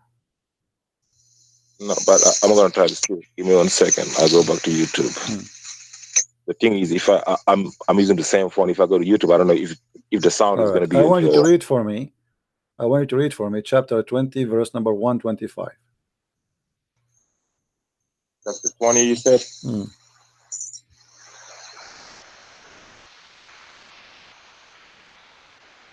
Is it 20? Was 125? Does it ever occur to you? Or does it ever occur? 125, right? No, this is 128. 125, you said, right? He will say, "My Lord, why did you summon me blind when I used to be a seer?" What is it about? What is that? You tell me. You said you believe in the Quran, right? What is that? Explain to me. What is that? Why are you making me not see while I used to be seeing? But this is about when? I don't read the context. You tell me. You tell me. You are the Muslim. Here we go. You said to me you believe in the Quran only. I'm asking you now. What is that? Yes, it's a verse. I read it. I understood the verse. Okay, tell me what is the verse saying? The verse said, the man, whoever they are, they said, "Allah, why did you make me blind while I used to be seeing?" You asked me to read it. I read it. Okay, what does that mean? That means that you used to be seeing, now you're blind. You don't see. Why? What happened exactly? What happened? This is what happened. What happened? What happened? I can go back to the context. Okay, it says if I gave you verses in the Quran and you forget them, do you remember the Quran, all of it? I can't remember the whole Quran. Okay. It's 6,000. But the Quran saying, but the Quran saying, if you don't memorize all the Quran, Allah will torture you. Allah didn't say that. Read the verse after it. Nowhere in the world. Read it. Read the verse after it. Verse 126. Right, read the verse 126. Read it, my friend. Read it. I will. Okay.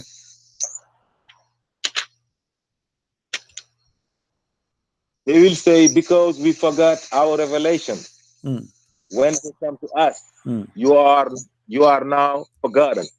Because we forgot about the Quran. We did not use the Quran. He didn't say memorize the whole Quran. Don't be inventing. You are inventing and lying every day. Got caught.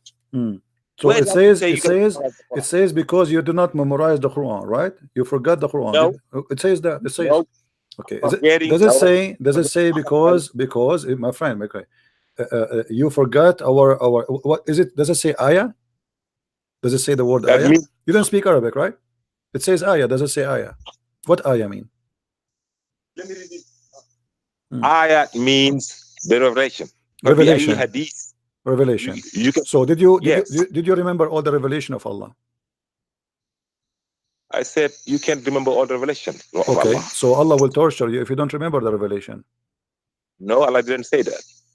It says, That not forgetting it means you are not using it. You put it aside. Okay, you are using it. Okay, Allah He said in the Quran. Allah He said in the Quran, you do muta. Do you practice muta? Allah never said you practice muta. Are you sure? invented it out. Okay, we go to chapter 4. We go to chapter 4, verse number 2. Hold on. Okay. Okay, hold on. Let's see. Okay, this is I am inventing. Here we go. Chapter 4, verse number 24. Does it say that?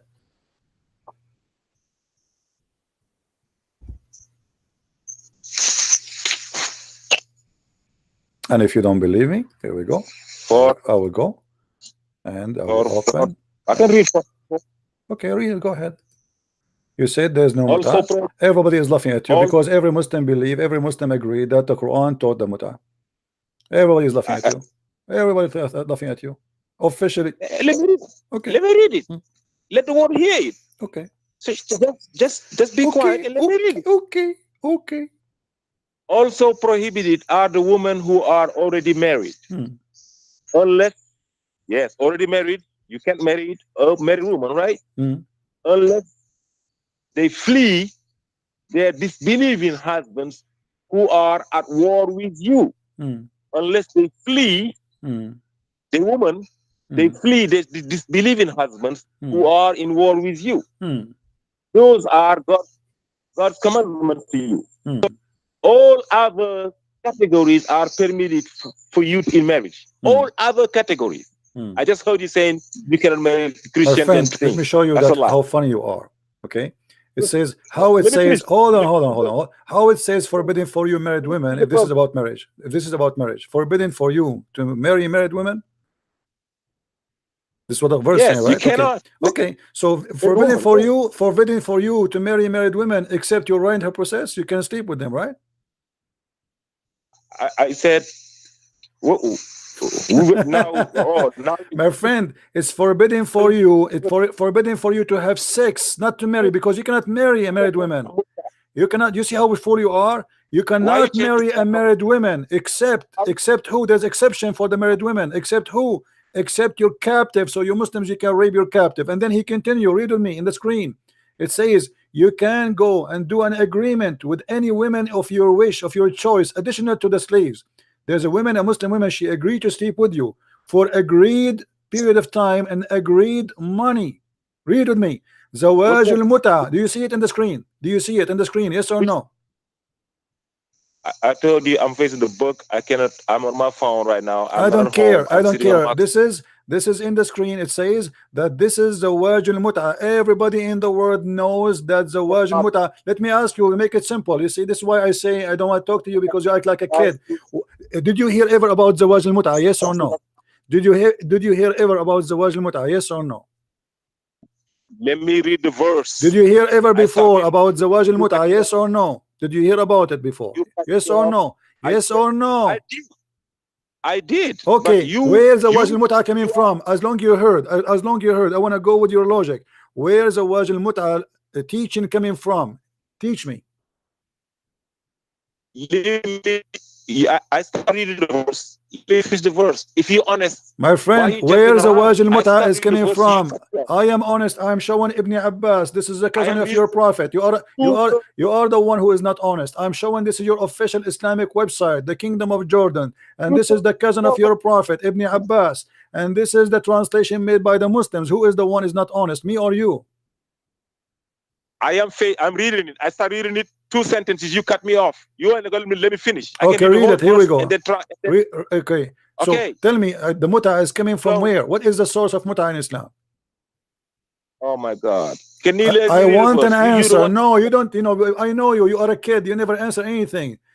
We start talking about the grave. What will happen in the grave? And look what we're in, because you never answer anything. So I'm asking you, Zawaj al-Mut'a, you said you heard about Zawaj al-Mut'a. It's coming from where in Islam? If it's not from the Quran, it's coming from where? These are God's commandment to you. All other categories are permitted for you in Abdul, marriage. where is Zawaj al-Mut'a? Don't force me to hang up on you. I'm losing my voice. I don't want to repeat myself. Where is Zawaj al-Mut'a is coming for in Islam? Is it coming from the Hadith or from the Quran? I want you to give me a clear answer, please.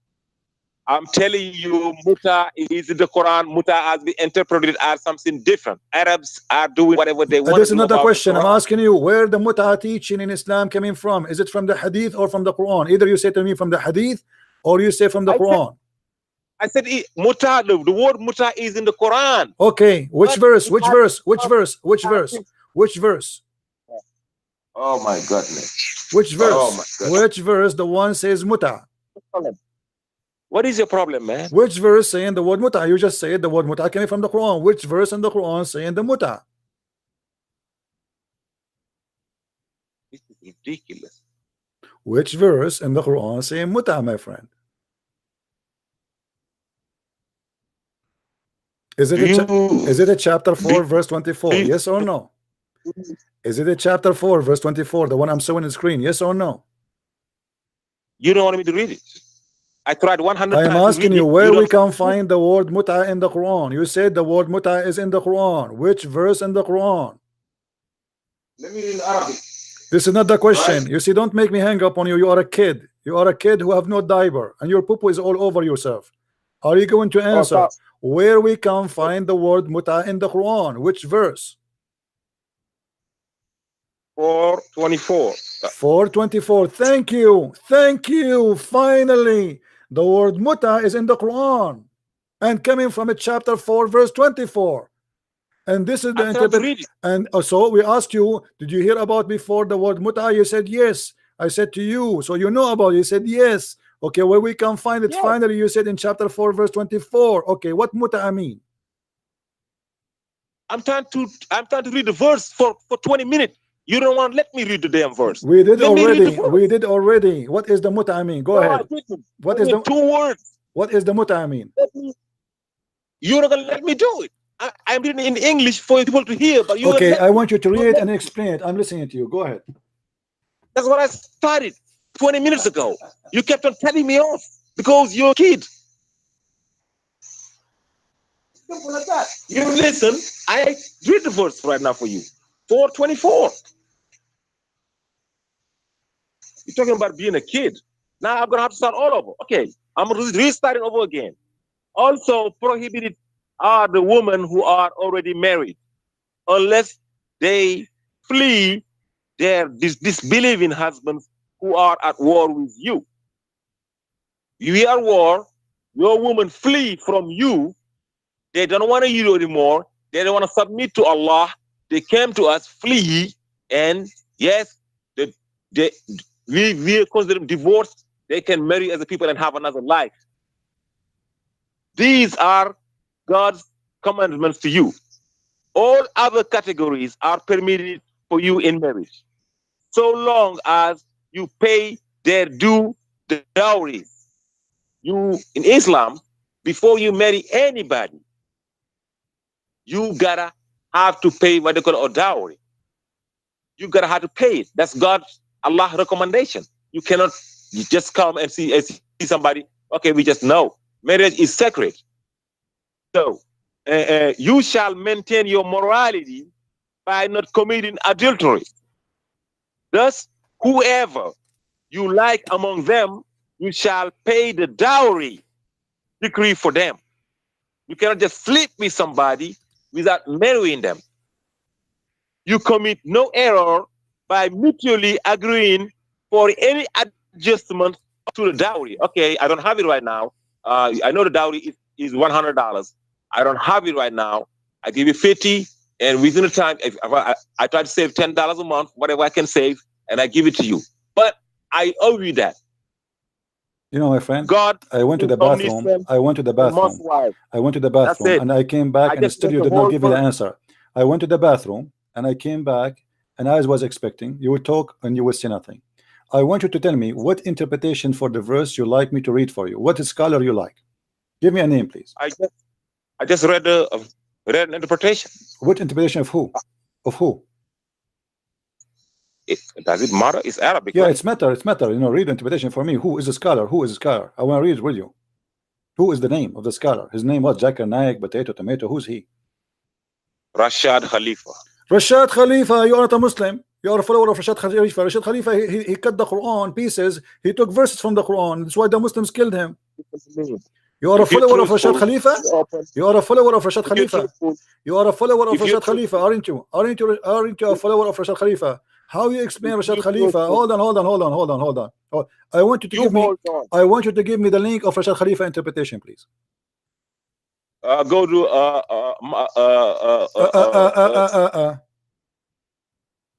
please let me talk. You know what? You just said to me. You just said to me. You did read Rashad Khalifa interpretation in Arabic. Do you know Arabic? You just said to me. You did read Rashad Khalifa interpretation in Arabic. Do you know Arabic? You want me to read it in Arabic? Go ahead. I do it. I do it in Arabic if you want me to. Go ahead. Not a big deal. Read Rashad Khalifa in Arabic, please. Go ahead. Okay. That's all you had to ask, brother. It's not 424, right? Oh my goodness. أعوذ بالله من الشيطان الرجيم بسم الله الرحمن الرحيم.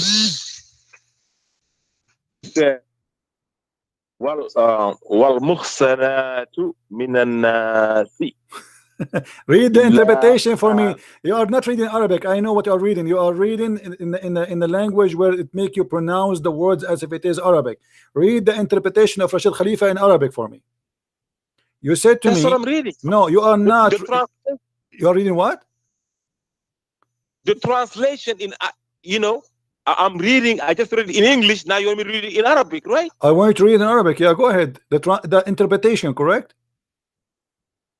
The verse itself in Arabic. No, the interpretation of Rashad Khalifa. You said to me, you did read it for me, Rashad Khalifa interpretation. I want you to read it for me. That's what I just read in English. Okay. No, you said to me, you know Arabic. No, I said I can read the verse in Arabic. I can give you the interpretation. How you can read the verse in Arabic, but you don't? How you can read the verse in Arabic, but you don't speak Arabic? Oh my God! Do you speak Arabic? So, speak to me in Arabic. Go ahead. I'm listening to you. I'm not speak. I can read the Quran. So how you can read in Arabic? What the point of reading for me the Quran in Arabic if you do not know Arabic? Obviously, you are reading letters which resemble the sound of Arabic. You do not know Arabic. Okay, now listen. Okay, listen. Okay, you said you said you are a follower of Rashad Khalifa. Is Rashad Khalifa is a Muslim? Rashad Khalifa, yes, he's a Muslim. But isn't it him who cut verses from the Quran off to make what is called miracle number 19? He said that the Quran have additional verses not true. He did say that. Yes, he did. That's why the Muslims killed him. Okay, so what? So you agree? Do you agree with him? Muslim killed messengers, right? No. Okay, so the Muslim they killed the messengers? Yes. So he's a messenger of Allah. I'm just saying it's in the Quran that some messengers have been killed, my right? My friend. Okay, who are the messengers who were killed in the Quran? I don't know the name, but Allah said messengers got killed. What kind of God? Your God who says these messengers are killed, but he cannot give us a name? Why would he give a name? Why you want to mention them? You know, Allah have time to tell us about the ant who was speaking to the ant, but he cannot mention a prophet name who was killed. Does it matter? Is it relevant? Yeah, it's matter. Yeah, it's matter because very important to know who is a prophet who was killed. Who is the prophet who was killed? You are talking about irrelevant things. My friend, no, we are. You see, listen. You are a joker and you have no idea, and you are not a Muslim. By saying to me that you are a follower of Rashad Khalifa, you admit that you are a false Muslim. There's no Muslim in the world. I want everybody to remember this guy. His name is Sheikh Talha. All the Muslims. He is a follower of Rashad Khalifa, and all. If we search right now, is Rashad Khalifa is a kafir or not? You will see all the Muslims agree he is. Is that correct? No. Okay. That's a lie. All right, let us see. We will see if this is a lie or not. All right.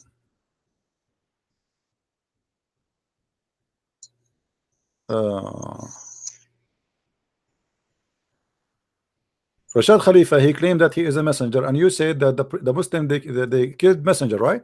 So you agree that he is a messenger. Is that correct? He's the messenger. He is a messenger. Okay. So isn't it your prophet? He said he is the last one. He never said that. Allah said he's the last prophet, not a messenger. So Okay. Rashad Khalifa. So what the difference between a prophet and messenger? Oh, you want to go there? Yeah. We can debate. How you that. can be that? how you can be a messenger but you are not a prophet? Yeah, yes, you can. Explain to me. Because okay, I'm gonna tell you what's a messenger and what's a prophet, right? Okay. Allah said, I know that right now the understanding of the Sunnis or of the regular Muslims is that every messenger is a prophet, right? Every messenger is right? is a prophet. Right. That's what they're saying, right? No, tell me what you believe yourself. You know how a messenger can be a messenger of God, but yet he is not a prophet. Explain to me. Give me an example. Give me an example. Give me an example of somebody he is a messenger, but he's not a prophet. He did not prophesy. Give me an example. Yeah, I'll give you an example. Allah give us the list of the prophets. This is another question. Give me an example of a messenger who is not a prophet. Please don't go around in the bushes.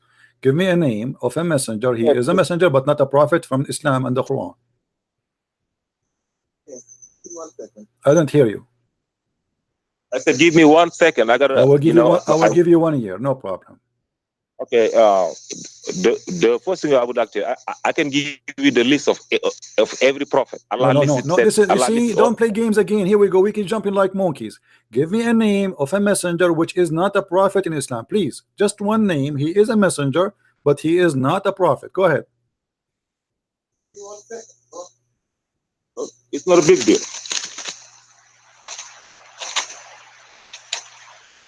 I'm waiting. Can you find me one who is a messenger but not a prophet? Okay, just give me 1 second. Don't be rushing. Look like you don't even remember one. You have to search. Yeah. Okay. Okay, hold on.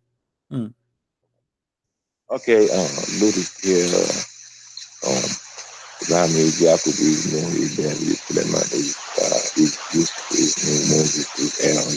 Don't make buzz in my nose, in my ears, please. You know, come on.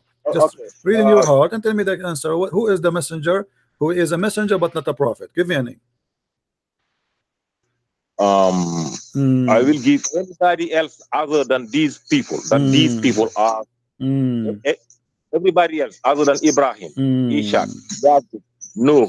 My friend, you see how stupid you are? You are forcing me to insult you. I give me the name of a messenger who is not a prophet. I am facing the name of the 18 prophets. This is not the question. I'm not asking you to name for me the prophet. I said to you, name for me one messenger who is a messenger, but yet he is not a prophet. Make it why your God, he sent 124,000 prophets. Are you going to name them for me? Give me one messenger who is a messenger, but yet he is not a prophet. Give me 1 second. Now you're about to get it. It's coming. You're about to get that.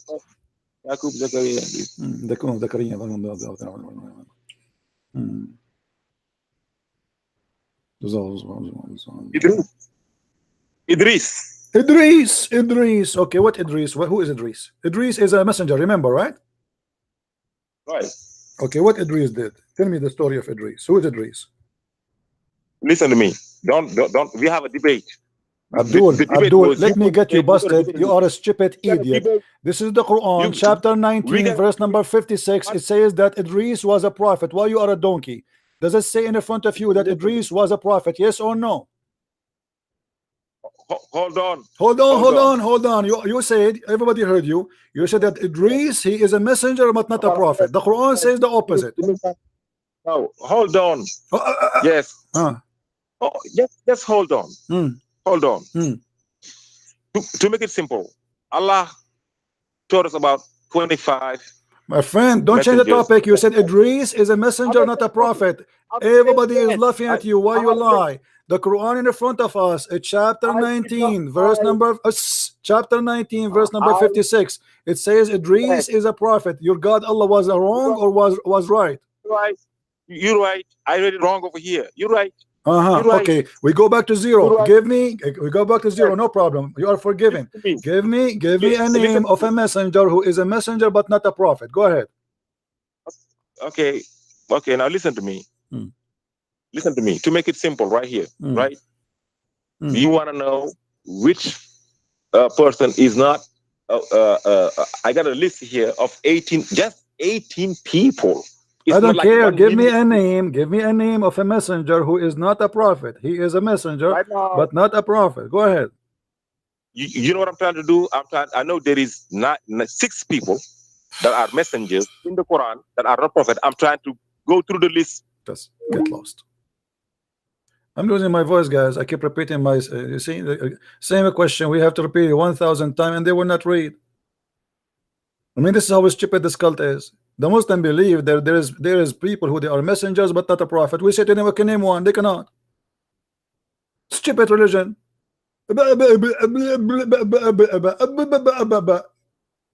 Let your mom call me. Let the man of the house call. Show me. Silence me. Answer me.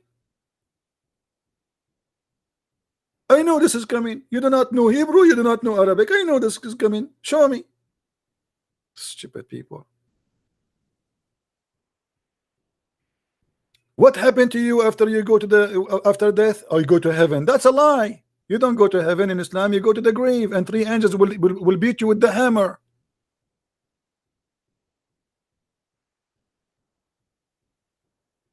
I mean, this is a joke. What a liar you are. Shame on you.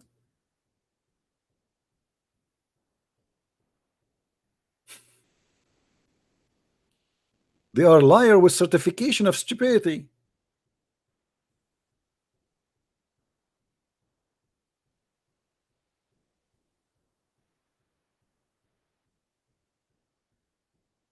I mean, can you find me one Muslim he is not doing his best to lie? The Muslim, they don't do their best to answer, they do their best to lie. This is my experience with the Muslims. I never saw a Muslim doing his best to answer. It's just a chain of lying.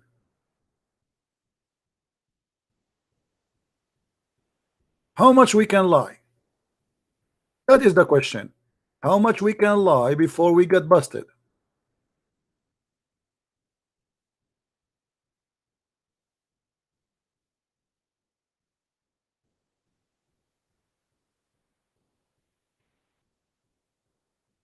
That is the truth. Now, who is a Muslim want to give us a call? Is it true that when you die, Shaitan, sorry, 2 angels will come to you and they will ask you 3 questions?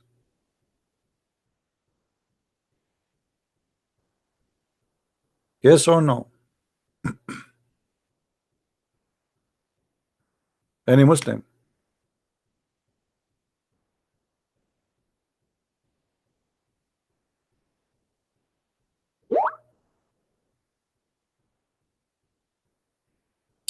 Alicia said I lie. Okay, hold on. We have another Muslim want to talk.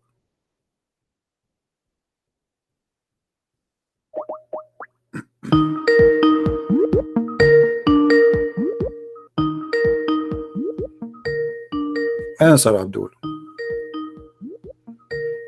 You see, they said to me in text, you are lying about the prostitution verse.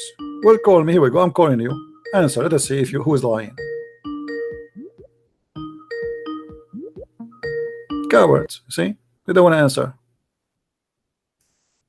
They don't want to answer. You lied. Okay, here we go. Get me busted.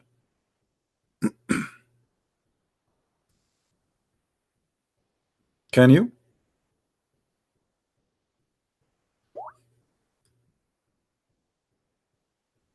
Yeah, you are Abbas. So what? Call me Abbas. Call me.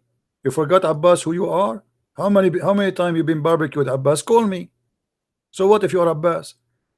He's Abbas from the speaker corner. Abbas, the same as Mohammed Hijab. Both of you are an idiot. Call me. Let us see who is lying. All right. How are you, Abbas? Hello. So you sorry, 1 second. Okay. 1 second, 1 second. I need to mute myself. All right. 1 second, 1 second. I'm not too bad. I'm just listening to your lies all the time. It's just unbelievable how many times you have to lie about Islam. What you can do? I mean, here we go. Yeah, you can help us to expose the lies, my friend. Today you spoke so much nonsense. I mean, like every day, it's so much fun listening to you. Really. All right. I mean, this prostitution verse you say, your interpretation of that prostitution verse, that Allah encouraging prostitution, Islam. And have you read Ibn Kathir? Read the verse for me first, and we will go to Ibn Kathir. No problem. Well, you know the verse anyway. No problem. Okay. Does it say in the verse, if they choose a chastity, you don't force them into prostitution? Yes or no? I'm lying. Yeah, what's wrong with that? Okay. So if they choose not to do chastity, you can do prostitution, right? Meaning is, if these your slave girls, if they want to earn money the way they are non-Muslim to start with, if they want to earn money outside, whatever they're doing outside, you don't force them, do it or not do it. But you must not force them. They will earn money. They are slaves. Do the slaves, they have their own can a slave open his own business, or the slave he had to do what well, in those Arab culture in that time, some slave women that do not have any husbands, so of course they have relationships outside. No, but this is not about relationship. This is about prostitution. This is about prostitution. If their master is not having sex with them, it's possible that they have affair outside. And okay, my friend, I want you to show me a reference. I want you to show me a reference that those slaves, they open businesses for prostitution. Well, there are. If you read Islamic history, in that it says, I think there are interpretations. I have read it, but I can't pinpoint exactly right now. I know exactly why you trying to change the topic, because I challenged you. Can a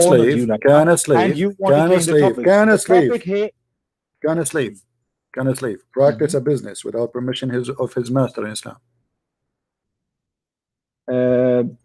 It's possible if they're doing it without telling their masters. It's possible if it's they're possible. Having affairs outside. If they're having affairs outside. Are you sure? I'm very sure. Yes. Where do you get this Tell from? me they couldn't. Isn't it your religion says that even a marriage he cannot practice, even it's a legal marriage, a person who is a slave, he cannot marry without permission of his master. It's not talking about marriage here, is it? Okay, so you are saying that even marriage, which is good to do, you cannot do without permission of your master, but you can do prostitution without permission of your master according to Islam, correct?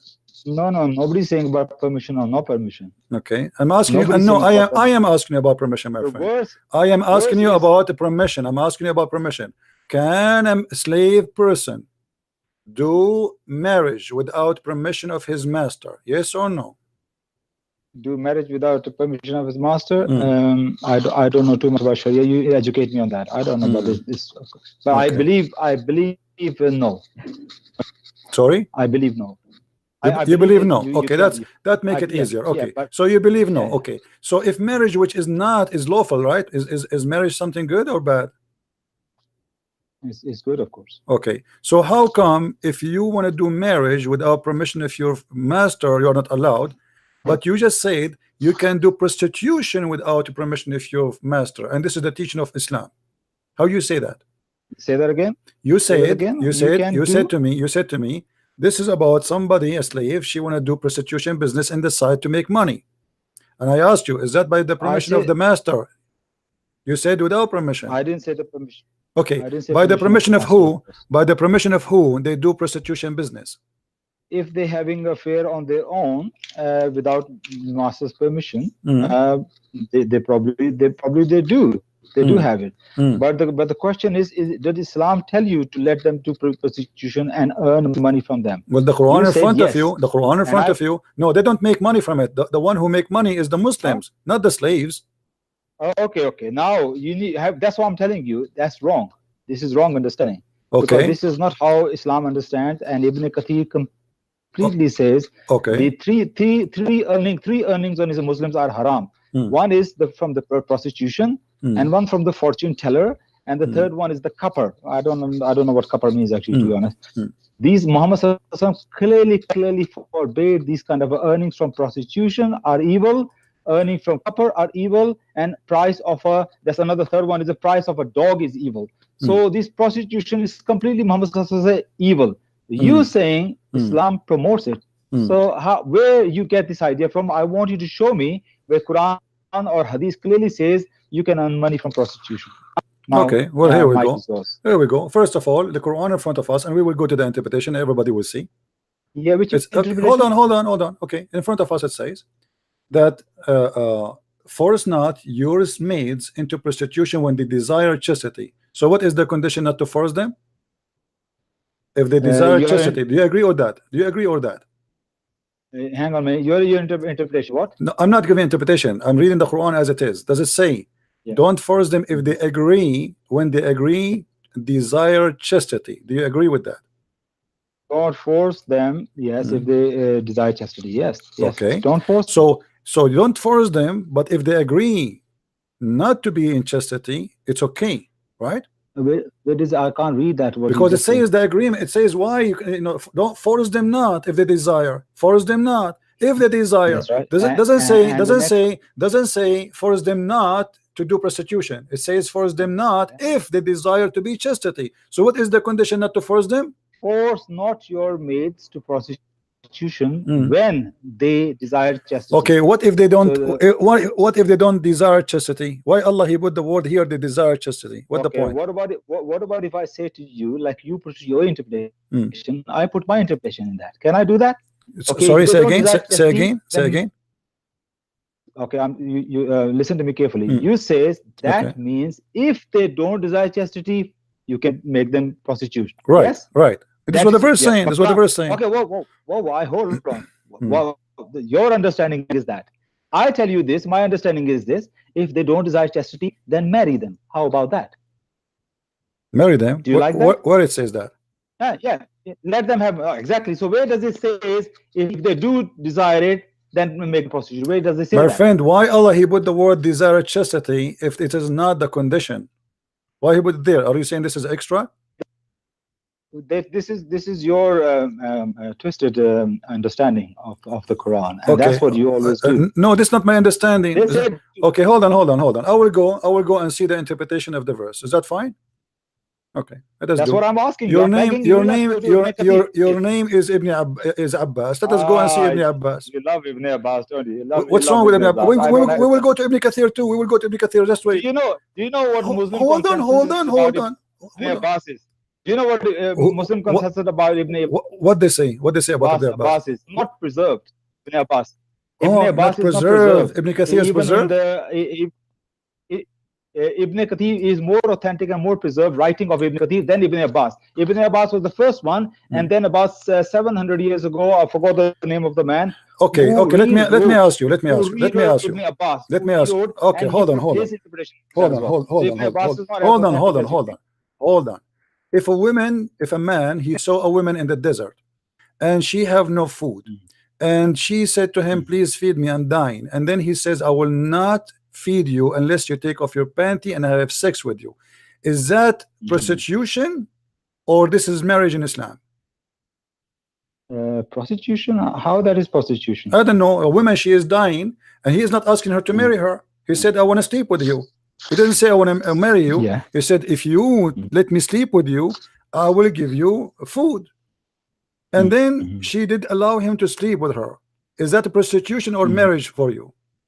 That is a prostitution on the behalf of a woman, not on behalf of a man. If man is just say, "Look, I no problem, guys." Did he say this is a prostitution? I like did he say this is a prostitution? Here we go. This is the story. This is a story. Okay, thank you. Don't. Okay, we got it. Guys, it's a prostitution in the behalf of the women. The fact is the opposite, because the women, she have no choice but she will die if she don't eat. The man is abusing her and he is forcing her into sex. This is a prostitution. In the return, I will pay you. But the women, she have no choice to get paid or not. She want to live. She want to survive. And look what your prophet said, what your Umar said, the caliphate. And you are the one who said this is a prostitution. This is Umar and the story of a woman. Hold on. When a woman, she came to Umar and she said, this man, he saw me in the desert. And what are you reading actually? What are you reading? Huh? What are you reading? What is your source? This is the source in front of me. This is No, the what is the name of the source? Here What we is the name go. of the book? Okay, this is the name of the book. Al-Muhalla bil-Athar. We can find you the same source from many places. This is not one. I can show you tons of verses. Give me your most authentic source, please. I'm showing you the source, and I changed to prove that this is a lie. This is why they are. Show me authentic source, CP, please, for God's sake. See, okay, which is authentic source for you? Okay, do I have to educate you on that? Which Okay, is the authentic? Anything I will show you, you say to me it's weak.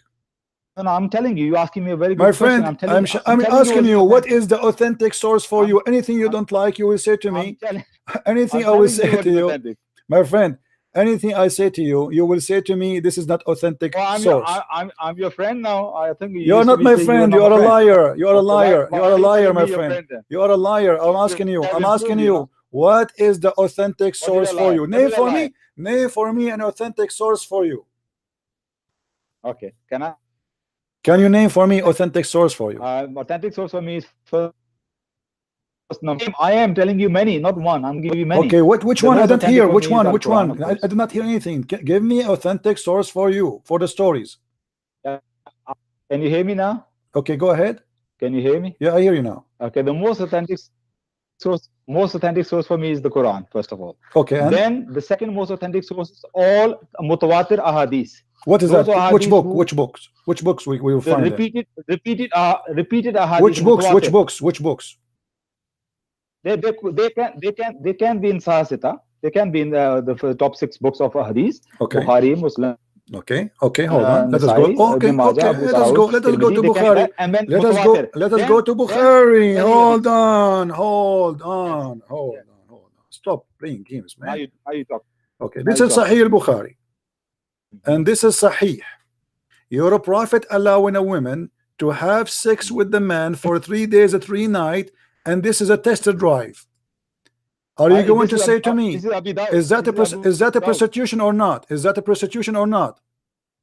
No, let me read. Don't force me. Are you in a hurry? You want to go toilet or something? Why are you so much I went in the toilet when your previous friend, brother, he was talking to me. I did already. So are you standing on the hot plate or something? Calm down. Yeah. Let us see. Here we go. This is Al-Bukhari, the book you like. Is that prostitution or not? I didn't see it where it says Al-Bukhari. This is Salama bin Al-Aqwa. Where is Bukhari? Later I will show you from Bukhari. This one is not Al-Bukhari. Can I read it? The Bukhari one? I cannot find Al-Bukhari now. No, it's okay. What you put on the screen right now, what source is this? I don't know. Later we will find out. But I want to read authentic source. I don't want you to... Okay, let us read this one first, and then we will go to Al-Bukhari. Read this one for me first. Okay. Salama bin Al-Aqwa said, Allah's Messenger sallallahu alaihi wasallam said, if a man and a woman agree, their marriage should last for 3 nights, and if they like to continue, they can do so. And if they won't separate, they can do so. I do not know whether that was only for us or for all the people in general. Abu Abdullah said, Ali made it clear that the Prophet ﷺ said muta marriage has been cancelled. So you're talking about muta marriage here. Is that prostitution or not? How this is prostitution? Is muta prostitution or not? First of all, muta is not allowed anymore. This is another question. Is muta prostitution or not? Of course not. Why not? You are paying a woman for sex. You are paying a woman for sex.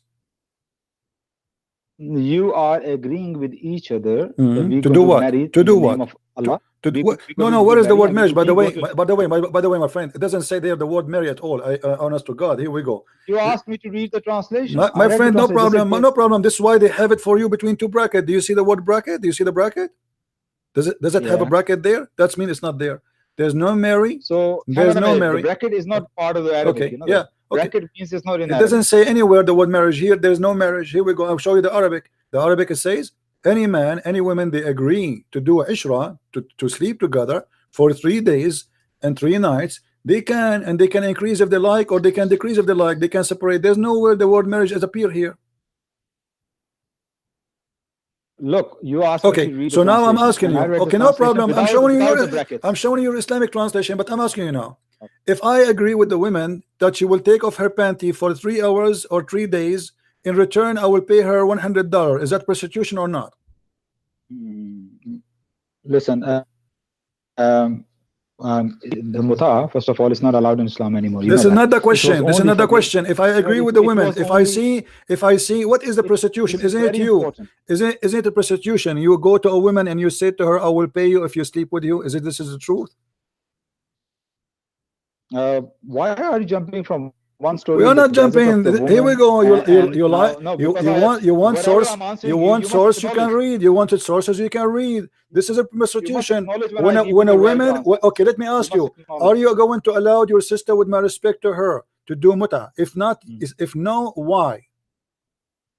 First of all, you must understand, when the muta was allowed, when it was allowed for only for maybe 3 to 6 months, that's what it was allowed. This doesn't matter. This is not true, by the way. That's not true, because even after Muhammad died, Muslim they practice muta, and until now the Shia they practice muta. Have you read the Sahih Hadith about the muta? My friend, answer me. At the time of Khaybar, he cancelled it. At the time of Khaybar, you know, the Khaybar. Do you know what Ali he said? Do you know what Ali he said? You mentioned Ali. Ali he said, if muta still exists, there's nobody will commit adultery. Is that correct?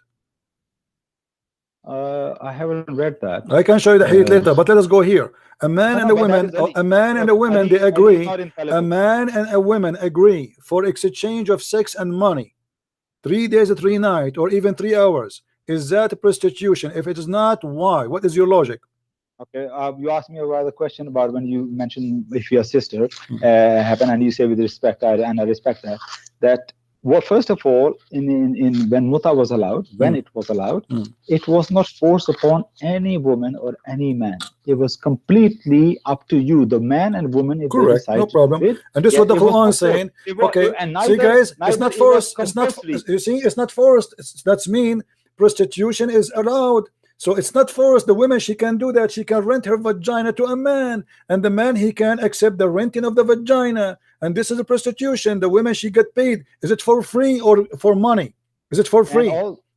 My friend, no. Is it for free? Is it for free? Or you have to mention the money, and you have to accept the money, and you have to mention the time and the date. Is it true or I'm lying? Do you know why money was in there? Do you know why money was there? Do you know the reason why money was there? Why? Okay, because whenever you do marry with a woman, muta or not muta, you have to pay dowry.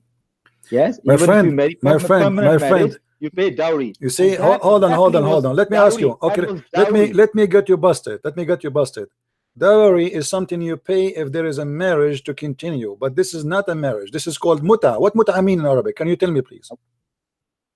1 second. I forgot the meaning of the muta. Muta means sexual joy. No, it doesn't mean that. They are doing muta. What muta mean? Muta mean joy. That is not the literal meaning. That's not the literal meaning. You're wrong. You're wrong here. This is not the literal meaning. Literal meaning is different. So what muta mean? I'm waiting for you. I can't think of now. Oh, you cannot. Are you saying that this is on record, that you saying that this is the literal meaning of that? Yes, this is what the word muta mean. Okay, literal. You saying muta actually literal meaning sexual pleasure? Yes, that's what he's saying.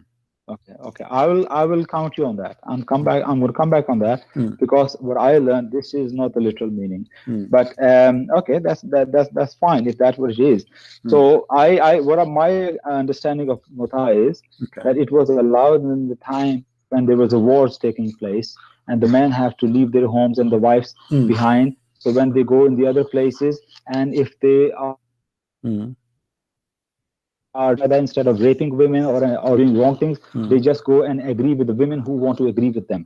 So it was in the very extreme situations that was allowed. Correct me if I'm wrong there. You did not say anything to correct you or to say. I mean, you are just repeating yourself.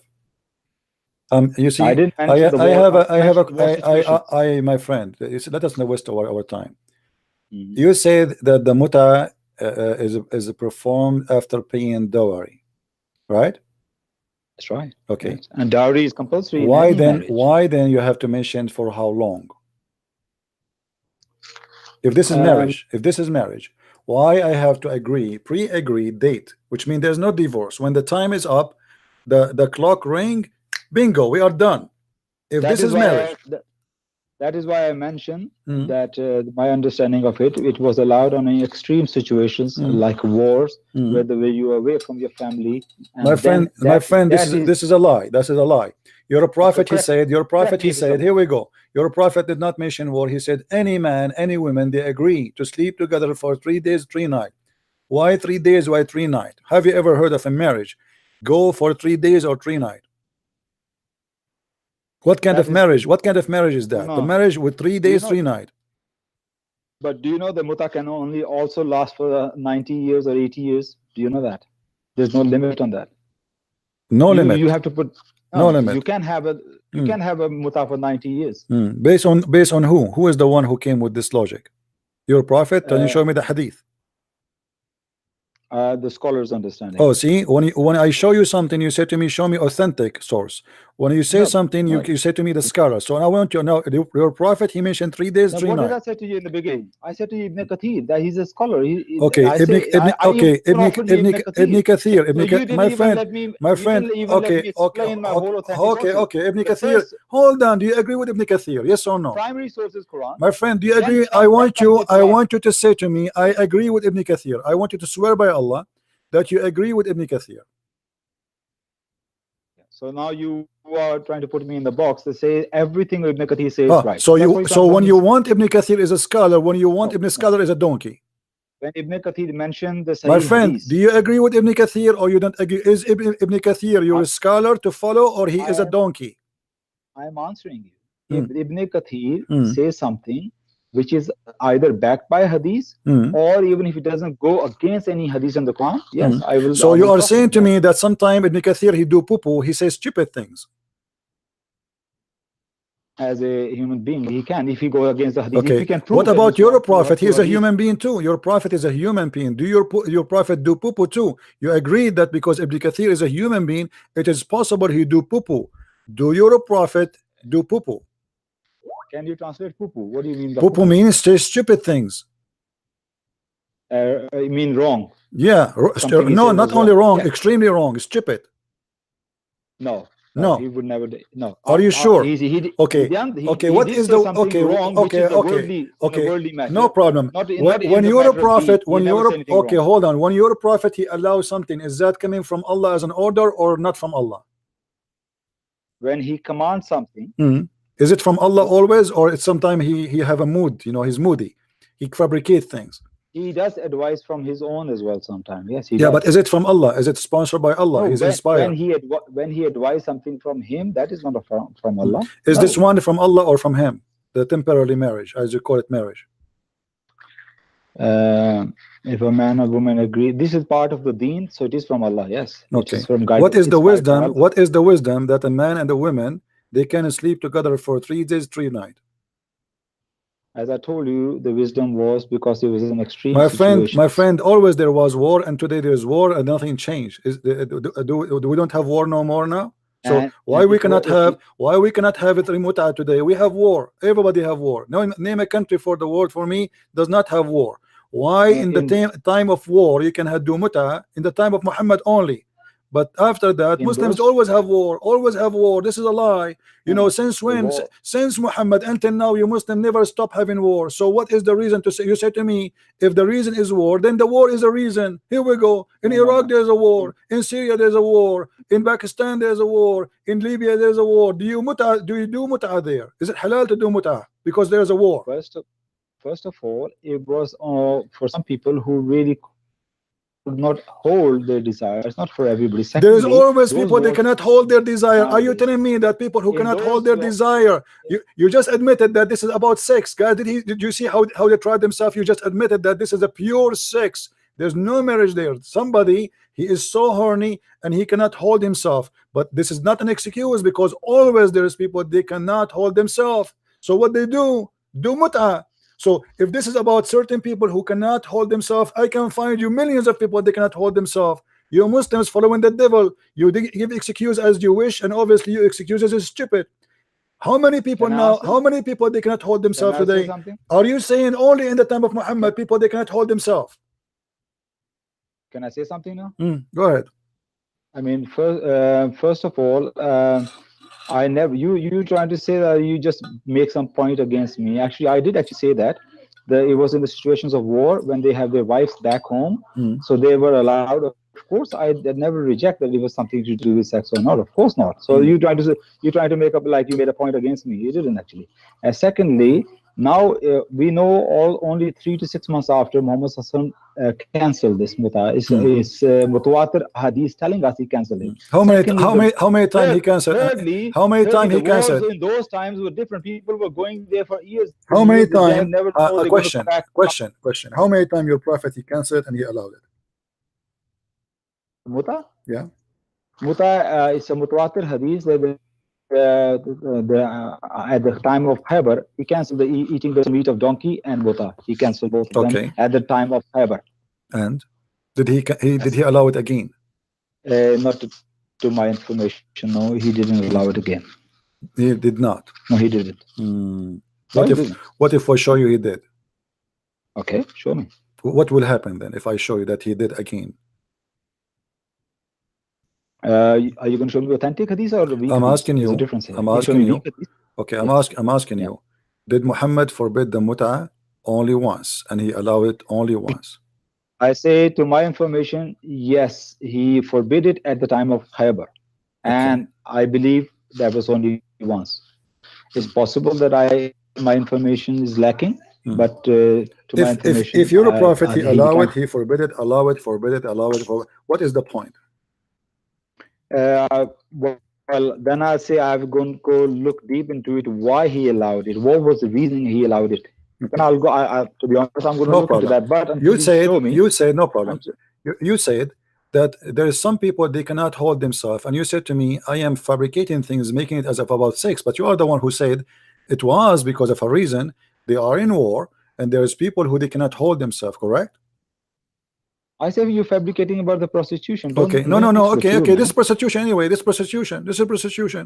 This is legally prostitution. That verse of the Quran. That verse is about prostitution too. It says it clearly. It says it clearly. Forbid not your girls if they do desire chastity. We can go and we can search right now in the hadith and we will find there's a book. It's called Muwatta Malik. Have you ever heard of it? Yes. Okay. What the Muwatta Malik speak about prostitution? What that book speak about prostitution? Do you know?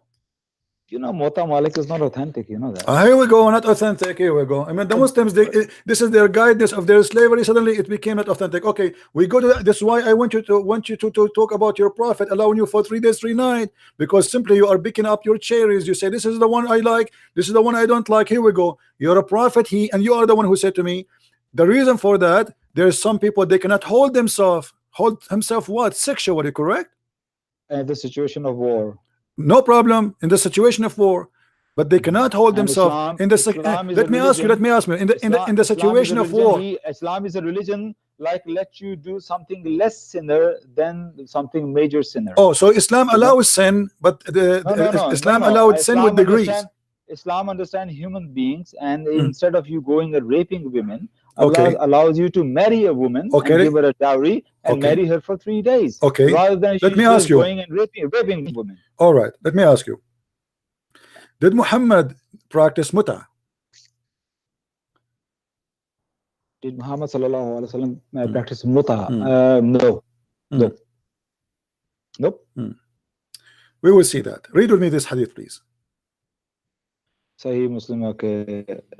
Ati reported that Jibir bin Abdullah, Jibir bin Abdullah came to perform Umrah, and we came to his abode, and the people asked him about different things, and then they made a mention of temporary marriage, whereupon he said, yes, we had been benefiting ourselves by this temporary marriage during the lifetime of the Prophet ﷺ, and during the time of Abu Bakr and Umar. So Muhammad is dead. Muhammad is dead, and Abu Bakr and Umar, and they are the caliphate now, and they are practicing muta. Explain to us. We made mention of temporary marriage, whereupon he said, yes, we had been benefiting ourselves by this temporary marriage during the lifetime of the Prophet and during the time of Abu Bakr and Umar. Yes, this clearly says that it was even after his lifetime. Thank you. So what because happened it's now? a What temporary happened if marriage. it's forbidden by the So Prophet as Muslims they claim? Why you Muslims practicing mut'a after Muhammad by Abu Bakr and by Umar? and this is Sahih Muslim. This is Sahih Muslim, hadith number 1405C. Okay, this is a. Can you show me the hadith category if you don't mind? Here we go. This is the number. You see the number? Yeah. Okay. No, I can't see them. Okay. Well, let me go back. Okay. Can You you go see a it little bit now? up? You see? Can You you go a little bit you up? see the number? Do you see the number? Hadith 1405C. Yeah, okay, fair enough. I Alright. think it's authentic hadith. And this is the category. So what we Sahih learn Muslim, from the here? book of marriage. Okay. So we learn from that Yeah. that So that mut'a what we never learn? been forbidden. Obviously, it's a lie. And you Muslims, you fabricate lies. And this is a Sahih hadith. And this is an authentic. And Omar he practiced it, and Abu Bakr he practiced it, and Muhammad he practiced it, and you Muslims practice it. And the whole and this is not in the time of war, because we practice it always. It's not about war. Here we go. We practice it all the time. And what is that? It is a shameful behavior. It's a prostitution. You go to a woman, you offer her money. Let me ask you, in the case of mut'a, is there a divorce? You ask me another If question. there's a divorce, no, to wrapping up- explain to the question people, you asked to me. explain to people what mut'a is. If there is a divorce, no divorce, right? Hang on, I have to tackle the question before. No. before If there is a asking this divorce, question. please. No, Abbas, it's very please. important. No. It's very You important. can. for the We will people go to learn back. about We it. have You time. said We to have me- time until tomorrow. Don't worry. I'm here. My 4 wives in vacation, and I'm my sorry, if you my there's no 4 time, mother-in-law. you They go- went to do you jihad. go one after the other. I am When you asking go to you. the next step, Is it you don't true? come back to the Is previous it step. true? There's I no. know you- Is I it know true? you have to, when Is you it go in the true? next step, you're not going to come back to the No, we will be back. I promise said- you. Okay. I will No, go no, back. no. I will go back for you. What is that? What you want to say? Go ahead. You said to me, do you know your prophet practiced mut'a? Mm. And my answer was, no, he didn't. This hadith didn't say that he practiced mut'a. That's the first thing I need to clarify. So if I show you that We your learn from prophet, this he hadith, okay, let us make it. Let us make it clear. If I show you that your prophet he did mut'a, what you will do? if he practiced mut'a, what I would do? But I know he didn't practice mut'a. I'm asking you, if the I have to be prophet, honest. Yes. If he practiced mut'a, then he practiced the same thing what he tell the Muslims to do it. okay, but what is the? Which is not, which is But not you are, haram. but so why you At are this making the time, but challenge? Okay, I so know that he didn't. Hmm. I know he didn't. Okay, I know he didn't. So he wouldn't change big time. But why he did it? He was in a war situation and all that. That might change. But that is not what he's done was haram. No, he's not a hypocrite telling everybody else, you don't do it, but I'll do it.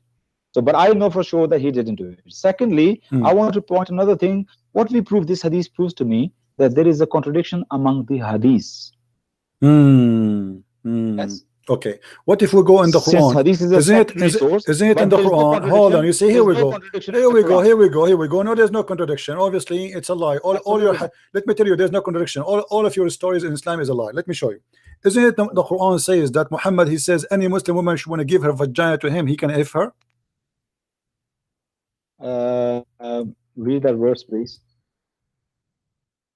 Read the verse. It's not said the way you said it. Well, you can say whatever you want. The Muslim, they try to look to make it look nicer, but obviously it says any woman, she can offer herself to the Prophet. Why don't you write your own tafsir? You know, you have a very no problem. Here we go. No, I do not need. I will show you. I will show you. I will show you. You like Ibn Kathir, don't you?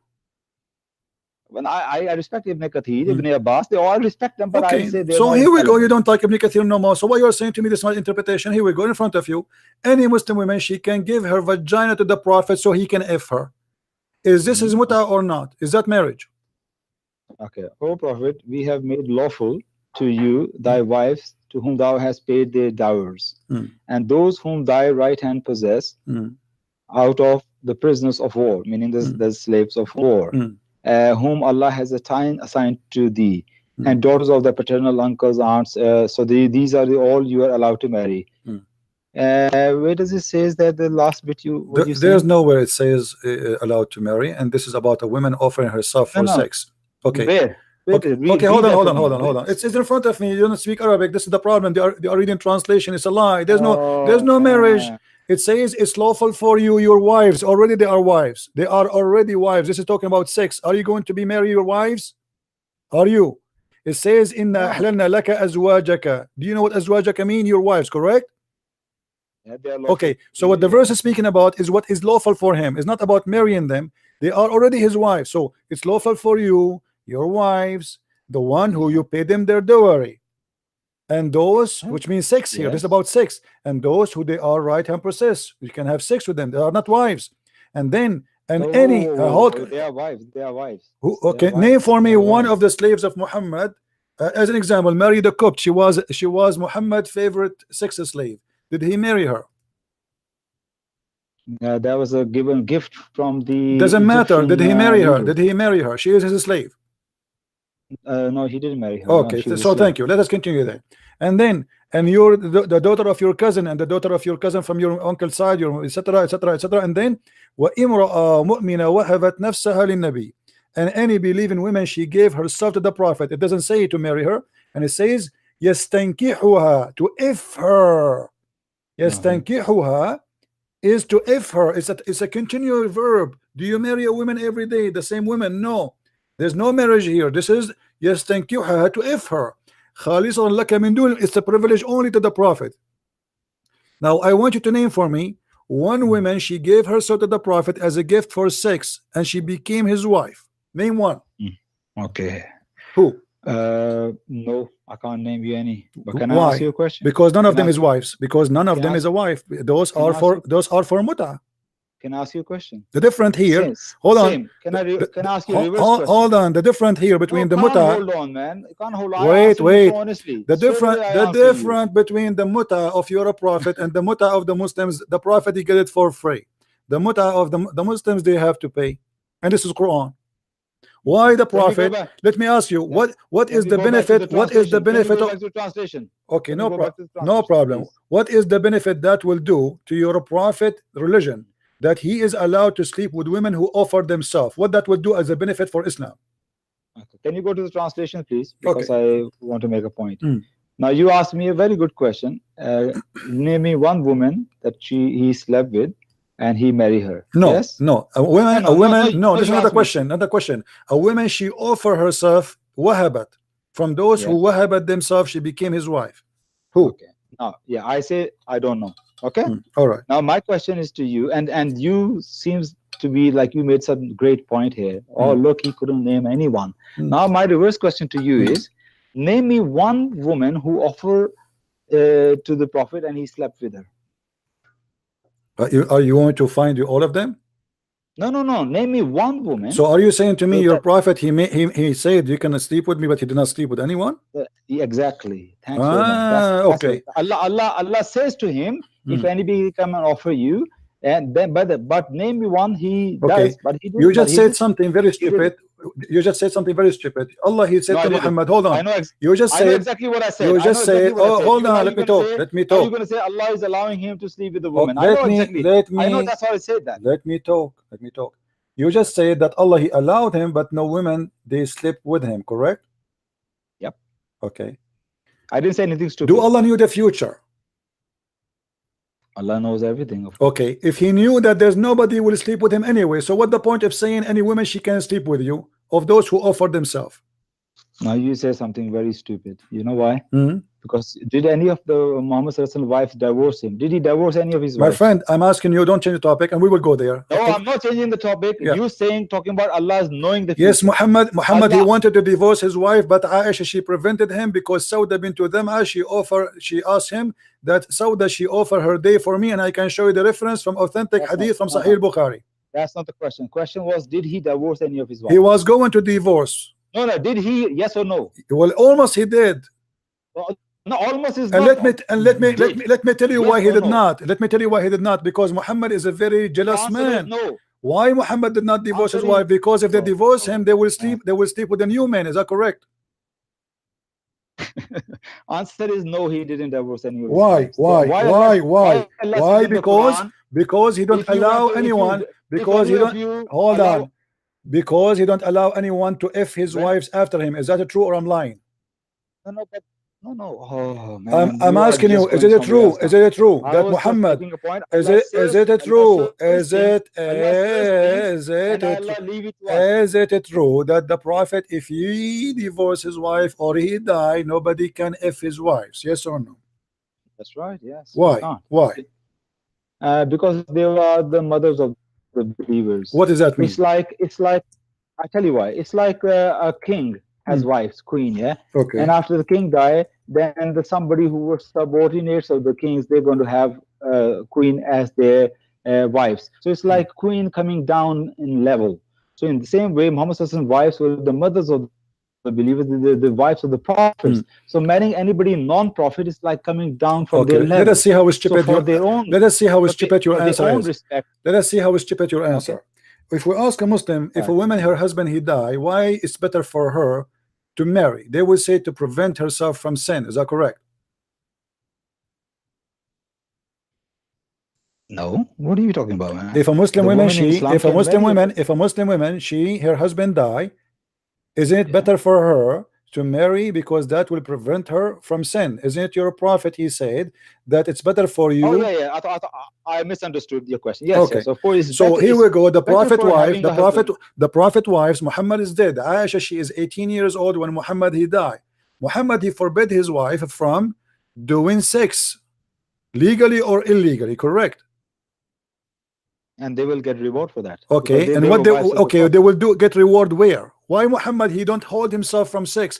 Why a Muslim man he can marry as many as he wish, but when it's come to the wives of Muhammad, here we go, the husband he die and the girl she is 17 going in the 18, and yet she cannot marry, which is right for every human being to have. Why Muhammad is in the grave, but he's holding those human beings as his slaves? So what if she was his wife? Why Muhammad he marry Khadija? Khadija, if Muhammad is a person who don't agree that someone should sleep with his wife, isn't it Khadija was previously married? She was, yes. Okay, with two husbands, correct? With two husbands before him, which means two men they slept with her. Yeah. If the honor of the prophet will be disgusting for the honor of the prophet that his wife is sleeping with the other man, what is the difference will make if you sleep before or after? You see how silly what you just said? How nonsense what you just said? You are the one who's saying to me that we should not not sleep with them. I'm answering you. None of the wives of the prophets ever slept with another man. What do you mean? You know what I mean? What do you mean? You know what I mean? When Khadija slept with other men, she was not a wife of the prophet. Really? So none of the wives of the prophet ever slept. Sauda had a husband before. Even the Jewish Safiya. All of them, they have wives. All of them. Maria, the only one who don't have a husband before. Yes. So okay. Meaning, once they become wife, after that they didn't sleep with anyone. So his honor has not. If you talk about the so honor, you are saying to me, you as a Muslim, your honor will be destroyed if your wife after you she marry a new husband. No, I'm not a prophet, man. Come on, what are you talking about? So what is making you special if you're a prophet? What does that mean? Are you above mankind if you are a prophet? So you're telling me prophet? Are you above mankind? So what is the big deal? Like, here we go. This vagina is reserved for you. Your honor is there in that hole. It's like a king. The king he have a hole. The guy is the king. He have a vagina, and nobody can touch the vagina of that king after his death. You are saying that to me? No. I'm just saying the special position. King have a special why no this is no special position. No, this is not true. A king he die, his wife she can get married. This is a lie. So now why you're a prophet, he will not allow his wives to marry again. Tell me one thing. When the queen, a woman, a wife of a king, she has special honor, yes. When she marries somebody less than the king, then she is not in that special position. Well, your prophet was not a king and he was a savage man. Isn't it a woman who Muhammad tried to force her into sex? She said to him that you are a savage and you are from the trash. Is that true? Prophets are more special than kings ever can. Isn't it true? Isn't it true that a woman she said to your prophet, you are a savage and trashy person? Many people say many horrible things to him, of course. No, he tried to force her into sex. He said, how for a queen she gave herself to a suqa, which means the trashy. You are a piece of a trash. Is that true? People call Jesus possessed by the My demon. friend, Jesus did So not try to sleep with women and did not force them into sex. I'm asking you, is okay, it who was true? Is greater? it Who true? was Is it Can I ask you true? a question about Is you? it When I, true? Is it true that your prophet he tried to sleep with the women and she said to him, how a queen, she is a queen, how for a queen like me will sleep with a savage trashy person like you? I am making up things. I don't even know this hadith, but I say you're lying. How about that? Prove Okay, me let us wrong. see. Yeah. Let us find the hadith then. I don't think he met any queen in his lifetime. There was no queens in that Arabia and all that. My What are you friend, talking about? you are an ignorant man. Okay, Okay. fair enough. But can I tell you about your No, God? before Actually, let us go and see the hadith about the one you say why can't I online. ask you a question about your Hold Bible, on, man? hold on, Just hold on, just hold one on, question. hold on. We're I not done. We're called not you done. about 5-6 times before. Okay, Never hold ever on, you allow me one hold question from the on, Bible. hold on. Will you allow me one question from the Bible? You Just can, to refute your. yeah. Actually, you are accusing your own God. You just want to change your topic. Hold on.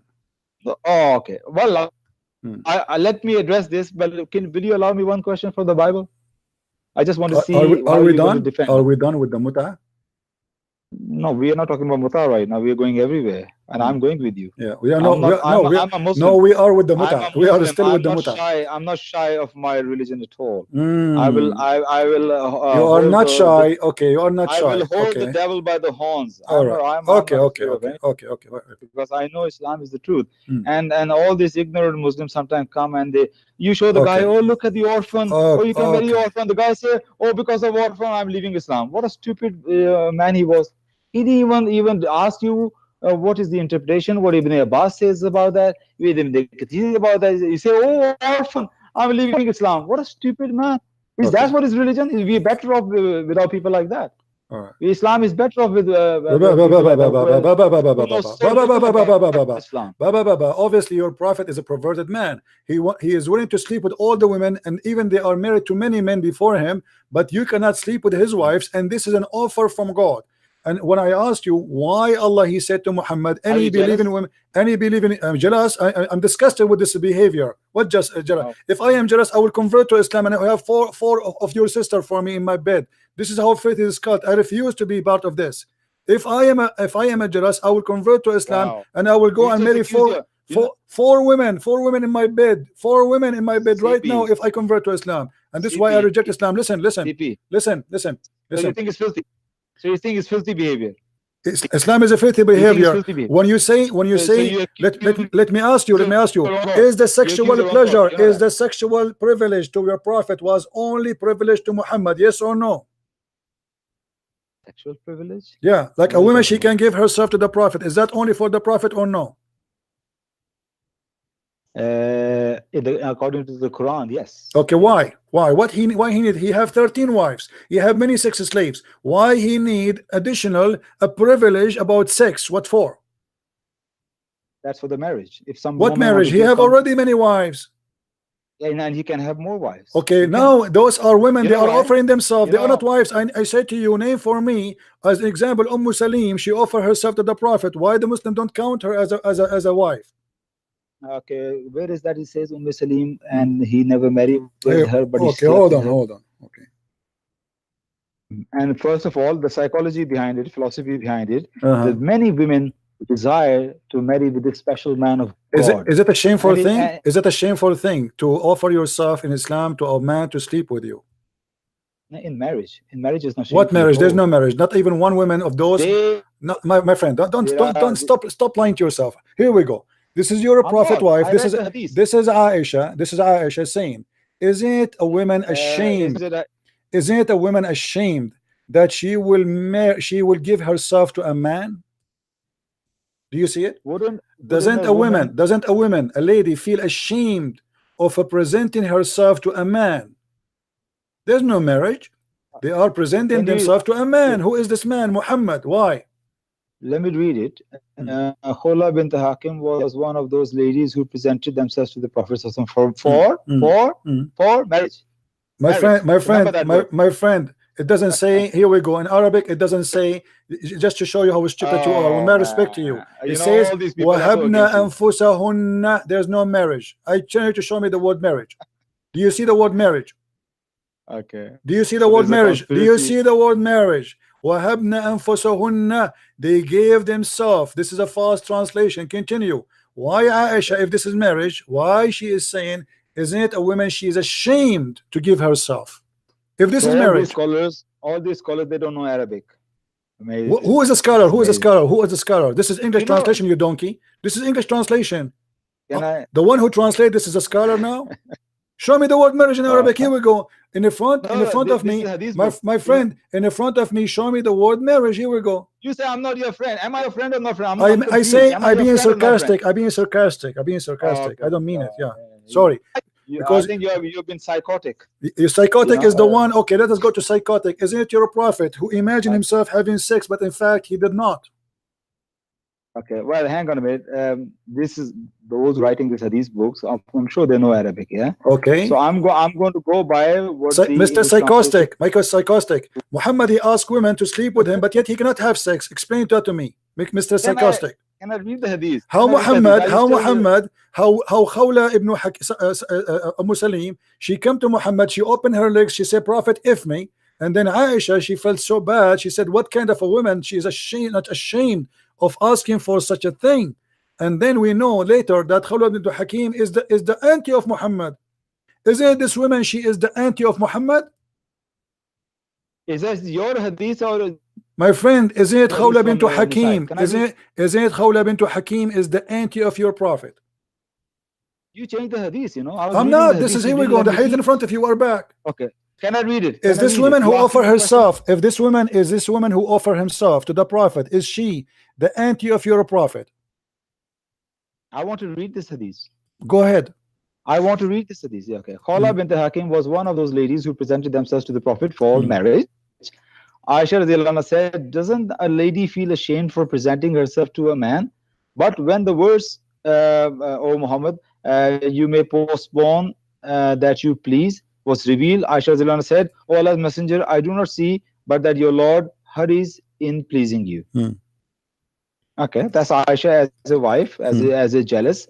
Wives can be jealous. She says, why Muhammad is given this thing permission? But remember, marriage for marriage. It does not say that he slept with a woman without marriage. So your accusation that he slept with a woman without marriage is not in this hadith. It doesn't say that either he married her or he didn't marry her, or either he slept her. You need to show me. Okay, show me the rest of the story. Okay, hold on. You see, I go by what your Islamic reference showing.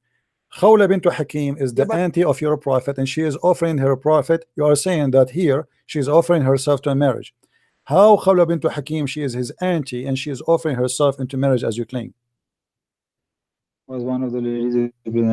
Okay, now you need to show me the Khawla bint Hakim is not only auntie, but it's a very close relation auntie. Not only auntie. Remember the verse. Okay. Remember the verse of the Quran which says that which are prohibited for you to marry and which are not. So show me this Khawla bint Hakim is his aunt and the close aunt, blood relation, that which is not allowed in Islam. Show me that. Okay, it is. Make your case. When you make a claim, you need to show me. Okay. Khawla bint Hakim was his aunt and the close relation which is not allowed in Islam. Okay, here we go. You can't. I even don't know, but I know for okay, sure okay. Here we go. You make a claim. We don't say things without proof, my friend. Here we go. Will take me a second, and I will show you, and you will be sorry. 1 minute before you go anywhere. Oh no! Before I go anywhere, here we go. I got the reference. I got the reference. I got the reference in the front of my eyes, and here we go. This is the book. Musnad Khawla bint Hakim. Shut up. Musnad Khawla bint Hakim. It says here, إن خولة بنت حكيم إن خولة بنت حكيم السلمية هي إحدى خالات النبي صلى الله عليه وسلم. سألت النبي عن المرأة تحتلم. She asked the prophet about a woman she see a water and she have orgasm in her vagina. Explain to me. How this happened. Oh, explain what? Say that again. She asked the prophet about seeing water in her vagina because she have orgasm. She is his auntie. Huh? She is one of the auntie of your prophet. Oh, I see. So any woman asks, our friend, what any woman asks? What any woman asks? I show you the hadith. I show you the hadith says that she offered herself to the prophet. What's wrong with you? Yes. Okay. Yes, I so agree with how that. she is the auntie of Muhammad, and yet she is offering herself to sleep with him? No. Where does it say this is his auntie with the blood relation? It's in the front here. It says auntie. What do you mean that blood relation? It says none of my business. None of my business. This is your business. Oh, okay. Man. You know what the Christians normally blame Muslims? That we always hide behind Arabic. My friend, this is what Muhammad Hijab he said to David Wood. Now I know this is coming. You do not know Hebrew. You do not know Arabic. Suddenly now you cannot do it. Is that my fault? At least David Wood, he is not a Muslim. You are a Muslim. You pray to Allah in Arabic. You recite Quran in Arabic. You ask Allah in Arabic, and yet you do not know Arabic. Who is the donkey here? And now I'm asking you, did Khawla bint Hakim offer herself to the Prophet in sex? Yes or no? For marriage. Okay, what marriage? Where is the word marriage? Oh, you see, you're hiding. Anyway, listen. And how she offer herself in marriage, but she is his auntie. Now hold on. Let me ask you. Let me ask you. Okay, let me ask you. Let me ask you. Did the same woman come to your prophet, and she said to him that she is having orgasm and she is touching herself? Should she wash? Is that the same woman? Why this woman? Why she is horny and why she is filthy? Why? I'm showing you the English now. Why this woman? She is. Here we go. This is Salim. Khawla bint. She is the same woman. She is coming to Muhammad, saying to Muhammad that she is having orgasm after touching herself. Allah is not ashamed of the truth. What a way. This is Salama. What are you talking about here? Salama is the wife of Muhammad, you idiot. Salim is the one who's asking. Salam went to the apostle. Yeah, who's Salam here? Who's Salam? Lord have mercy. You need to show me. My friend, the other woman. Okay. Salama and Salim. This is the translation of the Muslim stupid translation. It says in Arabic, Inna Salim. This is the same women. The same women. Oh. Okay, look. I don't believe you. Okay, no problem. No problem. Let us say. I don't believe. No problem. What kind of a woman? There is different. My friend. Khawla is different name, and so Salim is different. Why should I believe you? Khawla. I'm sorry. She is not the same one. Well, prove it to me. That's the same one. Okay, we will keep going. We will keep going. Each time I say something to you, say prove it to me, and I prove it to you, and you say, I say to me, I don't read Arabic, and I don't know. I'm a donkey. I'm stupid. Now let focus with me. Focus with me. What kind of a woman? What kind of a woman? I'm going to prove it to you that this is his auntie. I showed you. Here we go. Here we go. It's in front of you. What about you make a Muslim who speak Arabic to join you in the conversation and let me talk? Can you do that? Don't tell me from all the Muslims. Don't tell me from all the Muslims you know that even one of them he speak Arabic. What is your point? The point is I am showing you the reference.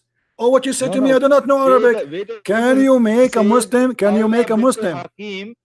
Where does it say Khawla bint Hakim is his auntie? Where's the Arabic word for it? It says here, وَهِيَ إِحْدَى خَالَاتُ النَّبِيِّ, you idiot.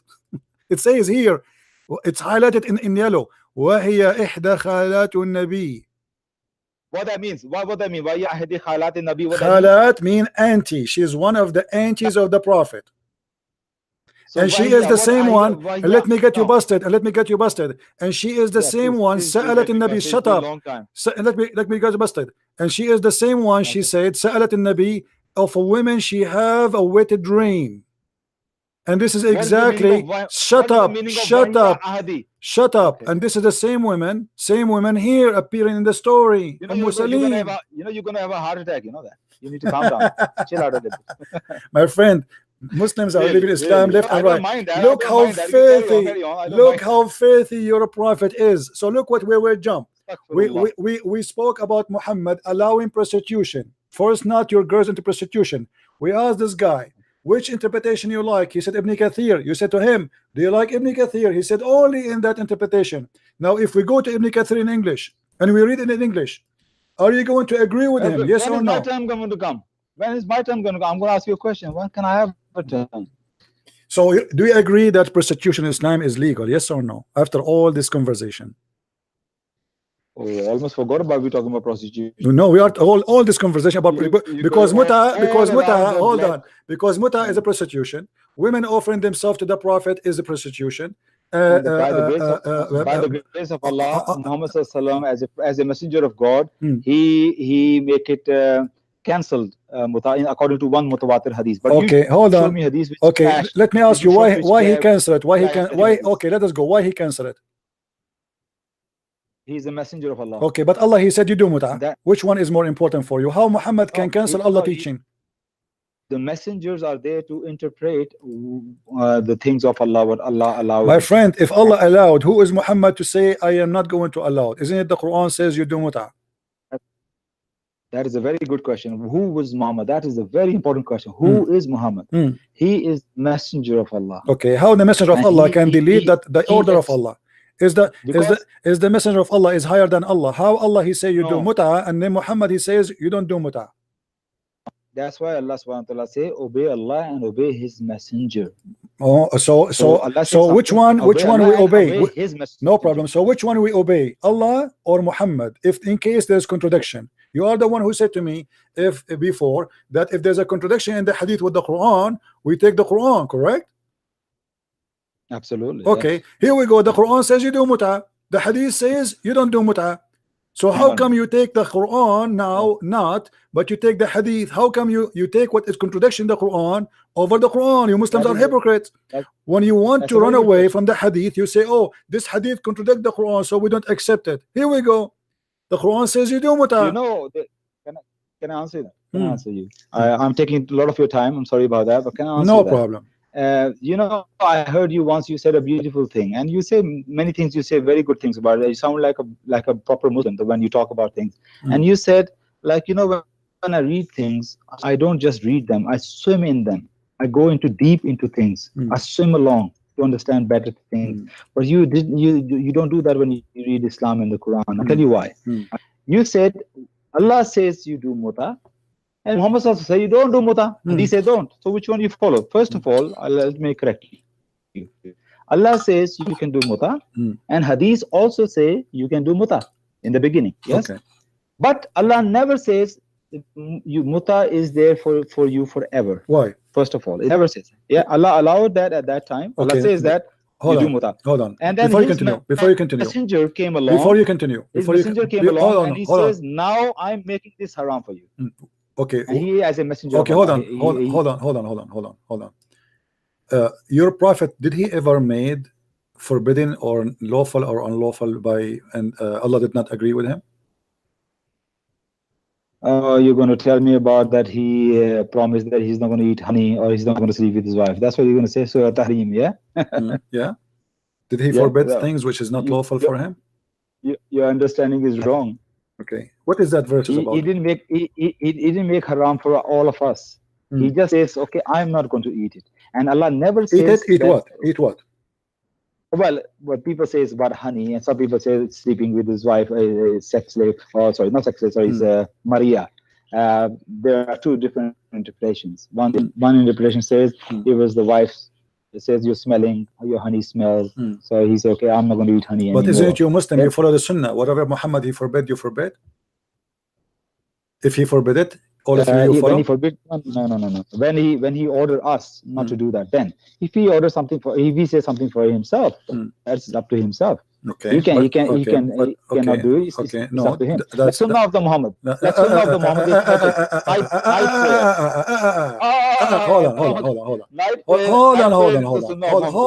Hold on. Do you know that? Hold on.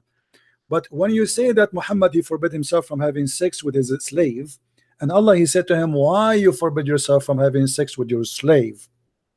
Why Allah is saying that to him? No, well, there are two different interpretations. Which one you like, Ibn Kathir, or which one? Which one you like, Ibn Kathir? No. Read whatever you like. Doesn't matter. I'm telling you both. One is this, that he never said, I'm never going to sleep with this woman. He said, I am not going to sleep in your house. That's what he promises. That's a lie. Because he was in the house of Hafsa. Okay, show me the reference. I read in the tafsir. Which tafsir? Which tafsir? Correct me. Okay, let's say correct me what I say. If I'm wrong, what I said. Correct me then. Well, Because I read it. No that he problem. promised. Okay. I think it's Jalalain.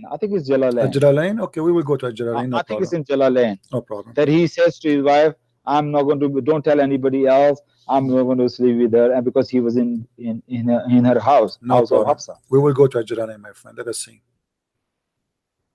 But what's your point here? The point is that your prophet, he said just to make his wife happy, because they were so upset for his perverted man.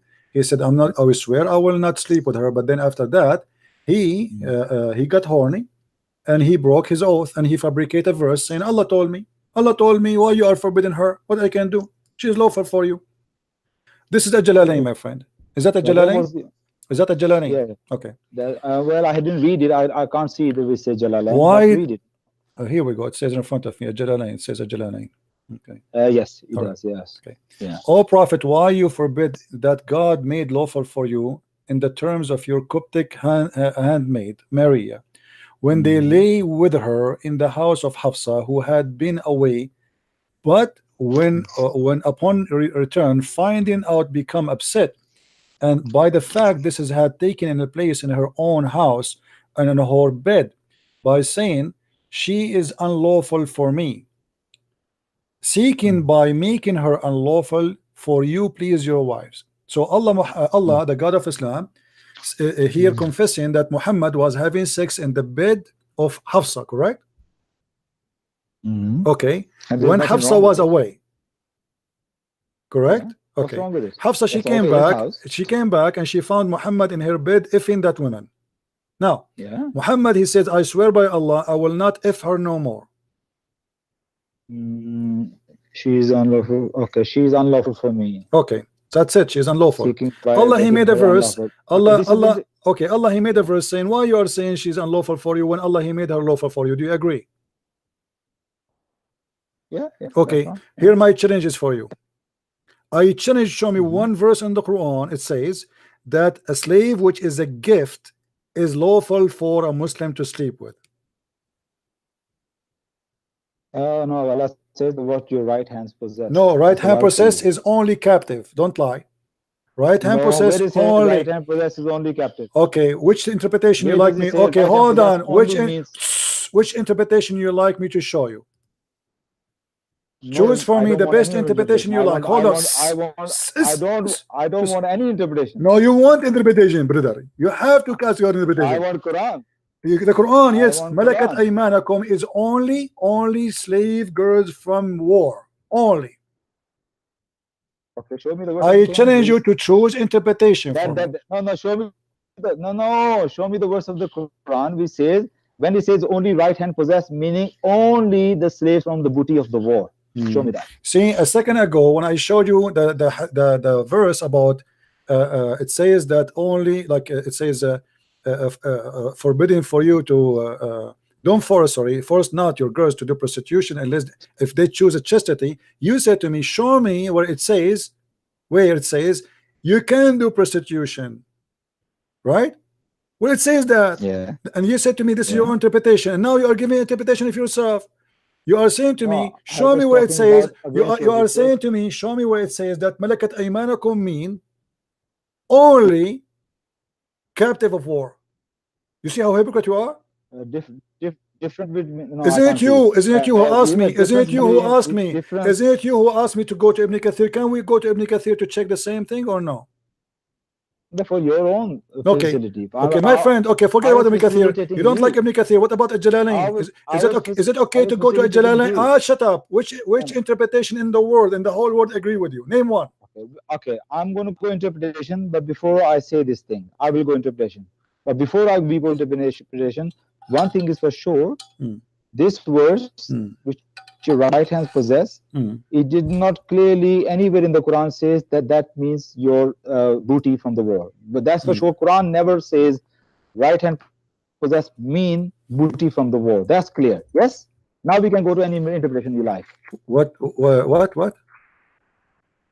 Say again. You say right hand possess only means the slaves from war. Yes, that's what you said. Yeah, Yes, yeah. according to you. I ask you, show me where it says in the Quran. One thing is we understand is not clearly says anywhere in the Okay, so what we would do now? what your right What we hand would do possess now? mean. Okay. No, that's fine. That's fine. Okay, That's what fine. we would do now? No, no. First we clarify Shouldn't we go? Shouldn't It's we not in the go? Quran. Okay, Now hold can on. go to any So how interpretation we you will like. understand how we will understand who is the right hand possessor according to you now? What we will do? You as a Muslim, as long the Quran does not make it clear, how you will find what is the real meaning? I'm telling you, right hand possess means slave. That's it. Okay, slave what? Slave what? Okay, hold on. Slave I'm asking either- you. slave either Hold on. Okay, slave what either kind? from the What gift from kind of a slave? you, What kind of a slave? slave Okay, what kind of a slave? Is it slave from war or a slave from buying and selling, or a in gift? Islam, you can't buy a slave to be your slave. You can only cannot? do this that there's somebody who no. You Listen to cannot? me. Somebody who's no. Someone who's already a slave, you can buy a slave, but you cannot make a slave a free person apart from the war.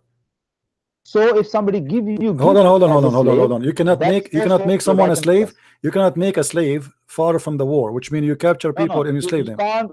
You can't make a free person your slave unless it's in the war. Okay. You can't just so say, here we okay, go. You just some confessed person- that those are a slave of war. Yeah. What are you reading? You just say to me that you cannot make a free man unless it is a free person, a slave, unless it's a war. Is that all I said? This is what you said. What? Repeat again. Go ahead.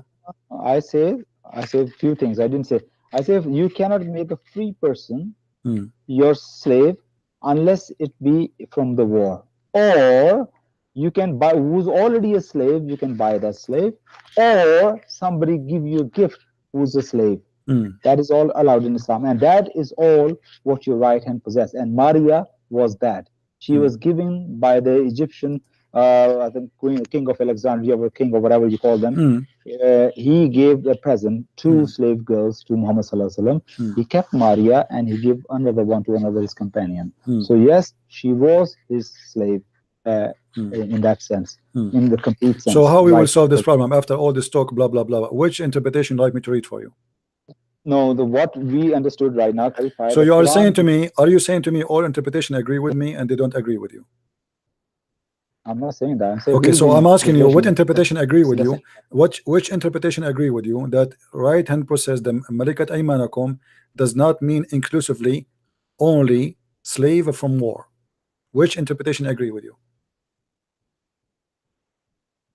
Okay, I am not well versed in interpretation, so read any interpretation and let's analyze it, because your understandings are most of the time I find very twisted understandings. All right, let us go and see which verse you want me to show you. Here we go. All those verses in front of us speaking about right hand process. Which one you like me to just to show you? I don't care which one. Any you like.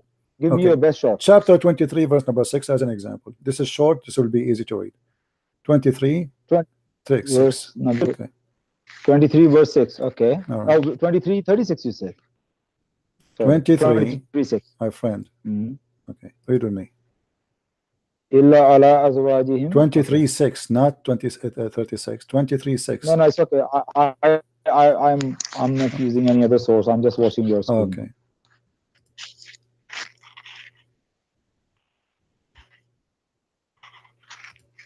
And which interpretation you like me to show you? Any Jalalain. You mentioned Jalalain many times, right?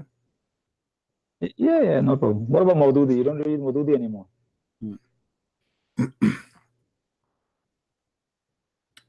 By the way, you have blocked me. Why you block me? I'm calling from my daughter's. Because you're always like a kid, you know. You jump from because all of you jump like a monkey from a place to a place. Look where we were, look where we end. Here we go.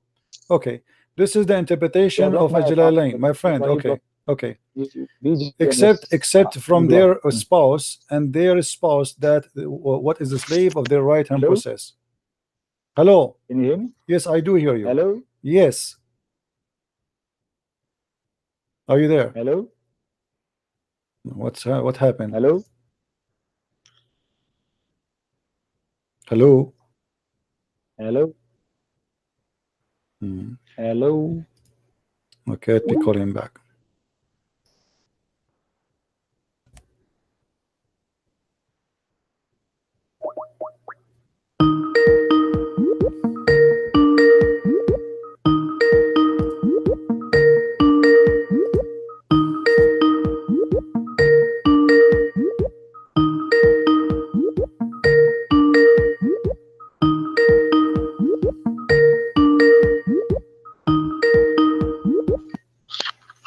Do you hear me now?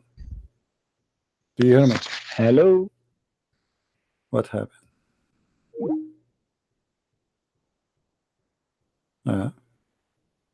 Nothing wrong with my Skype.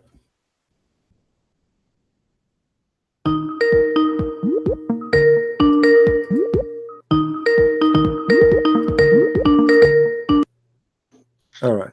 Hello. You hear me now? Hello. What's happening with you? Hello. What's happening?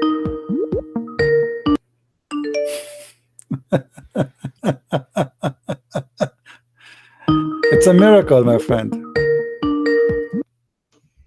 Hello. Do you hear me?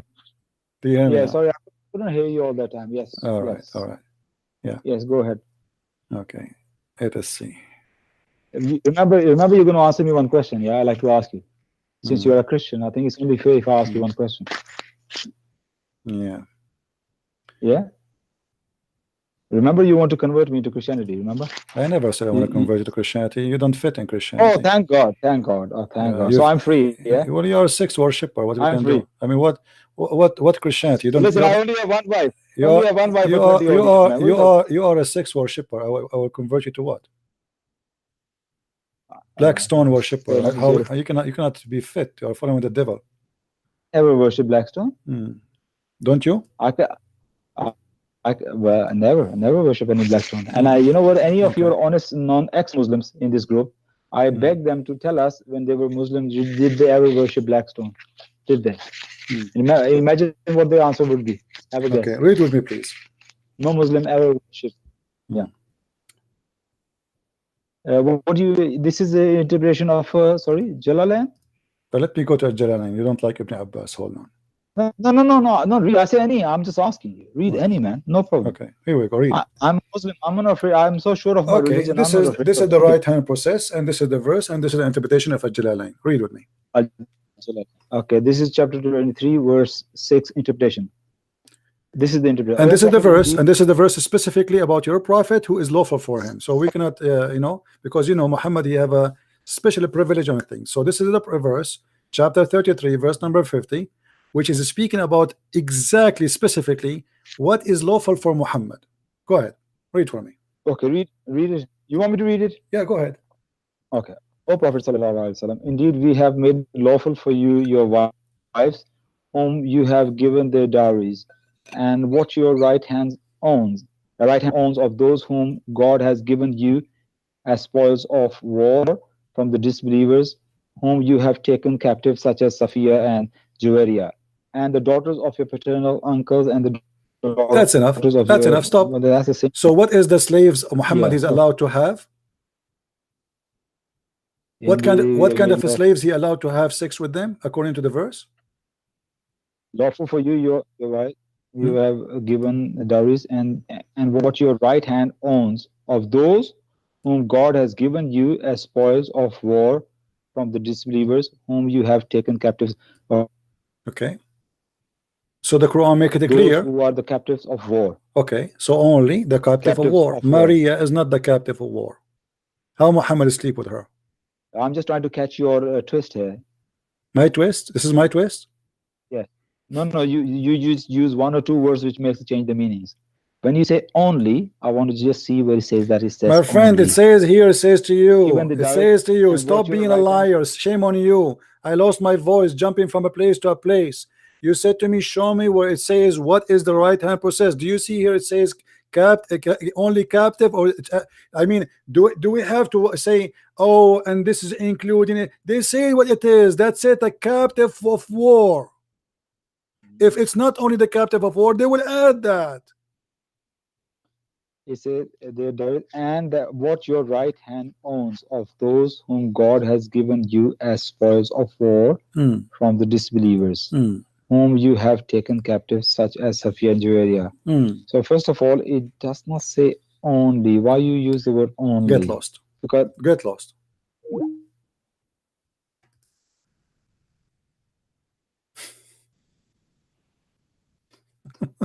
It doesn't say only. It doesn't say only. Like, what's wrong with you? Show me, silence me, answer me. Okay, here we go. It's in front of you. It says only. This is only. It says who are they the right hand process? From who? Even he called the names for you. Do you see the names? Yes, Tala, why you are calling me back? I'm calling you because you hello, can you hear me? Yeah, I hear you. Did you find what is the punishment in the grave? Did you Can you find hear what me? happened to you? Did you find what will happen to you when you go to the grave until now? Did you search? Yeah, I found it right away. I called you back. You know, you didn't answer. You know, I called you right away. So what you found? Go ahead. What you found? I give you Saleh. You give me I what? give you challenged me to give you one name that was a messenger that was not a prophet, right?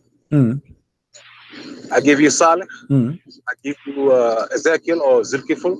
Who? I give you. Let us go one. Let us go to one by one. Saleh, right? You said Saleh. Saleh. Yes. All right. What Saleh did? Tell us about Saleh, Mr. Saleh. Listen, that's what the debate. I'm driving right now. You wanted names, you got names. My friend, no, tell me how he became a messenger, not a prophet. Explain to me. What do you mean you want a name? Here we go. I will give you a name. Trump. You said to give you one name of a messenger that My was friend, not a prophet. okay, show me what make him a messenger, not a prophet. Okay, we can go through that. No problem. Okay, go ahead. We'll teach you what makes a messenger and what makes a prophet a prophet, right? My friend, give me. Stop wasting my time. You're the one wasting people's time. Okay, give me. Do you know even what verse in the Quran is speaking about this guy Saleh? Yes, I'll Where? Yeah, listen. Okay. Listen to me. Hold on. Okay. What verse in the Quran? Oh, blah blah blah blah. What verse in the Quran? Just to show everybody you do not know. What verse in the Quran is speaking about the prophet or the messenger Saleh? If you go to Surah, if you go to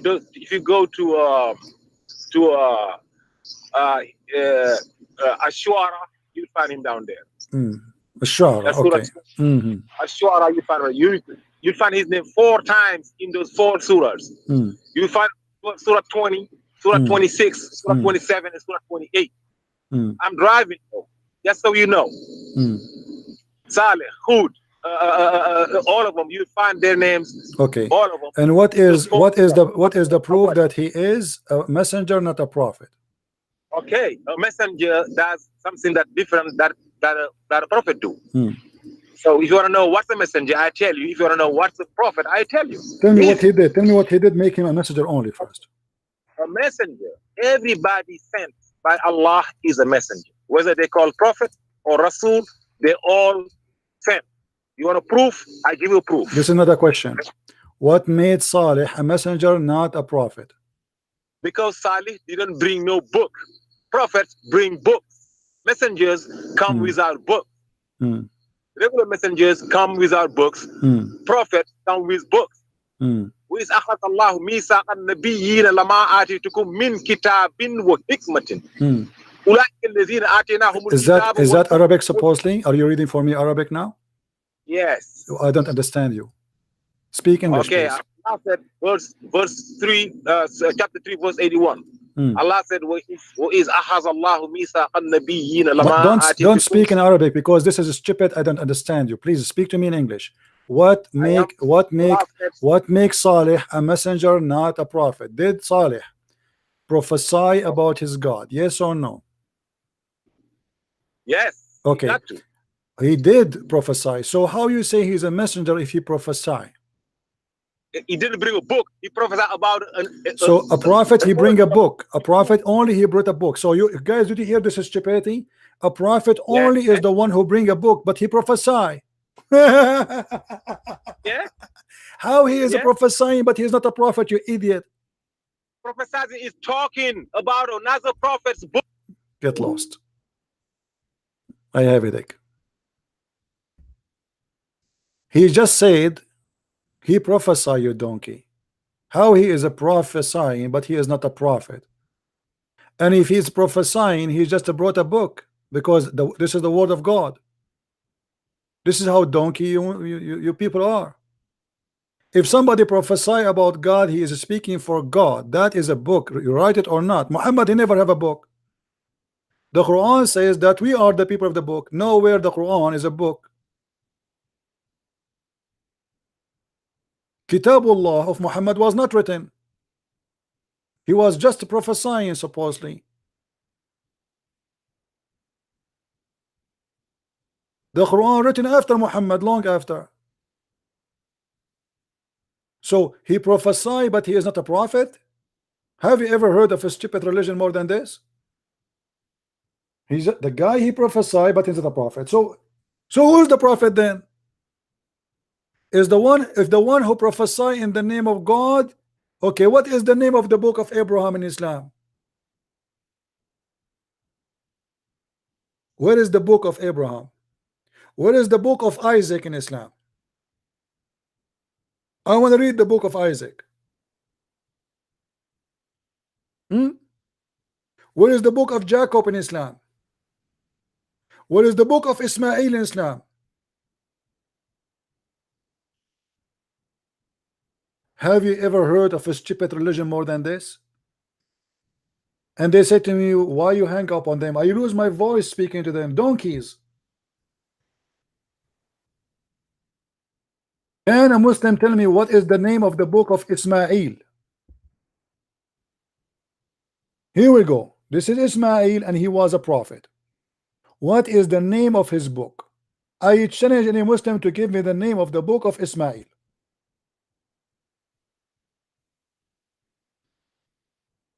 I will give you 3 options: falafel, Trump, Monica Lewinsky scandal. Which one? See how stupid they are. A prophet, yes, a prophet who gave a book. You're a prophet, he named the prophets.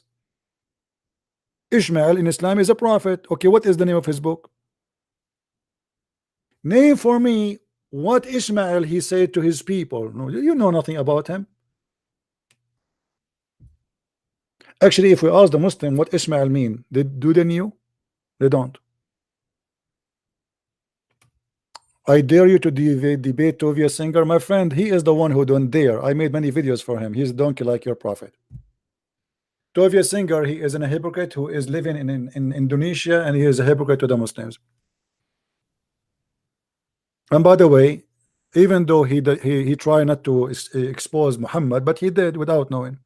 Once a caller, he said to him that the Quran says that Uzair is a son of Allah. Tovia Singer, he said, well, we as a Jews, we never heard of such a thing. Which means Muhammad is a liar. You like it or not? Uzair, the son of Allah. And if you want to see me getting him busted, go and search Tovia Singer and Christian Prince, and you will see how many times I changed the potato to debate me or to accept my phone call to him. I will call him. You don't need to call me. And actually, those potatoes, by the way, they have a guy who receives phone calls, but I don't think there's anyone calling. Have you ever heard somebody say speaking? Right? Give me the phone number, I will call him. Potatoes. Give me his Skype, I will call him.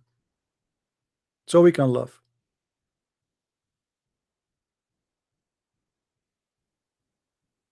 Any Abdul?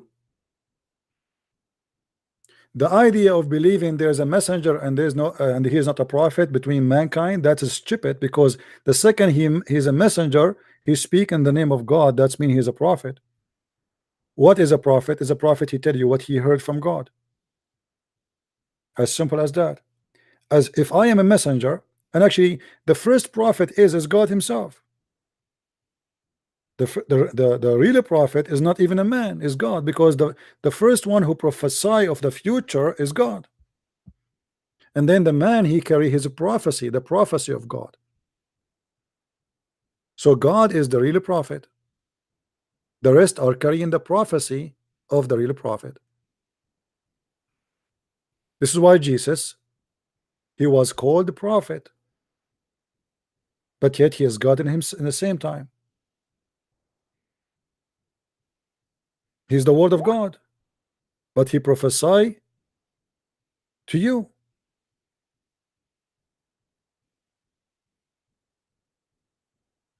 right? All the prophets of God, they got their knowledge from who? From their only one real prophet, that is God. The rest are just carrying a prophecy which is taught to them by God and from God. Hello? Hello. Yes, my friend, go ahead.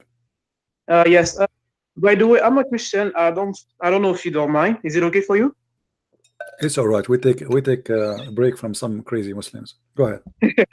Perfect. Yes. I've been watching David Wood and Sam Shamoun since a while now, and the video they made about Allah being the best of deceivers, and the Muslim usually translated by the planner. Is it deceiver or planner? My friend, I have a book long before any of them spoke about it. It's called The Deception of Allah. You can get my book. You can get the Quran and Science. Both of them, they speak about the deception of Allah. Allah is the best of deceivers. And actually, the Quran says, speaking to Muhammad, that the one who Allah misguide, nobody can guide him. Yes. All right. So yes. If we go in the Quran, it says, chapter 4, verse number 88, and for sure the Muslim, they try to fabricate the translation, but it doesn't work. The Quran says, would you why should you be divided into two parties about the hypocrites? Allah has upset them for their evil deeds. Would you guide those who Allah misguide? Look at the translation here of the translate. If we change the translation, so Allah is saying to Muhammad, do you think you can guide the one who Allah misguide them? Yes, I see. You cannot, so he make it clear that you cannot guide the one who Allah send astray, as is this translation is saying. So who is the one who sent them astray? Allah. And because Allah he sent them astray, you cannot guide them. So what Muhammad is for? If Allah will not allow Muhammad to guide the one who he sent astray to be guided, that's mean Allah is the one who decide who is going to be guided and who is not. It's not a choice, not a free will. Yes. But if Allah is true, isn't that a little bit unfair for the Christian, the Jews, and everybody else? This is not about being fair or not. This is stupid logic, because you send a messenger for those who they are. You are the one who made them astray to guide them. That's stupid. Yes. It's like I changed the exit in the highway just to deceive you, and then I send a messenger to say to you, hey, this is the wrong highway, and then you try to get in. You try to get in the highway. Allah he says to you, hey Muhammad, are you trying to guide them? I told you you cannot guide them. I am the one who missed the exit. Yes, facts. Yeah, it's a stupid cult, my friend. Yes. And this guy, this Muhammad here, he was trying to explain why people will not believe in him. So he have to blame Allah. Allah said to me, he want to explain why nobody believe in him in his stupidity. So he claimed that Allah is the one who he told him that you cannot guide the one who I misguide. That's it. You know what's funny? I think it was yesterday. You made a video about when Mohammed said, if 10 chief of the Jews believed in me, everybody would believe in me. Right. Well, that was funny because I think you said that was a lie, because the real translation is like, if 10 Jews believe in me, the rest will believe in me. Yeah, but there's many Jews supposedly converted to Islam, so this is a lie. Yes, exactly. Yeah, and doesn't say chief. Actually, it says 10 Jews. If the 10 Jews only believe in me, the rest will believe. Yes, and obviously there's nobody want to believe in him. Well, when you know the Bible, it's pretty obvious that the guy is not a prophet. Sorry? When you know the Bible, it's pretty obvious that the guy is not a prophet. I don't. You are speaking fast. I did not get you. Sorry. Say again. I said when you know the Bible, it's obvious that he's not a prophet. Yeah, but not only if you know the Bible. I mean, just a person who uses his common sense and logic is obviously this is stupid. I mean, I believe in God, and then God will give me endless penis. And this God, like Zainab bint Jahish, the Prophet, he flirt with her, and then her husband want to sleep with her, and Allah he bite his penis and make it swell. Zainab, she said, each time after the Prophet he flirt with her, each time her husband want to sleep with her, His penis is swell. This is the miracle of Muhammad. You know, Muhammad, you like your wife, your penis is swell. I'm so glad that I'm not married and I'm not going to get married. But what if Muhammad, he saw my wife one day? No, I mean, even the miracles is stupid and filthy and trashy. What the woman? The woman, she is married to this man. Why Allah will make the penis of the husband who is lawful? I mean, it's not even logical by religion, because if you say that the woman, she is lawful for the man because they are married, so why Allah is making the penis of the man as well? Just because Muhammad, he like her? And what kind of a man, what kind of a prophet, he is going after a woman, she is married, and his God taking his side? It's not lawful for you to have this woman. Why Allah is making the penis of the husband swell? What's funny with that is that the Muslim will go to the Bible and find the story of Solomon and say, oh, you see, Solomon did this and that, and Muhammad wasn't better. It was even worse. My friend, in the Bible, when we speak about Solomon or David, those are kings, and you will see that as an example, you know, they cry for God, asking for forgiveness. But Muhammad, he made his sin as God telling him. Why Muhammad, he married Aisha? God told him. Why Muhammad, he took Zainab, the wife of his son? God told him what he can do. I mean, the guy is a victim. He's himself, you know. Why Muhammad, he want to do this? Everything. Why Muhammad, he want more women? Here we go. Verse in the Quran says, any woman, she want to give her private part to Muhammad. Yes, you're right. Yeah. Anyway, my friend, anything else? No, it's perfect. Thank you a lot. You're welcome. Take care. Have a nice one. All right. Anyway, guys, as you see, Muslims, when you talk to Muslims, you have to jump from a place to place to place to place to place. There's no question that prostitution in Islam is absolutely lawful. A man, why Jesus? Here we go. In the time of Jesus, there was war. In the time of Moses, there was war, and now we have war. They excuse that they have war. They have 6 slaves, my friend. They can rape slaves. What war? Isn't it the Quran allowed them to have sex with their slaves from war? So why you want to hire a woman for sex? This is was have nothing to do. Even if it happened during wartime, Muhammad all his life he have a war. Isn't it until the last day of Muhammad's life he have a war? Hello? Hello, how are you? I'm fine. I was calling a question about the Quran and their claim for the miracle of the 19. They claim that the number 19 is, and the Quran is a mathematical miracle. Have you heard anything about this? Sure, I heard. I have a book about it, actually. Oh, yeah? Yeah, you can go and get my books from Amazon, you know, the Quran and Science in Depth. Quran and Science in Depth, and you will find all those miracles are nothing but fictions. But I will answer you about this 19 thing. Okay. Okay. Thank you for calling. Yeah. See, you can hang up. I will show you the answer in the screen. Okay, perfect. Thank you.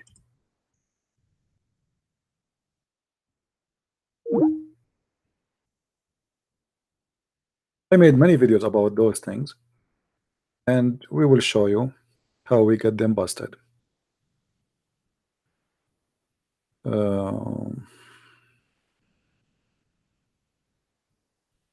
Let us see.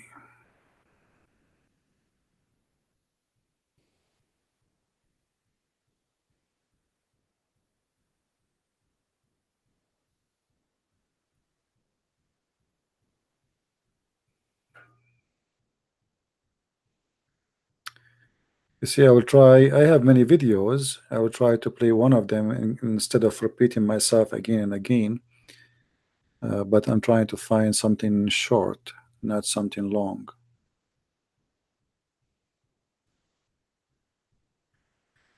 Let us see.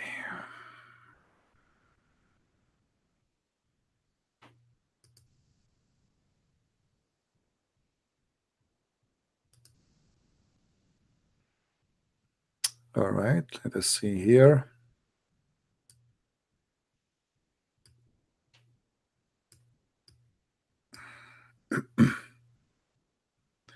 The miracle of number 19. Interesting. Let us see if this was the one. All right. Watch carefully, my friend. Give you an arrow. Do you see this letter here? There's an alif. Why you did not count it? The alif appearing there in the Quran. It's appearing. So what do you mean Allah fix it? It is there. Okay. Bismillah Rahman Rahim has a, there's another type of Bismillah Rahman Rahim which has a 19 vehicle and which is Rahman has six letters. Where are they? Hold on, let me go back. Let me go back a little bit. This is a Muslim Abdul. He called us about 19. How many letters Ar-Rahman is? 6 letters. 1, 2, Yo, 3, you 4, 2 minutes, 5, right? 6, 7. I don't see 6. Okay. Where is the 6? There is Take your 7. point.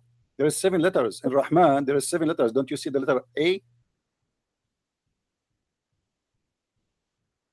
Don't you see this letter here in the top of the word? I'm showing you the screen.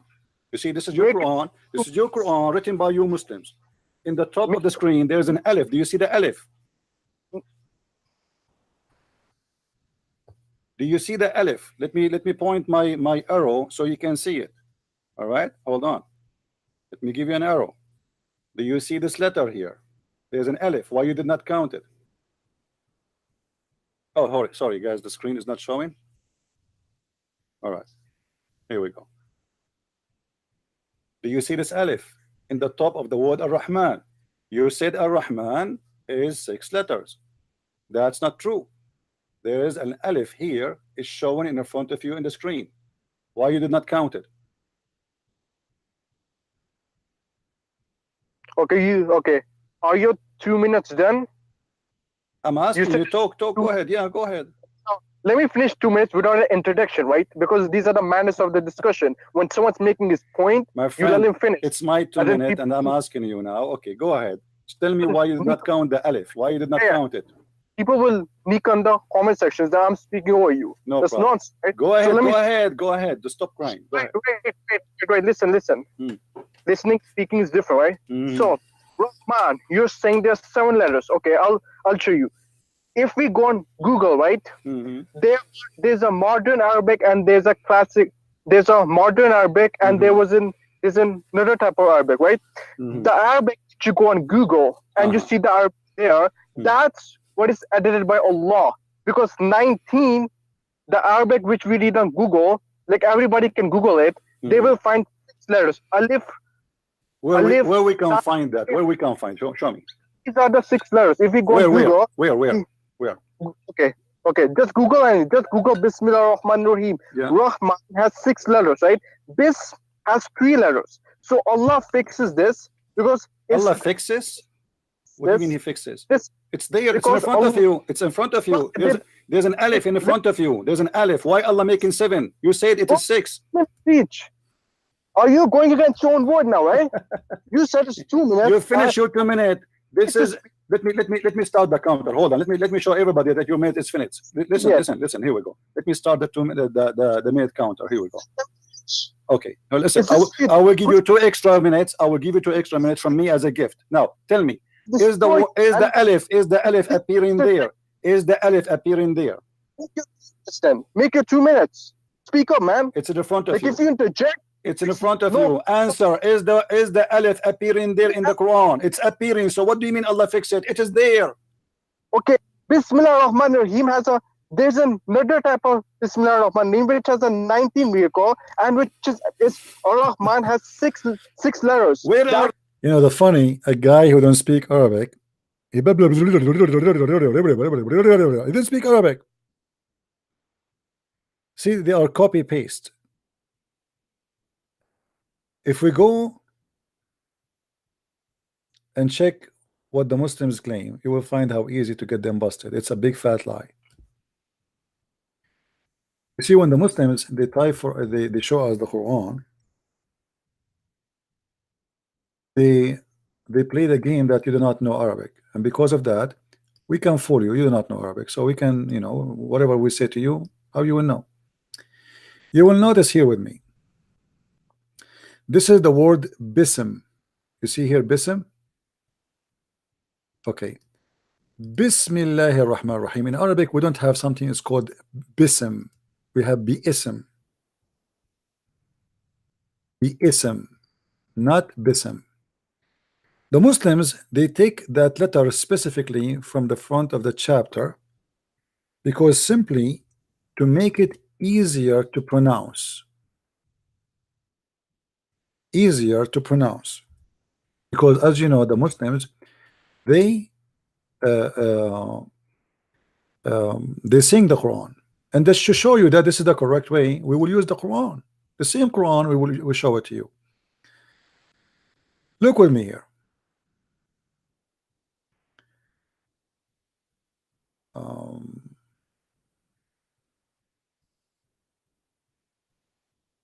Let us do that. I'm trying to show you the both at the same time. Look like that will not be easy.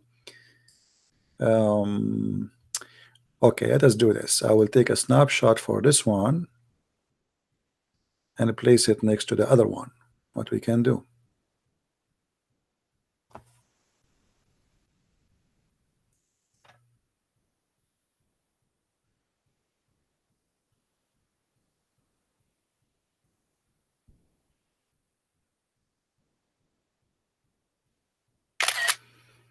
All right, snapshot, shot.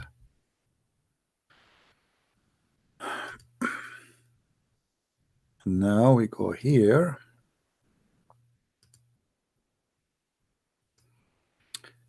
And we put it next to each other. All right.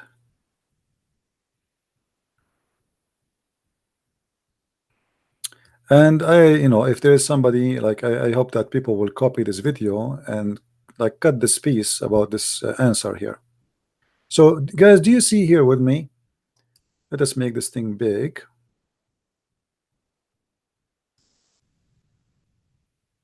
Okay, I don't know how clear it is for you from your side, but we are doing our best. Okay, let us make this text here bigger too. Okay, that's perfect. Okay, you will notice here, even if you don't speak Arabic, no problem, you will notice how the word is written in those verses. This is the same word. I'm talking about this word, the same as this word. Do you see the difference? It's exactly the same word. In the beginning of the chapters, they took off the letter A because this is a prayer they recite every day, and if you have the letter A, that will make it harder to sing. And remember, Muslims, they try their best to make the Quran be able to be a song. So in order to do that, they have no choice but to delete this letter from the verse in the beginning. But this is how it is in Arabic. Bi-ism, not bism. There's an alif. The alif here disappear. So when they count for you that chapter, they say to you the chapter contains 19 letters, avoiding this letter. Now this is the first problem. Forget about this one. So number one, we discovered that they are not 19, they are 20. Okay. Let us go to something else. You see here with me the word Ar-Rahman. You see the word Allah. If I zoom in, let me zoom more. Do you see this sign here? Let's highlight that.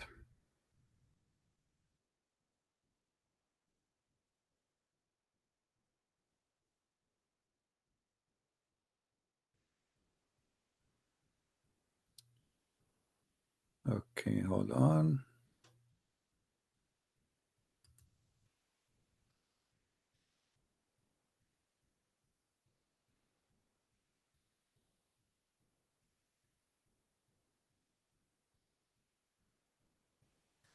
If you look with me, let me zoom more too, so you can see with me what I'm talking about.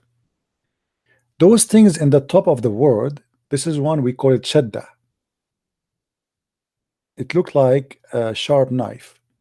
Shadda simply mean that in this location there's two letters, and this is something been added long after Muhammad died to make the writing of Arabic better or easier. So instead of writing two letters, we write only one, and we add in the top shadda, and that will make it long. So we say Bism Allah, Allah, huh? Allah. So here there's two letters. You see the letter here saying Ar-Rahman, this letter here, Ra, equal to Ra in English. In the top of it there's shadda, which means here there's two Ra, not only one. You see the shadda? Here we have shadda. Same for Ar-Rahim, Al-Rahim, Ra, Rahim. Here there's two Ra.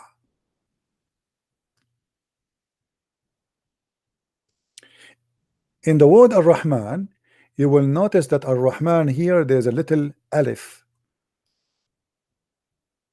that is even shown here, but they make it small for artistic way of writing. But the word Ar-Rahman always come with alif. So if we count how many words, how many letters are missing in the Quran now, this is a letter, alif, and here there's two letters, L. So 1, 2, 3, 4, 5, 6, 7, 8 plus 19. Or sorry, we have to take, we have to count them. Take one of them. So let us make it simply how many there are extra we found. We do not need to count the L twice because already they counted in the 19. So 1, 2, 3, 4, 5. So 5 letters the Muslims did not mention when they count the 19. So the 19 is 24. And the same for Ar-Rahman. We can show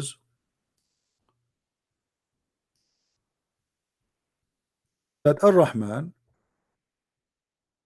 always is with alif, never without alif, never. And even in the Quran, never come without alif. Even here it shows the alif, but they made it small for artistic reason. If we search in in Islamic website, we will find that there's nothing is called Rahman without alif. It's not exist. This is not Arabic. In Arabic, there's no name. It's called Rahman without alif. It have to be Rahman with alif always. So when the Muslim they count those letters, they they have to fabricate, and they have to come with the language you don't understand, and they claim this is what the Quran is saying, but the fact is not. If we search in Arabic, why the name of Ar-Rahman written without alif here? Let's see.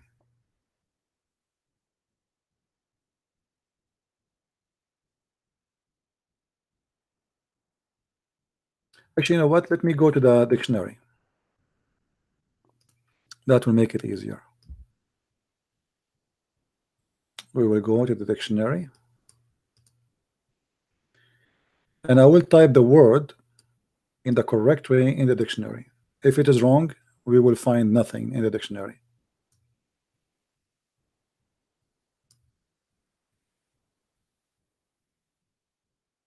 Rahman.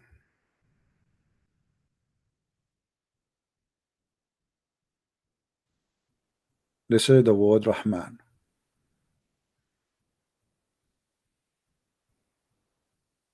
If we type in Google the word Rahman,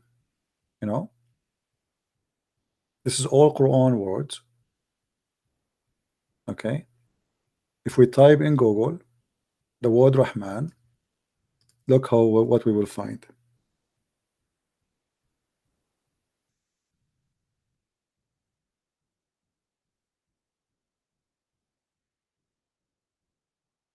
I just type it. Surat Ar-Rahman. Surat Ar-Rahman. Do you see how the Muslim they write Ar-Rahman? Do you see the alif here? Here there's an alif. I don't know if you notice. It is with alif. In the Quran, they make it artistic, so the alif became so small, but it is there. Even there is showing.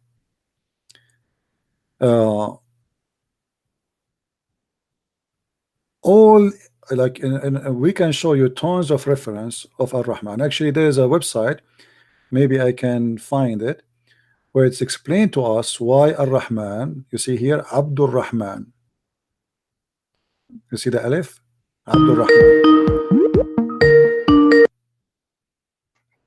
Yes, Isa, how are you? Hey, Christian Prince, I'm fine. How are you? I'm all right. Yeah, I was just listening to your Arabic lessons, and you know, I was also in Arabic school for like 5 weeks, and you know what I've learned is when you say Ar-Rahman and you say it like with the Ar-Rahman, this is like with the alif, then you say it like long, you know. Right, Ar-Rahman. Actually, even if you write Ar-Rahman in English, how you write it, you have to add alif, right? There's yes, alif. When you pronounce it, why? Because there's an alif. This is how it is. Yeah, but you know, imagine when you say masmuka, then you say it like not ma ismuka, but you say masmuka or masmuki. What's your name?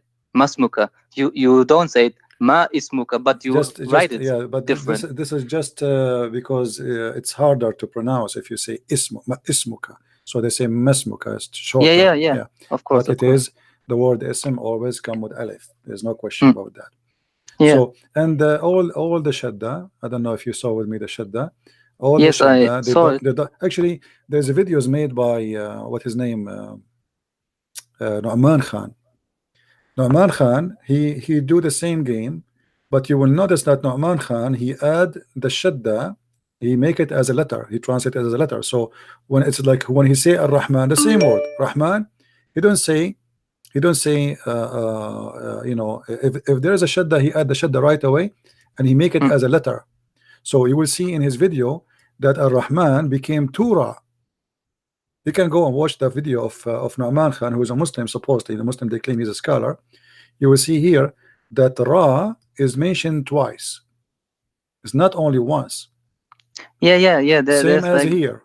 Ar-Rahman and the alif is over the mim. No, mim I'm letter. talking about the letter Ra. The letter Ra. Yeah. Because there is a shadda. If you study Arabic, there's a shadda. Yes. Because there is a shadda. Those are two letters, not one. But you know,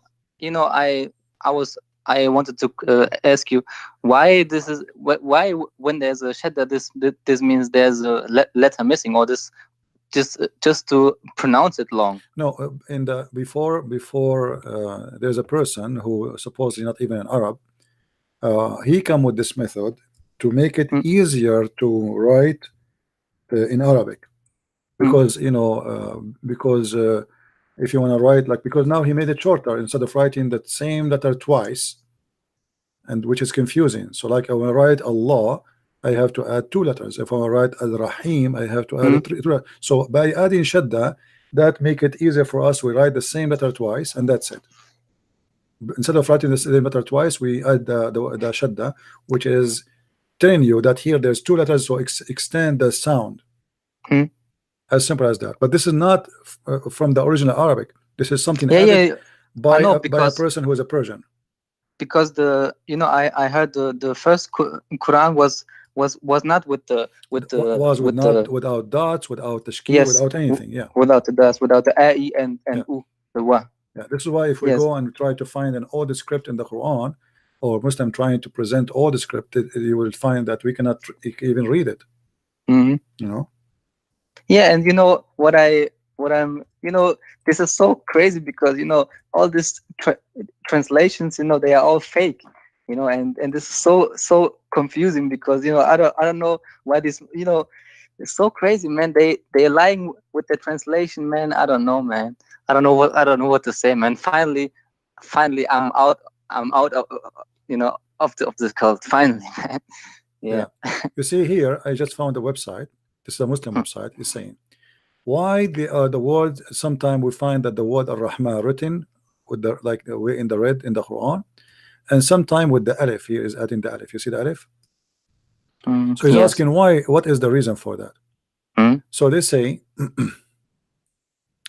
there is no difference between Ar-Rahman without alif and Ar-Rahman with alif. They did not say this wrong, no. And then they say the word Rahman تناقلها صحابة رسول الله وسلم بداية في عثمان. So this is how it became in the beginning from the time of Uthman. All right.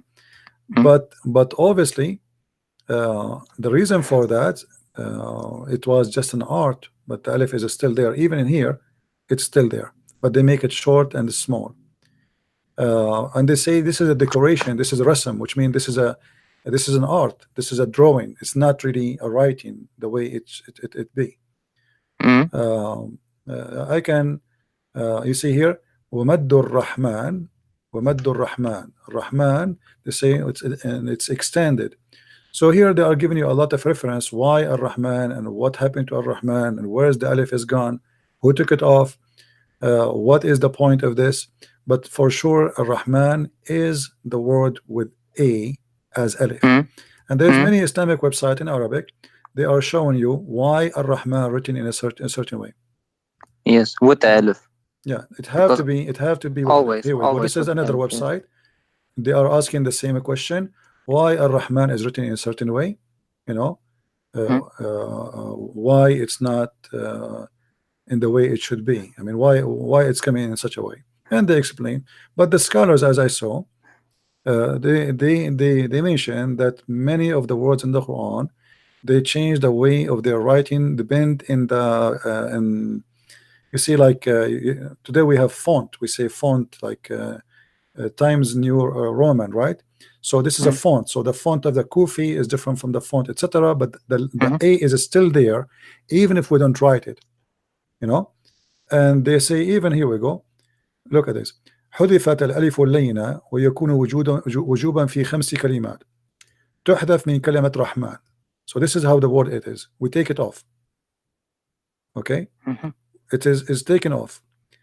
So they say and then they said they don't say Rahman ad-Dunya wa Rahim al-Akhirah. So they are trying, you know, they are trying to take it to explain to you why in certain letters this words certain words, some letters are disappearing. Simply it is because it's a name which Muslims repeat a lot, and it's easier for us to write it this way and to say it this way. The same as Bismillah.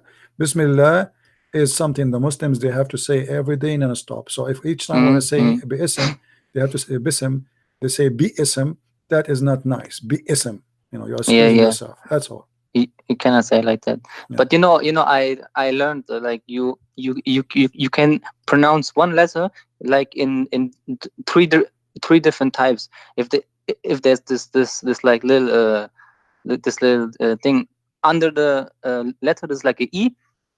When it's over the letter, it's like an A, and if there's like this little 9, it's like an U. So A-I-U. So you can pronounce the sound. Yeah, this is yeah. So but anyway, even in the Quran here, if you look, it's do you see the alif? It's still there. It's not even. I mean, why they are lying to the point? It's in front of us. This is a letter. This is an alif. Do you see it? They make it small, so it's still there. Yeah. Not like Bi-ism. I don't know. Bi-ism, they took it off. But we showed you many verses in the Quran where the alif appear for Bi-ism. And then in the same time, how you don't count the letter which have the shadda, they are double. So simply, you know, if I want to fabricate something, I can come with my own numbers. And actually, if you go and ask the scholars what is the number of the verse, the same verse in front of us, each one of them he give us different answer. If you type right now, as long as you will learn in Arabic, if you type what is the number of letters of verse number 1, chapter number 1. Yeah, you know, you have to take this shadda, you have to take it away, and this makes it just with this one letter, but you cannot pronounce it right without the shadda, you know. If you take the shadda, you have to add letters. That's it. You cannot pronounce it. You know, you have to add letters, and then you can still, you have to do the same. It's just you have to say the L twice. Allah, you know, Al-Rahman, Al-Rahman. All right. Yeah. But all Muslims agree that those are letters are exist there. Let me show you. But you know this anyone who verse speak Arabic underneath this is like anyone who speak Arabic, anyone who speak Arabic, they don't even agree about even the numbers of the words. هناك اختلاف في عدد حروف وكلمات سورة الفاتحة والأقوال كالآتي. Some they say that the numbers of the words in Al-Fatiha is 25. Some they say it's 27. Some they say it's 29. Okay. Some they say that the numbers of the Fatiha is 120. Some they say it's 113. Some they say it's 140. Some they say it's 123. And some they say it's 142. And some they say it's 143. Okay. So everyone he have his own sum. Why? Because it depends if you wanna count it the way you know, like as it appear now, or you wanna count the shadda, or you don't wanna count the shadda, or you wanna count only the letter which is supposedly is an appearing letters. Depend. So everyone here the same. Those are Muslims. The one who's counting this counting is Muslims. That's why everybody say no one understands the Quran. Yeah. And if you understand, there's so much filthy stuff in it, man. Just Muhammad and his many wives. But it's so crazy, man. But the funny, why every one of them he is counting the same verse with different numbers of letters. Those are Muslims, and they have different counting for the same thing. Why? So how they confirm to us that this is 19 if the Muslim themselves don't agree about the numbers of the letters? But anyway, those games they play them with you if you don't speak Arabic. But for us, we are Arab. They cannot fool us.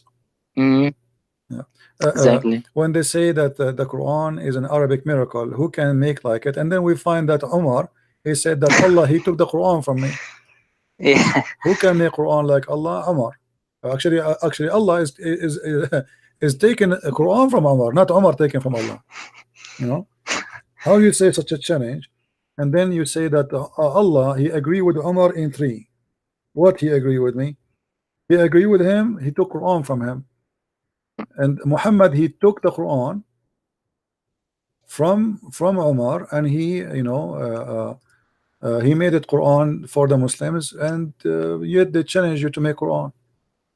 You know, Umar he says that my Lord he agreed with me in 3 things. By the way, that some story says that he agreed with him in 7 things. Some they say 5 things. Some they say 10 things. But the most popular thing that Allah he agreed with him in 3 things, and Allah he sent the verses as he said, as what as who said, as Umar he said. You know, Umar he says something, Allah he take it, he make it Quran. Obviously Muhammad he like what Umar said, you know, and he take it. The same as the guy who was a Christian, he was like you, he was supposedly he became a Muslim, right? And then Muhammad he hired him to write for him. Muhammad, let me find the hadith. So the guy he was writing for him Quran, and he said he left Islam, and he said I'm leaving Islam because Muhammad he do not know what is in the Quran except what I wrote for him. You know. Yeah, but you know, imagine when they wrote it down, they did not use the little things underneath the letter, or the A-I-U. They did not write it down with these things. So when they wrote Ar-Rahman or what was the word? Ar-Rahim, Ar-Rahman, when they wrote it down, did they wrote it with the alif or not? No one knows.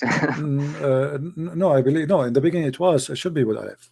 It have to be. It have to be. Yeah, it have to be. Yeah. Because at that time there was no, and the letter have to be written twice. Ar-Rahman. Because how we will know that this is Ar-Rahman twice? It have to be written. The vowels in the top of the language, the same as the Hebrew. The Hebrew doesn't have in the beginning those vowels. So this is why it might come with a confusion. So Yeah, exactly. like now, if I wanna if I take this word, I will write a word in Arabic. Which word? And anything, you know, anything in the Arabic, it can be confusing if you don't have dots. So if I Yes. say Salam. no, I will do this, and I will not add dots. I change it in Muslim to tell me what is that. I can add 2 dots here, or 1 dot and 2 dots here. That will make it feel, which mean elephants. I can add. Let me read this for you. This is feel.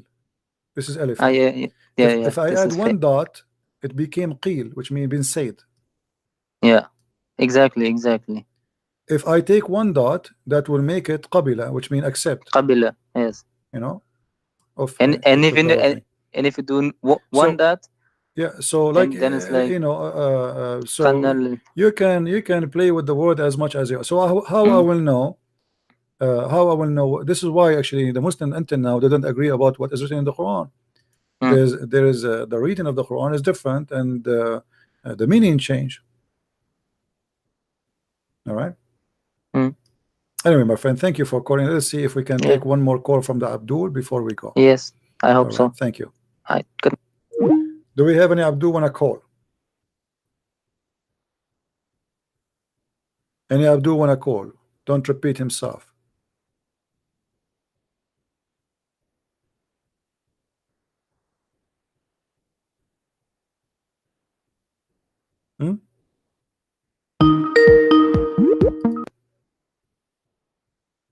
Hello? Hello. Yes. How are you doing? I'm doing fine, my friend. Are you a Muslim? Yes. That's wonderful. What does that mean? What does it mean what? To be a Muslim. Oh, to be a Muslim is to submit totally to Allah. Oh, I never heard of such a thing. Where you get this from? That's what a Muslim means, a submitter. As I know, I mean, this is not really where it says that to be a Muslim is to be submitted to Allah. I don't know. Can you show me where the verse says that? A lot of us saying it. No, not even a single verse saying that. Okay, amana rasul bima unzila ilayhi. What does that mean? Accept what? Anything from Allah. Accept all his messengers, all his books, all the angels. To accept all the books. Which books? Yes. What books? Every book that Allah sent. Okay, show me the books. Show me the books of Allah He sent. He sent the Torah. He sent the Injil. Do you have the Torah? Do you have the Torah to show me the Torah? How do you accept the Torah if you don't have it? Do you have it? We don't have to have a book in a form. So how you accept the Torah if you don't have the Torah? The Torah did exist right now. Is that's the how to go. You got the Old Testament and the New Testament, right? The New Testament, that's the Jesus Christ. The Old Testament, that's Moses. Okay. Do you believe in the Torah of the Old Testament and the New Testament? Yes. You believe in it? I believe in it. The book we have now, but it says that Jesus is God. Not the book did not say Jesus is God. The Bible says that Jesus is God. The Bible never said Jesus is God. Really? Okay. What if I show you Jesus says I am God? What you would do? You never show me that Jesus said I am God. Okay. If I show Jesus say praying to God, saying Eli Eli lama sabachthani. Yeah, but Allah, Jesus here is quoting. Jesus is quoting from the Old Testament. From the Old Testament, where it says exactly the same sentence. Now, if I show you that Jesus said He is God, what you will do? Because you said that you know, Jesus. You believe in the Bible, right? Right. Okay. So if we show you that Jesus in the Bible says He's God, what you would do? I'm telling you, you're not. And if I tell you Jesus said He do not know the hour, what would you as a God? How can your God do not know the hour? Well, if this is the case, well, first of all, Jesus He knew the hour, because if you read the verses, the same verse you are quoting for me, if you read the chapter, you will see Jesus is telling us when the hour. Isn't it Jesus who said? upon the Father. No, my friend. Yeah, because in Christianity we don't believe in the preset date, because the Bible says, and the same chapter you are reading from, that when you commit more sin, the faster sin you commit, the faster the judgment day will come, which means this is in your hand. When you commit more sin, is going to be. So when a person he betray his brother, when a person he do that, when this is the same chapter you are reading from, then the judgment day will come, and this is what Jesus meant. Now your God Allah do not know when the hour come. Is that true? Can I ask you a question then? No, I'm asking you. Let's focus on one thing. Do your God Allah know the hour? I answer you about Jesus. Do your God Allah knows the hour? No, I didn't ask you a question yet. Let me ask you. You said if people commit a lot of sin, then it's going to be the hour, right? So what are you saying? You're saying that the hour is conditional? Well, you see, if Adam and Eve never commit sin, there's no hour to come, correct? Yes or no? Okay, I'm asking you. No, it's not a condition. It's a must now, because already we commit sin. But how close is going to be depend on how fast we corrupt the world. So when the whole world became corrupt, as an example, God he did punish Sodom and Gomorrah, but if there is only few people still righteous, he will not burn it. So they brought the judgment upon themselves, because simply they did not accept to be with God, and there's no righteousness left. Same as what happened in the flood of Noah. So the flood of Noah, let me talk. So the flood of Noah come when there is no righteousness left except Noah and his family. Same as you say to me, you Muslims, you believe in things from the Old Testament and the New Testament, but in the same time you don't want to accept it, and you play games. If I asked you why your God Allah he did the flood of Noah, what you will say? Is that because there is righteous people, or because no righteous people? No, they're not righteous people. There's no righteous? They were not. Okay, so this is exactly, here we go. You just believe in the same. You just believe that because there is no righteous, the flood came on them. If there is people still righteous, God will not do the flood, correct? But that was not the last day. That was not the hour. Doesn't matter. The last day is not a decision now about if it's going to come or not. It's going to come because already we commit sin.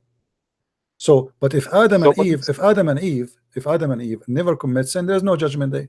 Do you agree?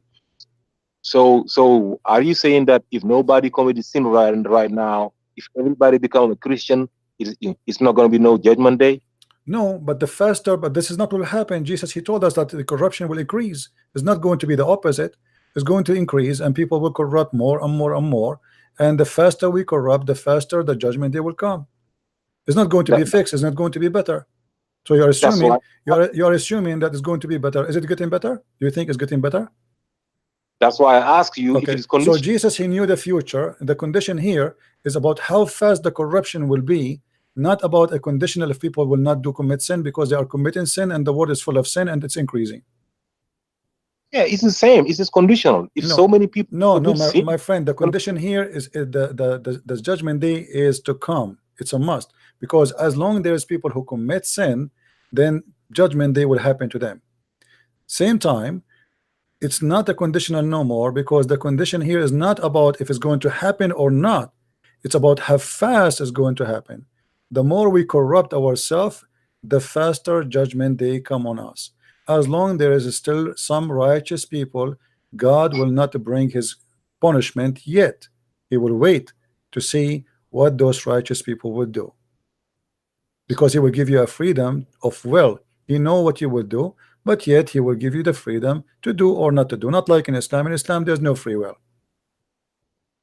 It is free will in Islam. That's a lie. Can you prove it to me? Allah said, when the Prophet tried to talk some people into coming to Islam, Allah said, you're only there to deliver the message. No, that's not true, my friend. That's not what the verse. Okay, give me the verse now. What is the verse number? I'm a friend's house. I don't have it in mind, but I know that was. Yeah, the verse you quote from me, it was the opposite.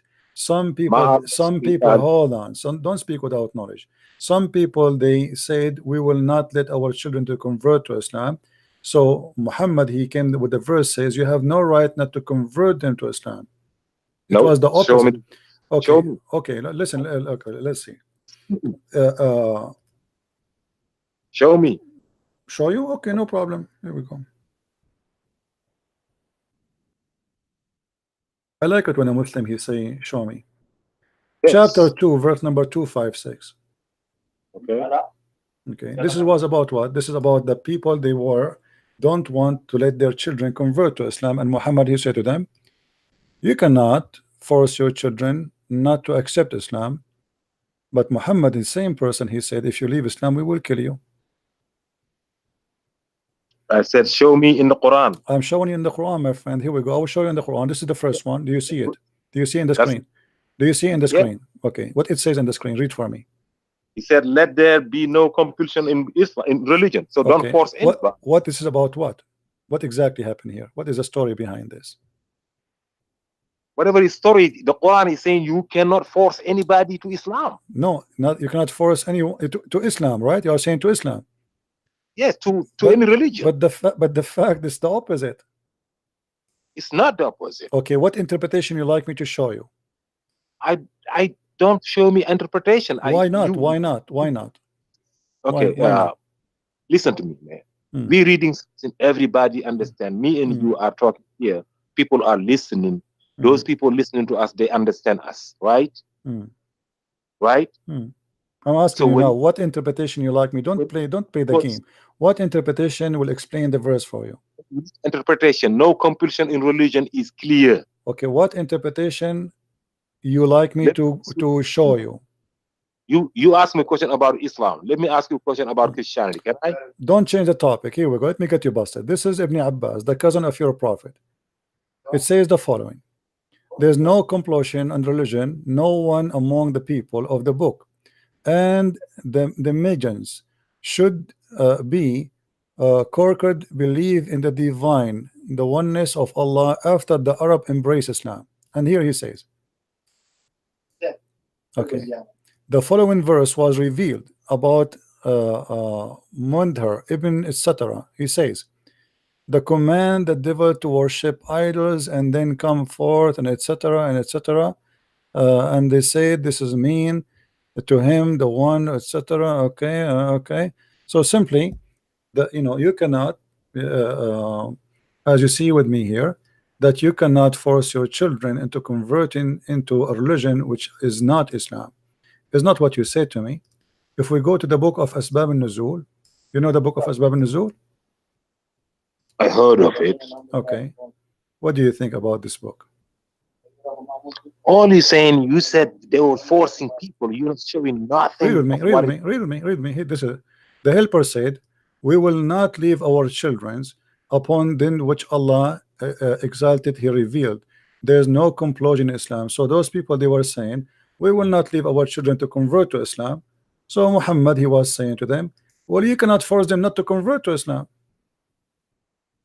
Yes. Okay, so Muhammad saying you cannot force them not to convert to Islam. It's not about you cannot you cannot convert someone to Islam by force. It's the opposite.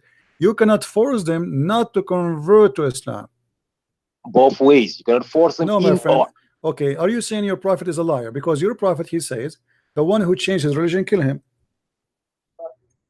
Listen to me. This means, my friend, somebody did your prophet say whoever changed his religion, kill him? You cannot. No, he didn't. Okay, here we go. This is Sahih al-Bukhari in the front of us. It says that.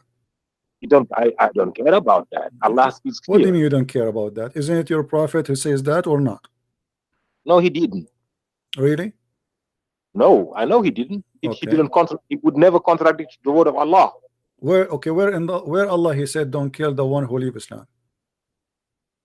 No, you gotta show me where he said kill the one who leave Islam. Allah said. Okay, if I show you, what you will do?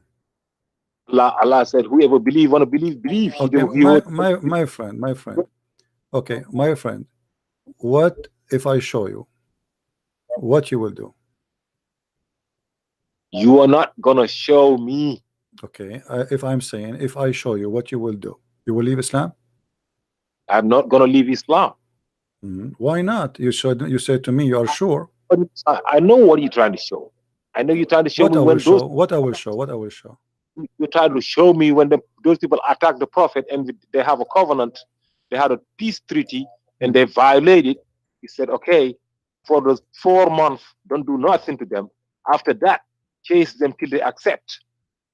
Or surrender. I know what you're talking about. If you violated the law, you violated the law.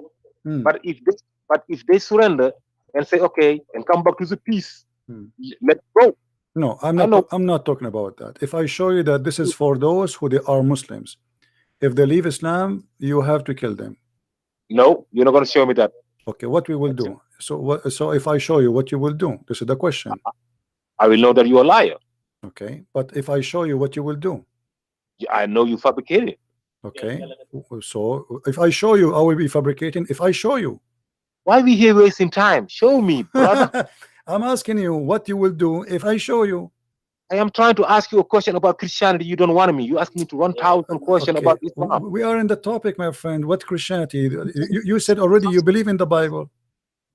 Yeah, I want to. Yes, that's why I want to show. In the Bible, it says Jesus is the son of his father. Do you believe that God is the father? God, he's a we all can call God the father. Where in the Quran it says Allah is the father? I said we all can call him the father. No, I'm asking you where in your religion it says. Do you believe Jesus that? My friend, I'm asking you, don't play games. Where in the Quran it says that Allah is the father? I said we can take, Jesus used to be saying it. Jesus say the father, Abba. This is another question. I'm asking you, where in the Quran it says that Allah is the father? Do you believe in that? Didn't I just tell you that I believe in the Injil too? This is not the question. Where in the Quran it says that Allah is the father? It didn't say that in the Quran. My friend, where in the Quran? Why is in the Quran it's not saying that? I mean, how you? Okay, so you are saying to me in the Quran Allah is not the father, but in the Injil is Allah is the father, right? Right. Okay, why it's not the same? Why we don't see how such a thing, important thing, is not in the Quran? Because when Jesus came, Jesus called God the Father. I'm going back to the Father, which is our Father. Jesus said, "Call our Father." Okay, so you are saying to me, your prophet, he never called Allah our Father. The prophet called Allah Allah. Why he don't call him Father? We don't ask why to something. Let us go to the Quran. Let us play the game of the Quran. Now let me ask you one question about Christianity. Hold on. We are talking about Christianity, my friend. Aren't we talking about the Father? Okay. Here we go. This is the Quran saying that those who believe that God is the Father is stupid, and this is not true. And you are obviously a stupid person who do not know your book. What do you say? Yes. Yes. Okay. Isn't it the Quran? Okay, here we go. The Quran, chapter 5, verse 18 says that the Christians and the Jews, they say we are the sons of Allah. But they are liars. Read it with me. Why you are saying to me we believe in that? You said to me the Quran did not say that. But the Quran condemn who says that we are the sons of Allah and God, he loves us. Yes. So Allah, he said to them, if you are the one who loved by Allah and you are the sons of Allah, so why he punish you with your sin? Do you see it? So which one of you is lying now, you or Muhammad? Why are you creating things? Allah telling you, anybody says that Allah is the father, is the physical father of Jesus, they're lying. We don't have a physical father. Who is the stupid who told you we have a physical father of Jesus? Who is the donkey who said that to you?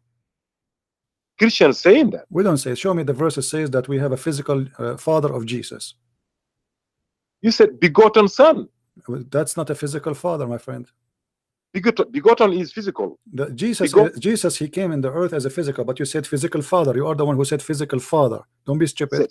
You said physical father. Jesus, he came to us in a shape of a human being, right? So that will make Jesus in the shape and the form of a human. But no, we don't believe that God the Father is a physical father.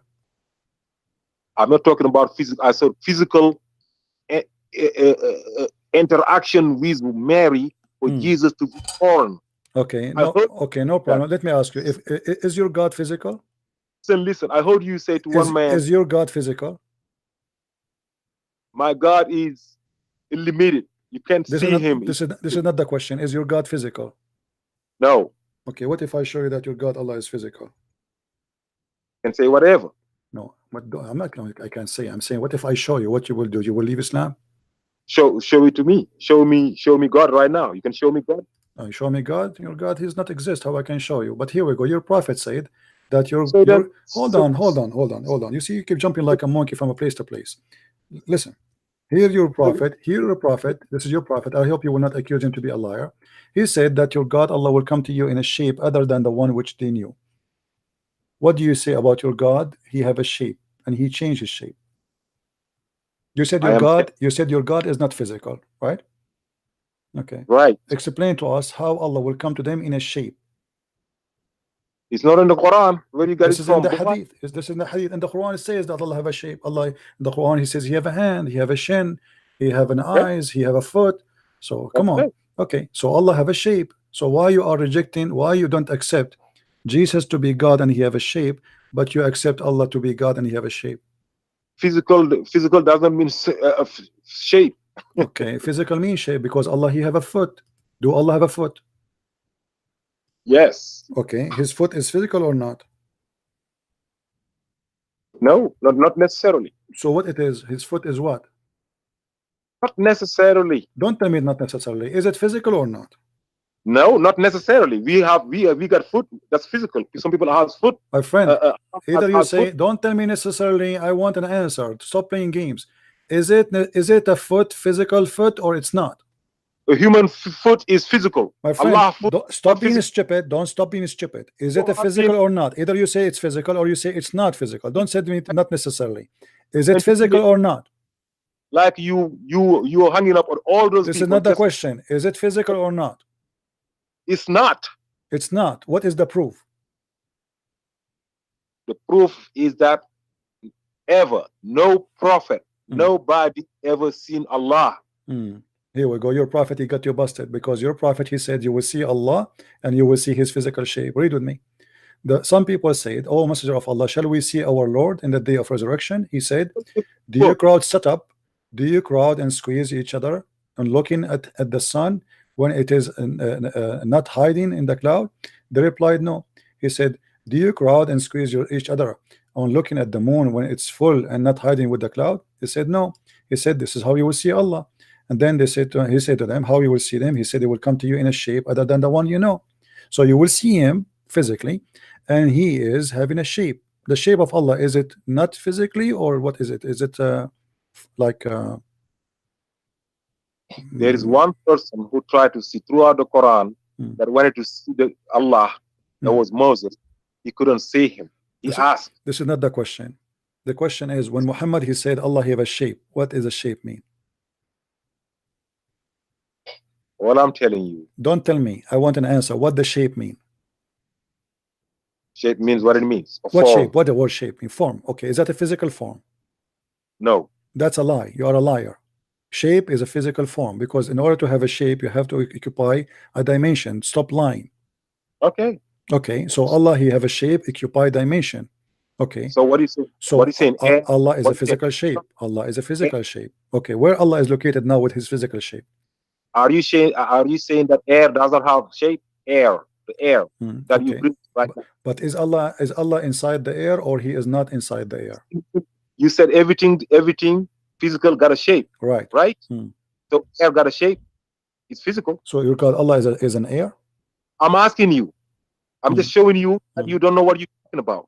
My friend, when you say shape, that's making it confirmed. But don't be stupid. When you say shape, it's confirmed that it's a physical being.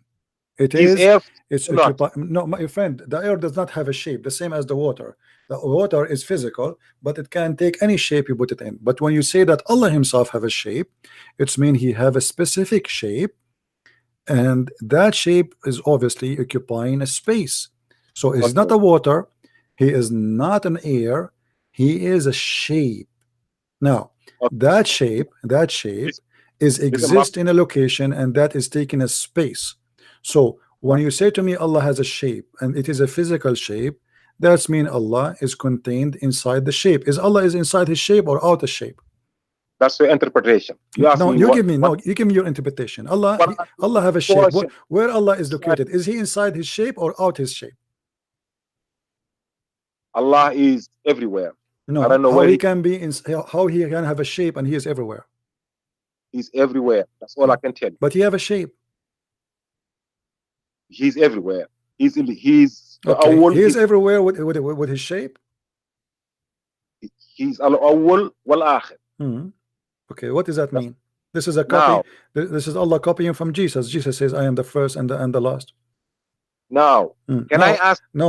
We are talking about Christianity still. We are not talking about Islam yet. Because if Allah have a shape, look what happened. Look what happened. Let me show everybody how stupid what you are saying to me. When Allah He come to the Muslims in the shape which they will not. If I cannot talk about your religion, we cannot talk. You can ask. I'm talking about my religion, Abdul. You like it, you don't like it, you can hang up.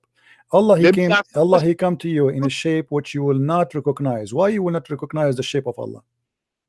I can prove to you that Jesus. What's wrong? What's wrong? That Jesus never crucified. I can prove Never it to crucified. Okay. Let us say. You see, I will change the topic just for you. Say, guys, see, we are jumping like monkeys. Here we go. But Allah is convinced. Allah have a shape. Allah have a hand. Allah have 5 fingers. Allah have a foot. And your God, Allah is a funny. And not only that, the Quran says Allah have a shin. And your God is a shin. So you Muslim should not say Allahu Akbar. You should say Shannuya. We Muslim, we Christian, we say Hallelujah. You say Shannuya. Let everybody laugh at you. Now we go to Jesus. He was not crucified. Don't change the topic. Now you choose this topic. Jesus was not crucified, correct? Correct. Okay. What is the proof? The proof is in your own Bible. Okay. What about the Quran? Yeah, in the Quran too, both. No, the Quran confirmed that he was crucified. No. You want to show you? You want me to show you? You want me to show that you? Not crucified. Here we go. This is the verse in front of you, Abdul. Listen carefully. Which translation you like? I know the verse you're trying to show me is 4:157. Which translation you like? Which is your favorite translation? Any translation. Okay, here we go. It says here in the front of us that they said that we killed Jesus, the son of Mary, the messenger of Allah, but they killed him not nor crucified him, but it was made to appear to them. Does it say it was made to appear to them? Yes. Okay, that's mean the witnesses, they saw what? They saw somebody else. But they saw somebody else, but he looked like Jesus, correct? Correct. Okay, thank you very much. Guys, he just confirmed that we saw Jesus in the cross and he was crucified. Who is the stupid here can believe in such a story? You just said to us that the one they saw in the cross, he looked exactly like Jesus, and yet you say to me this is not Jesus. Prove it that it's not Jesus. Yes. What you are saying to me that Allah is a liar and Allah is a deceiver, and Allah He cloned someone look like Jesus, and He lied to us as a Christians, and He made us believe that Jesus was crucified. So Allah is a devil. So if we as a Christians, if we believe that Jesus is crucified, that's because Allah is a liar, not the opposite. Allah lied to us. He made someone look like Jesus, and now we believe that Jesus is in the cross. So what is our fault? Secondly, the verse confirmed that those who wrote the Bible, they are telling the truth because they witness what they saw and what appeared to them, and that's what witnesses, true witnesses do. A true witness is someone he say what he saw, and the Quran confirmed that they witnessed and they told us what they saw, and what they saw Jesus in the cross.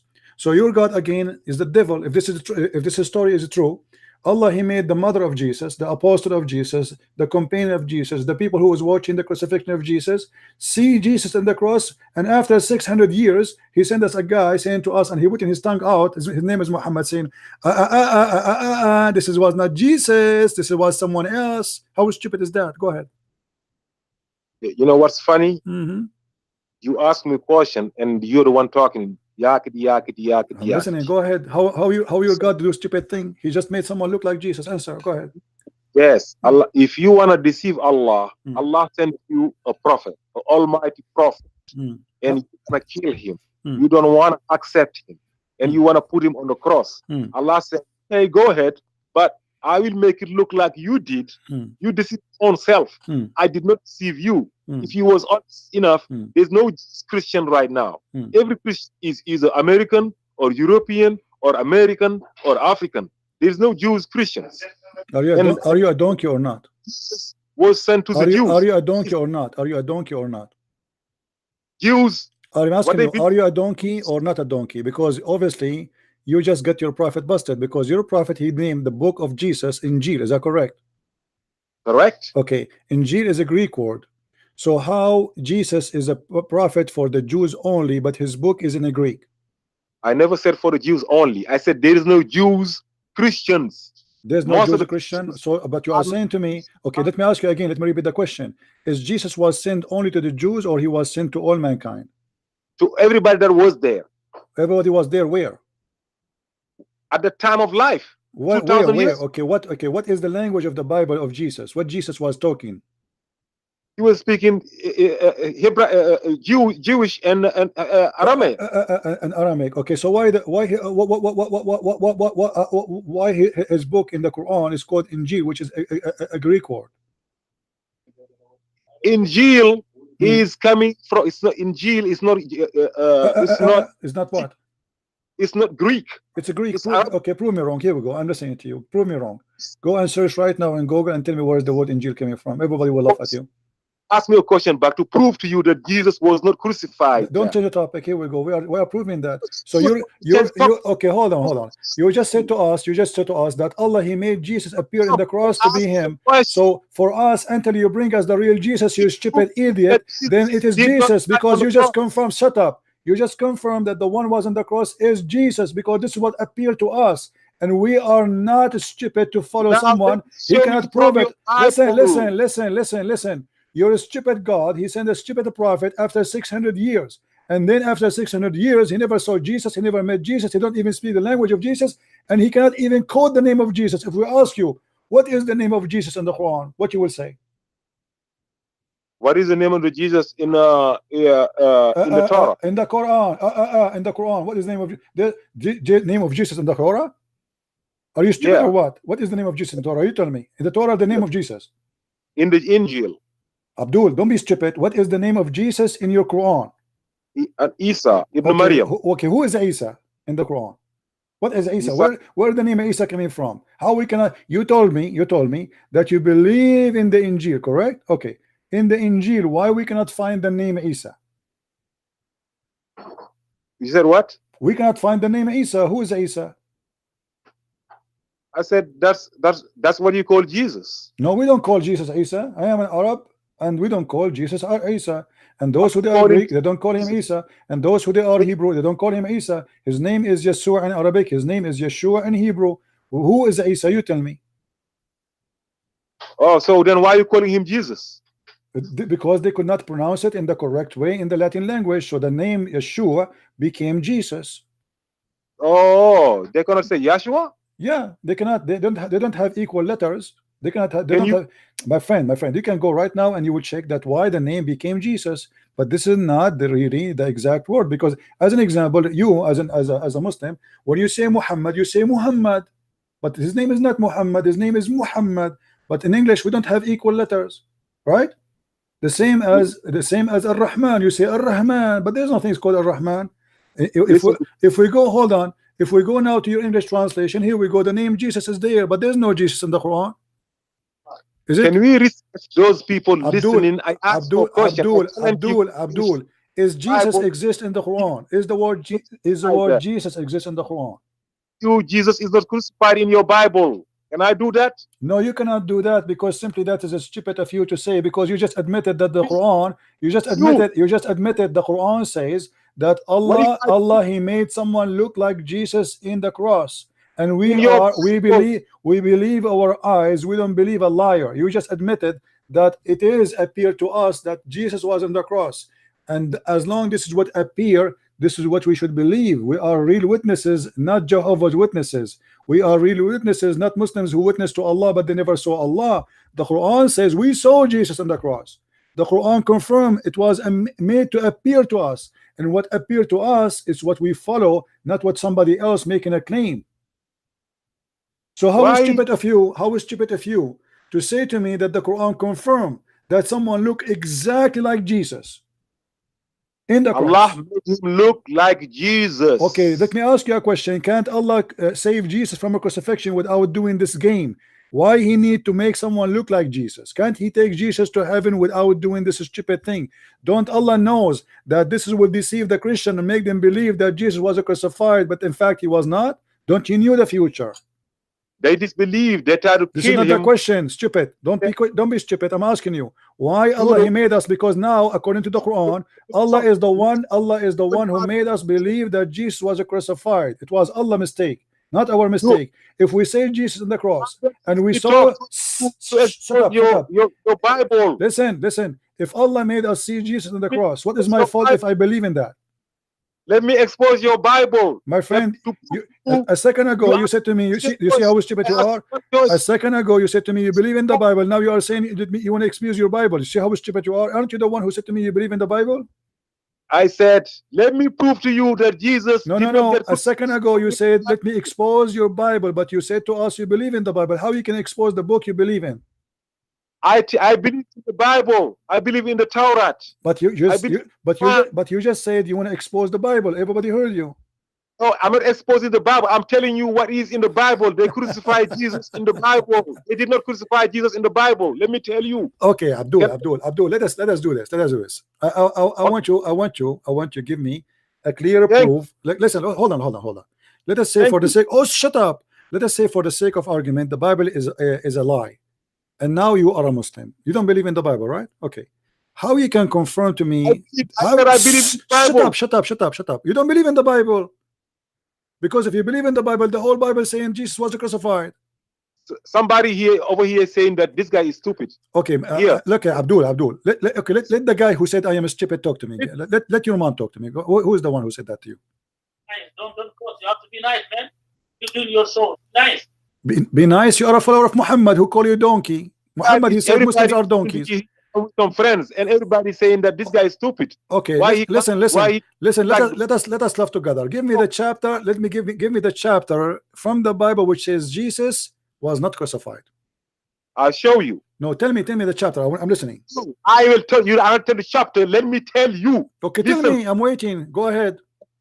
You go to Matthew 27:17. Only 27:17. You don't read the chapter of Matthew one by one. Okay. One by one. Okay, hold on. Let me shut up. Let us read Matthew chapter 27. Please don't talk until we finish. Okay? Promise me. Shut up. Everybody will laugh at. Shut up. Shut up. I gotta read it. Shut up. Shut up. Counsel against Jesus to put him to death. Coward. And when they had bound him, they led him away and delivered him to Pontius You Pilate. see, you coward, you will not let me read, right? From the same verse, the first verse in chapter 27 of Matthew, it says they brought Jesus to death. Matthew 27. When the morning was come, all the chief priests and elders of the people took counsel against Jesus to put him to death. And when they had bound him, they led him away and delivered him to Pontius Pilate the governor. Then Judas, which had betrayed him, when he saw that he was condemned, repented himself and brought again the 30 pieces of silver to the chief priests and elders, saying, I have sinned, and that I have betrayed the innocent blood. And they said, What is that to us? See thou to that. And he cast down the pieces of silver in the temple, and departed, and went, and hanged himself. And the chief priest took the silver pieces, and said, It is not lawful for to put them into the treasury, because it is the price of blood. And they took counsel, and bought with them the potter's field, to bury strangers in. Wherefore that field was called the field of blood unto this day. Then was fulfilled that which was spoken by Jeremy the prophet, saying, And they took the 30 pieces of silver, the price of him that was valued, whom they of the children of Israel did value, and gave them for the potter's field, as the Lord appointed me. And Jesus stood before the governor, and the governor asked him, saying, Art thou the King of the Jews? And Jesus said unto him, Thou sayest. And when he was accused of the chief priests and elders, he answered nothing. Then said Pilate unto him, Hearest thou not how many things they witness against thee? And he answered him to never a word, insomuch that the governor marveled greatly. Now at that feast the governor was wont to release unto the people a prisoner whom they would. And they had then a notable prisoner called Barabbas. Therefore, when they were gathered together, Pilate said unto them, Whom will ye that I release unto you, Barabbas, or Jesus, which is called Christ? For he knew that for envy they had delivered him. When he was set down on the judgment seat, his wife sent unto him, saying, Have thou nothing to do with that just man? For I have suffered many things this day in a dream because of him. But the chief priests and elders persuaded the multitude that they should ask Barabbas, and destroy Jesus. The governor answered and said unto them, Whether of the twain will ye that I release unto you? They said, Barabbas. Pilate saith unto them, What shall I do then with Jesus, which is called Christ? They all say unto him, Let him be crucified. And the governor said, Why? What evil hath he done? But they cried out the more, saying, Let him be crucified. When Pilate saw that he could prevail nothing, but that rather a tumult was made, he took water, and washed his hands before the multitude, saying, I am innocent of the blood of this just person. See ye to it. Then answered all the people, and said, His blood be on us, and on our children. Then released he Barabbas unto them. And when he had scourged Jesus, Abdul. So did you he hear delivered him to be crucified. Then the soldiers of the governor took Jesus into... Abdul, are you there? I am right here. All right. So did you hear it? Where in that verse why you are lying to us? You're saying in that verse it says that Jesus wasn't crucified. Where do you get that? You let me talk. Why are you cutting me off? Because you were talking when we are reciting and playing the sound of the gospel. You should show respect. You should show respect. Okay, now tell us where in there it says what you claim. Okay, now here is first thing. There was two Jesus, the two Yeshua Bar Abba, two Yeshuas. Okay. Yeshua Bar Abba, who the bad guy, the criminal, and Yeshua Bar Abba, which was Jesus Christ, the good one. And right? Do you know that? And okay, and do you know that? We know yes that. No? We know that. And okay. Now, when Pilate came to them, he said, "Do you want me to free Yeshua Bar Abba? Why you take that Yeshua from your Bible? In the King James version right now, it's not in there. Why do you take it off? Why you said only Bar Abba? Okay. Why you didn't say Yeshua Bar Abba? Okay. Can I answer you? Can I answer you? To me. Okay. You know the proof that every Muslim is a donkey until we prove the opposite. Here we go in front of you. It says, hold on. Let us say we will add. Shut up. Let me answer you. Shut up. Shut up.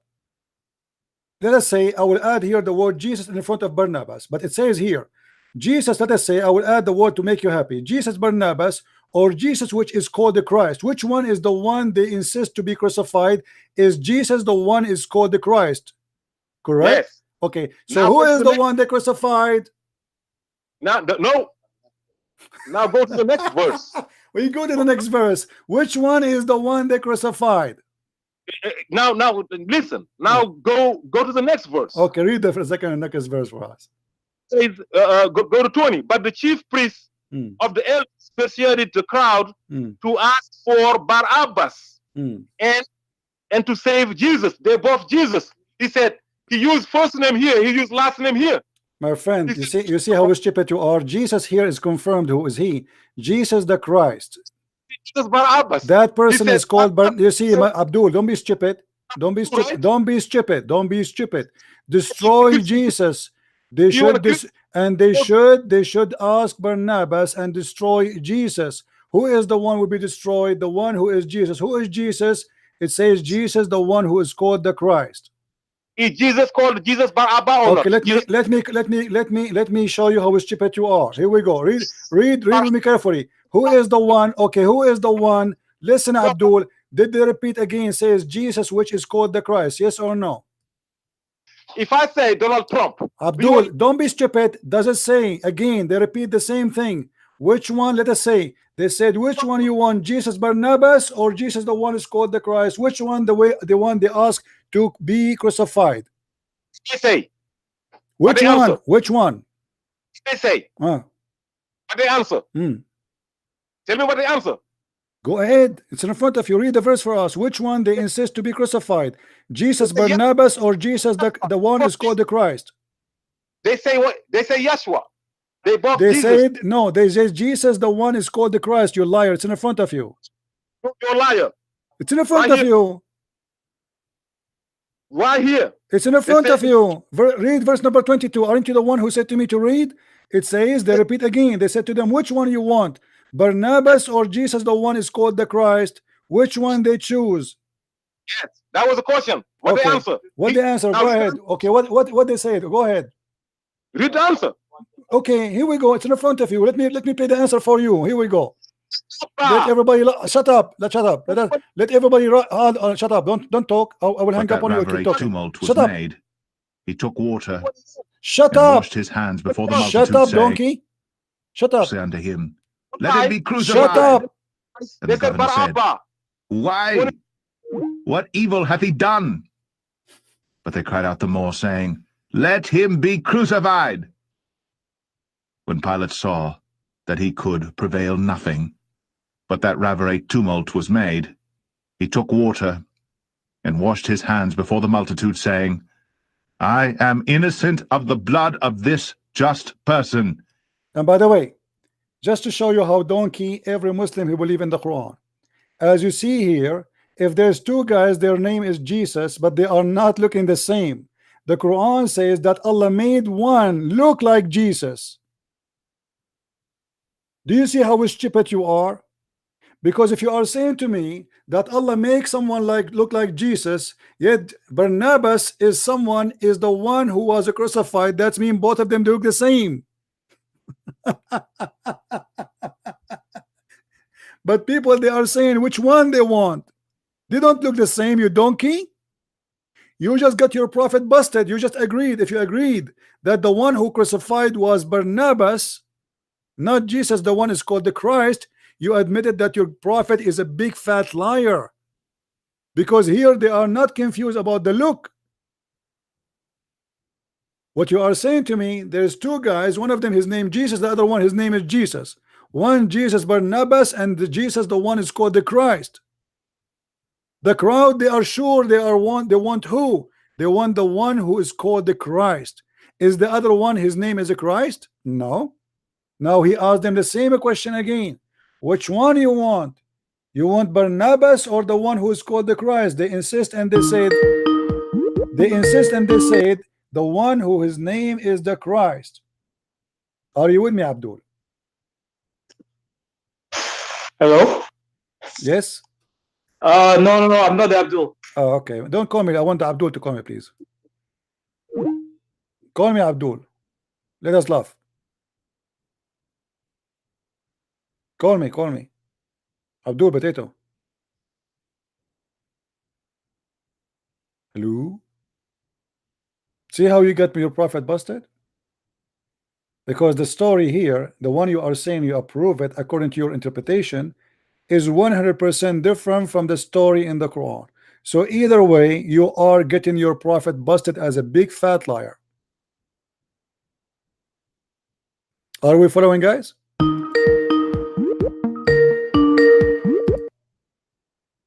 All right. Are you with me? Why you keep on hanging up on me? Because you keep talking when I'm playing the Bible. Don't talk when I'm playing the Bible so we can hear it. Christ. They said Bar Abba. Okay. They said what? They said what? They said who? The one who is called the Christ. The one who is called the Christ is Barnabas. The one you are talking about is called the Christ. Read 21. Read 27, 21. Abdul is the one who they want him to be crucified, called the Christ. Yes or no? Abdul is the one. Answer me. Did they say he is the one who is named the Christ? Yes or no? You line. Open your book, guys. It's in front of you. It's in front of us, Abdul Potato. It's in front of us. You're a donkey. It's in front of us. It says the one who is named Jesus the Christ. Correct or no? Which Bible are you reading? What's wrong? Which Bible you are reading? I'm reading the Revised Standard Bible. The Revised? Yes, Revised. Standard Bible. Or Revised International. Okay. Which one you want? International? The Revised, the Revised International or the Revised Standard Bible. Anyone you want. By the way, this is King James Bible, and we are reading from it. Read with me and laugh at yourself. Go ahead. Why are you blocking Sheikh Tala? This is Sheikh Tala to block your ass. You see, you are stupid and you are not answering. Did they say there? Did they say there that Jesus the Christ, the one who his name is a Christ? And you know what? You know what? Let me show everybody. I just said, I don't know if you heard me. You just to prove that your prophet is a false prophet. Why? Because you just said that there was two people in the cross. Hold on, shut up. You just said that there's two people in the cross. One of them is the real Messiah. This is what you said. Everybody, hold on. You just said that there's two people. Shut up. You are a big fat potato, and the Muslims, they will love you forever. You admitted that there's two Christ to be crucified. Listen, and he said to them, which one I should release? They insisted of one to be released.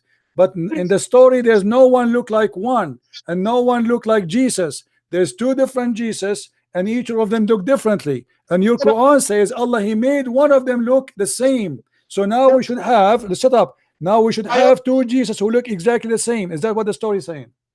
Lying guys, donkey. Yes. Why? Why are you blocking me? I'm asking you. Answer. Unblock my phone right now. Which one? Which one? Allah, he made him look like Jesus. Answer me, please. Right now. Did Allah shut up? Did Allah make Barnabas? He made him Jesus, the one who looked like Jesus. I said unblock my phone. I'm using somebody else's phone. Abdul, don't be stupid. I'm asking you, which one Allah make him look like Jesus in this story? Why you block my phone? I'm asking you to answer. Don't be dumb. Answer. Coward. I lost my voice. Donkey. Let me show you what your prophet he said about you. Let me show you what your prophet he said about you. Hold on. Look, let me show you what your prophet he said about you. I'm not the one who said that. Hold on. Everywhere you go, you show your cowardness. I hope you will post this on YouTube so everybody will laugh at you because you expose your prophet. Your prophet, he said that every Muslim, if he raises his head before the Imam, he will have the head of a donkey, and obviously you have a head of a donkey, unless you want to use your prophet to be a false prophet. And now here we notice that your prophet, your God is very good in cloning. He clone you and he make you a donkey. Do you believe in that?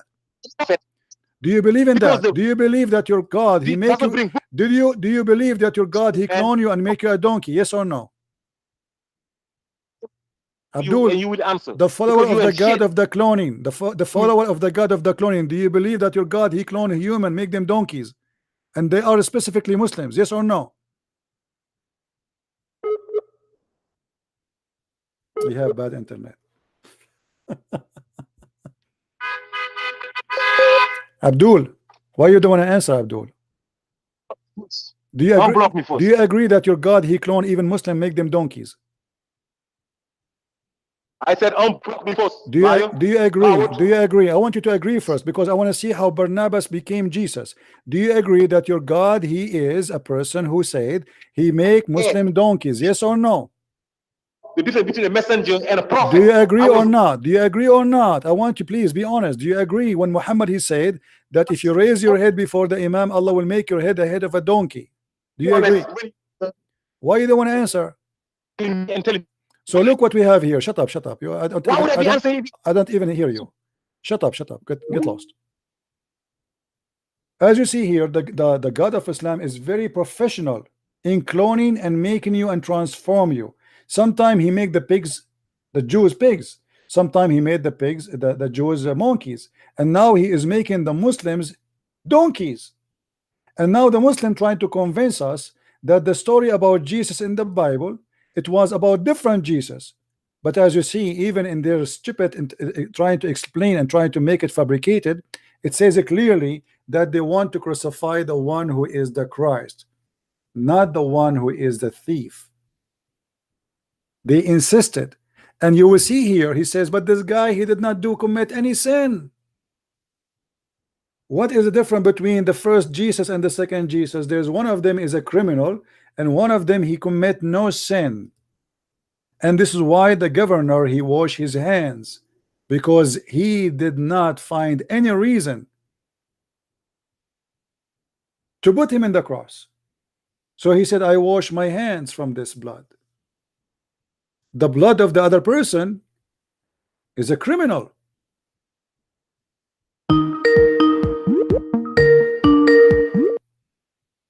Yes, Abdul. Yes, I want to unblock me. So did the governor wash his hand from the blood of the innocent person in the story? I'm not going to talk to you through this phone. This is somebody that's phone. You unblock me on YouTube Get lost. You're trying to run now. So what if it's a phone of somebody? Finish. Okay, answer me, and I will block you in the other account. Answer me. Is that person who was crucified, is he an innocent person or a criminal? Is he an innocent in the story? What? Is this person who was crucified is the one who is innocent? His blood is not guilty. He is not guilty of anything. The one they crucified. Is it true? The bad Barabba, the bad Yeshua Barabba was crucified, not Jesus Christ. But here it says that I wash my hand from the blood of this innocent person. Does it say that? Yes. Okay. I mean that so how he is innocent and he is a criminal? You just said he's a thief. Pilate's wife had a dream. Okay, you just said he is a criminal. So how he washed his hand from the blood of? Why did you change your Bible? Abdul, shut up. First of all, according to Islam, this is not my Bible, you donkey. According to Islam, this is the book of Allah. Secondly, you donkey, you are the one who said that you believe in the Bible and it's not corrupt. And now you are saying to me the Bible is corrupt. And if we change to any translation you wish, you will see that nothing will change. Even though there is some translation, we don't accept them. As an example, like the international version of translation, this is stupid translation, and no Christian should accept it. But even if we go to the international corrupt translation, we will find that the story did not make really a big difference. Now, if he said he is reading from what ASV, let us see the ASV. Here we go. He said the ASV.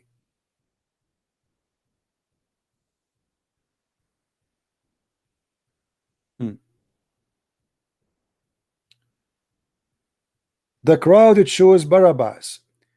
Now the feast.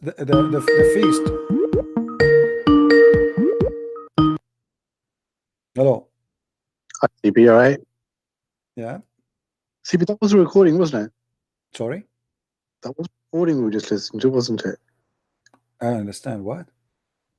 The black guy just phoned about Jesus Barabbas being crucified. Yeah.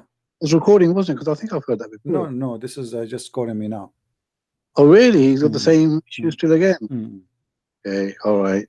No, I just wanted to say, because I was listening, I've been listening to about 4 o'clock, listening about 5 hours, and I've heard that idiot Abbas debate DCCI ministries before, and I thought he was actually quite a reasonable guy. I thought he was like searching and probably, on the verge of converting, but listening to him trying to defend Islam and the mutar and so on, yeah, just sickening. We don't want to change the topic, my friend. We are talking about the crucifixion of Jesus. Let me finish this topic. We can talk about something else later. No worries. All right. Cheers. Sorry for that, guys.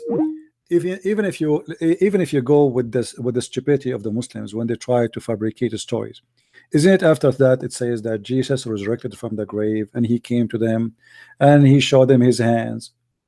If this is Barnabas, the one who is the fake Jesus, how he came from the grave and he showed them his hands?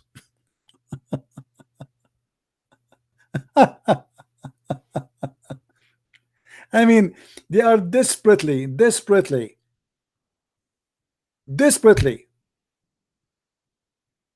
looking for a reason to say the Quran is teaching the truth.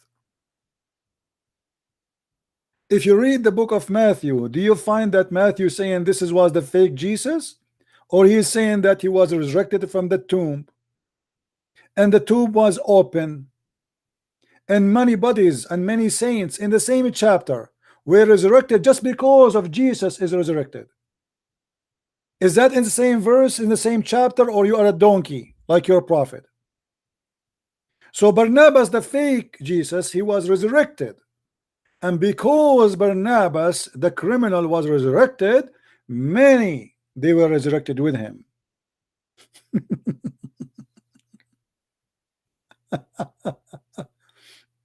And then the fake Jesus, he went to his disciples. I mean, how stupid you Muslims are. How stupid to repeat a lie and to believe in a lie. It's amazing.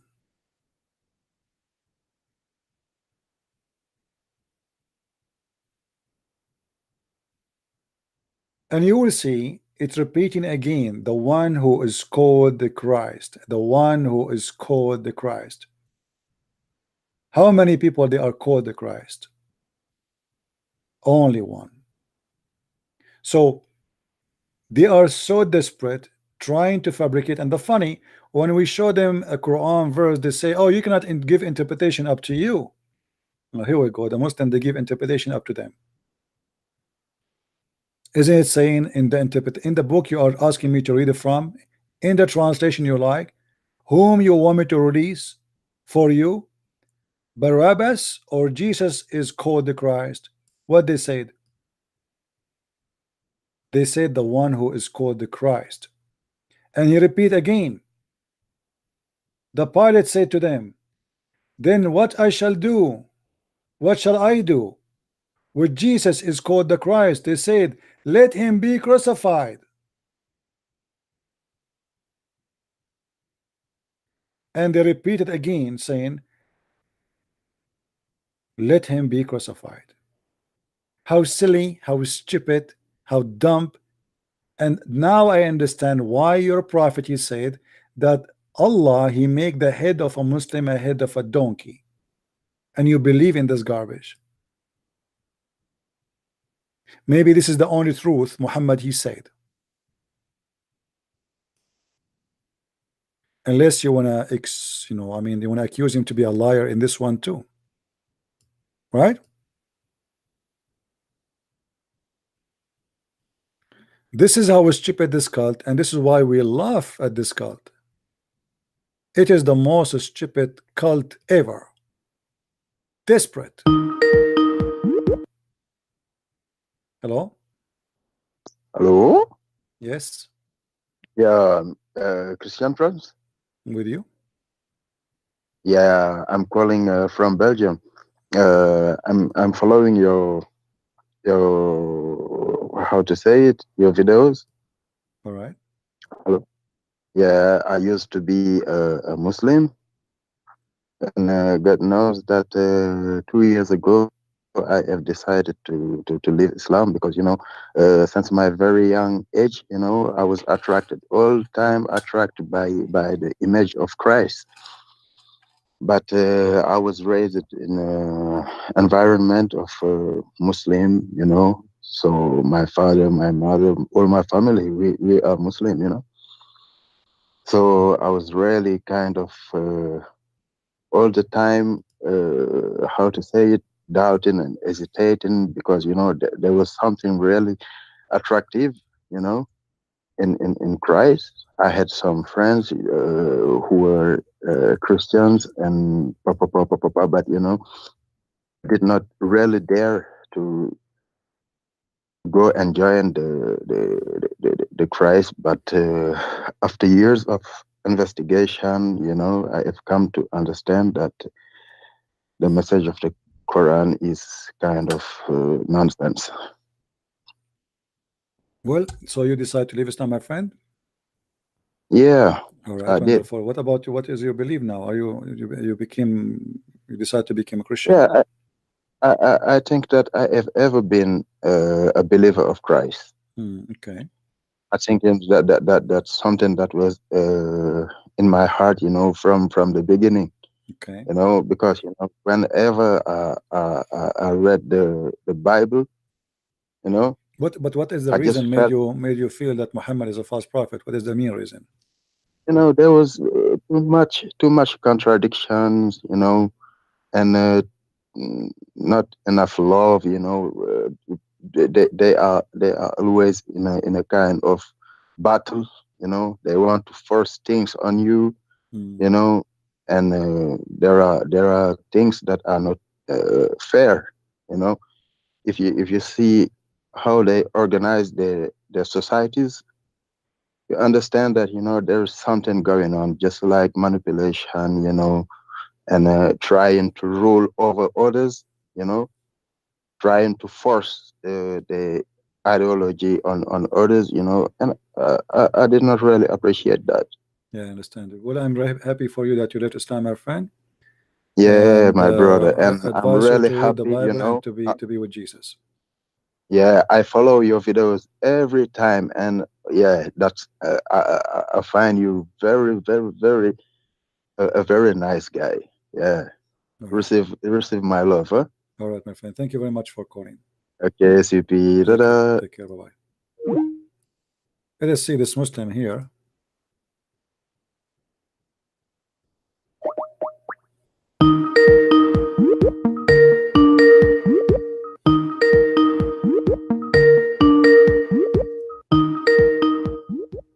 I apologize for the ring of Skype. Maybe it's annoying, but we have to what we can do. Hello. Yes, my friend. What you said to me, the Bible is corrupt. I didn't know what you are saying. Bible is corrupt. And why? Oh, 1 second. CV, sorry, I'm here in the room. Just give me 1 second. Just 1 second. I thought you hung up on me. So you are saying the Bible of Allah is corrupt? I was expecting you to call me. Yes, about the Bible. You know, you're complaining about the Bible all the time. The Bible of Allah. Sorry. You mean the Bible of Allah is corrupt? You complain about Quran all the time. The Quran is like if once. Okay, no problem. I will give you a chance. Go ahead. Yeah, when Muhammad is actually Allah is promoting adultery, prostitution. So my question to you is, if in the Bible, 2 Samuel chapter 12 verse 11, it's not right in front of me right now.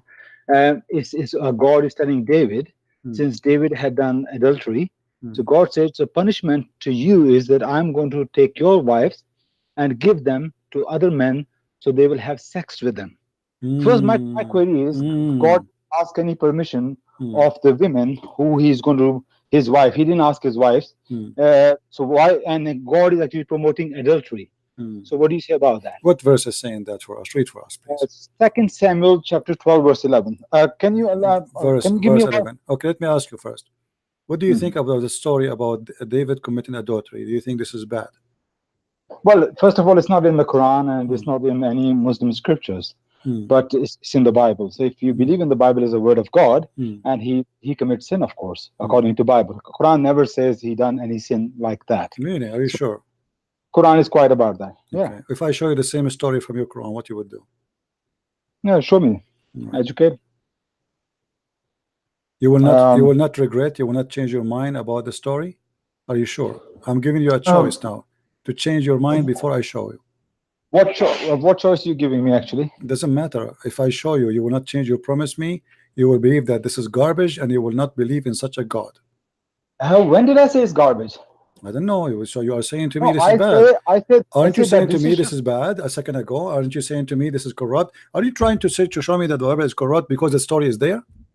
No. I'm not saying that. Listen, did I use the word corrupt at all? Yes, in the text you showed me. That's why I called you. You said to me the Bible is corrupt. Now I asked you why it's corrupt when you call me. Go back in the topic. I asked you why the Bible is corrupt. You said to me, go to 2 Samuel and read the story there, correct? Did you use the word corrupt? Yes, you did. Go on your text. And I ask you too. I ask you by voice. I ask you by voice. I ask you by voice. You can ask everybody. I said, why you think the Bible is corrupt? And then you said to me, okay, why you think the God he promote adultery and insult? Okay, go to second cause. This is what they said. I can go back. You want me to go back in the video? No. Listen to me. You completely misunderstood me. Corrupt Bible. There are many places I can show you. Okay, my friend. Let us go back to the topic. If is the story about David playing around, sleeping with women around, even killing a man and taking his wife, is that in the Quran, or this is in your book? Yes or no? If this story is in the Quran, that's not the point I'm making. So what the point you're making? Point I'm making here is Quran will never say what the Bible says, that I'm going to take your wives and give them to the other men. So why Muhammad he took the wives of the captives of war, if this is not true? You're not answering my question. I'm answering the question. You are the one who said there's nowhere. You are saying to me there's nowhere that God he will say to you, I will take your wife and give it to someone else. Why Muhammad he took the wives of somebody who is not in agreement with him as a captive of war and he raped her? That is not the answer to my question. Come on, no, this is I'm asking you. You are the one who said to me. Okay, repeat the question again. Slowly. Okay. Forget about the Quran here. Answer me through the Bible. Let's say I'm I cannot forget you, because you are a Muslim, I am a Christian, so we cannot forget. You know, you throw something at me, my friend. I use the logic of Muslims because you don't believe in my book anyway. So if I answer you from my book for the second coming 1,000 year, you will say I don't believe it anyway. So I hit you back, I spank you from your book. So now give me the question, please. The reason why I don't believe in your book, because nowhere in my Quran Allah punish me to give my wife to somebody else. Allah will not punish me for my sins. My wife have to pay for my sins. Allah will never do that. Neither hadith says like David done the sin, but his wives have to pay, and then his son has to die. So where is the justice here? And isn't Allah is promoting adultery here? Not Allah, sorry, the God of the Bible promoting adultery. And I said to you, if this is not what you accept, why you accept that your prophet taking the wives of his enemies? Because Allah is punishing them. Isn't it the Quran says قاتلوهم يعذبهم الله بأيديكم? Isn't it Allah in the Quran says fight them and kill them and punish them by your hands? And then when you punish them by the hands, do you punish the husband only or you rape the wife? Okay, show me in the Quran where it says that. But anyway, you see what you're doing again. You're not answering the Bible. Okay. You see, you're not answering the Bible. I answer you first. I will show you from your logic, so I get you busted right away. No, you need to answer me through the Bible first. No, I answer you. I will answer you. Just wait. You didn't. Just wait, brother. Just wait, brother. But for me, as long as this is your book and this is your belief and this is your logic, I have to use your logic against you. Sorry. No, you have to answer. Here we go. Hold on. Okay. You have to answer me through Bible. Hold on. Here we go. See, so it's painful for you to answer it from the Quran. That's what you are saying. No, I will. I've been answering you all night. And Allah will punish them. I answer you. Fight I never them. run away from Shut up. Fight them, and Allah will punish them by your hands. Did your prophet attack the tribe of Safiya, and he took Safiya in the same day and he raped her? Okay. So you're not going to answer me. I am answering you. I'm answering you. As long as this is your logic. Hold on. I'm answering you. I'm going you with your logic. Why? My answer should just shut up. Why that is bad for you? Here is a prophecy. God is a prophesying that because you did that, look what will happen to you. Because you are bad, your sin will come back to you. You are doing bad, so bad will come to you. This is what it says. Wish to people, wish to yourself what you wish your to neighbor what you wish to yourself. So here here this man David, he commits sin. He even sent a woman husband to go to war, so he will die. So there is a punishment for that. What is the punishment?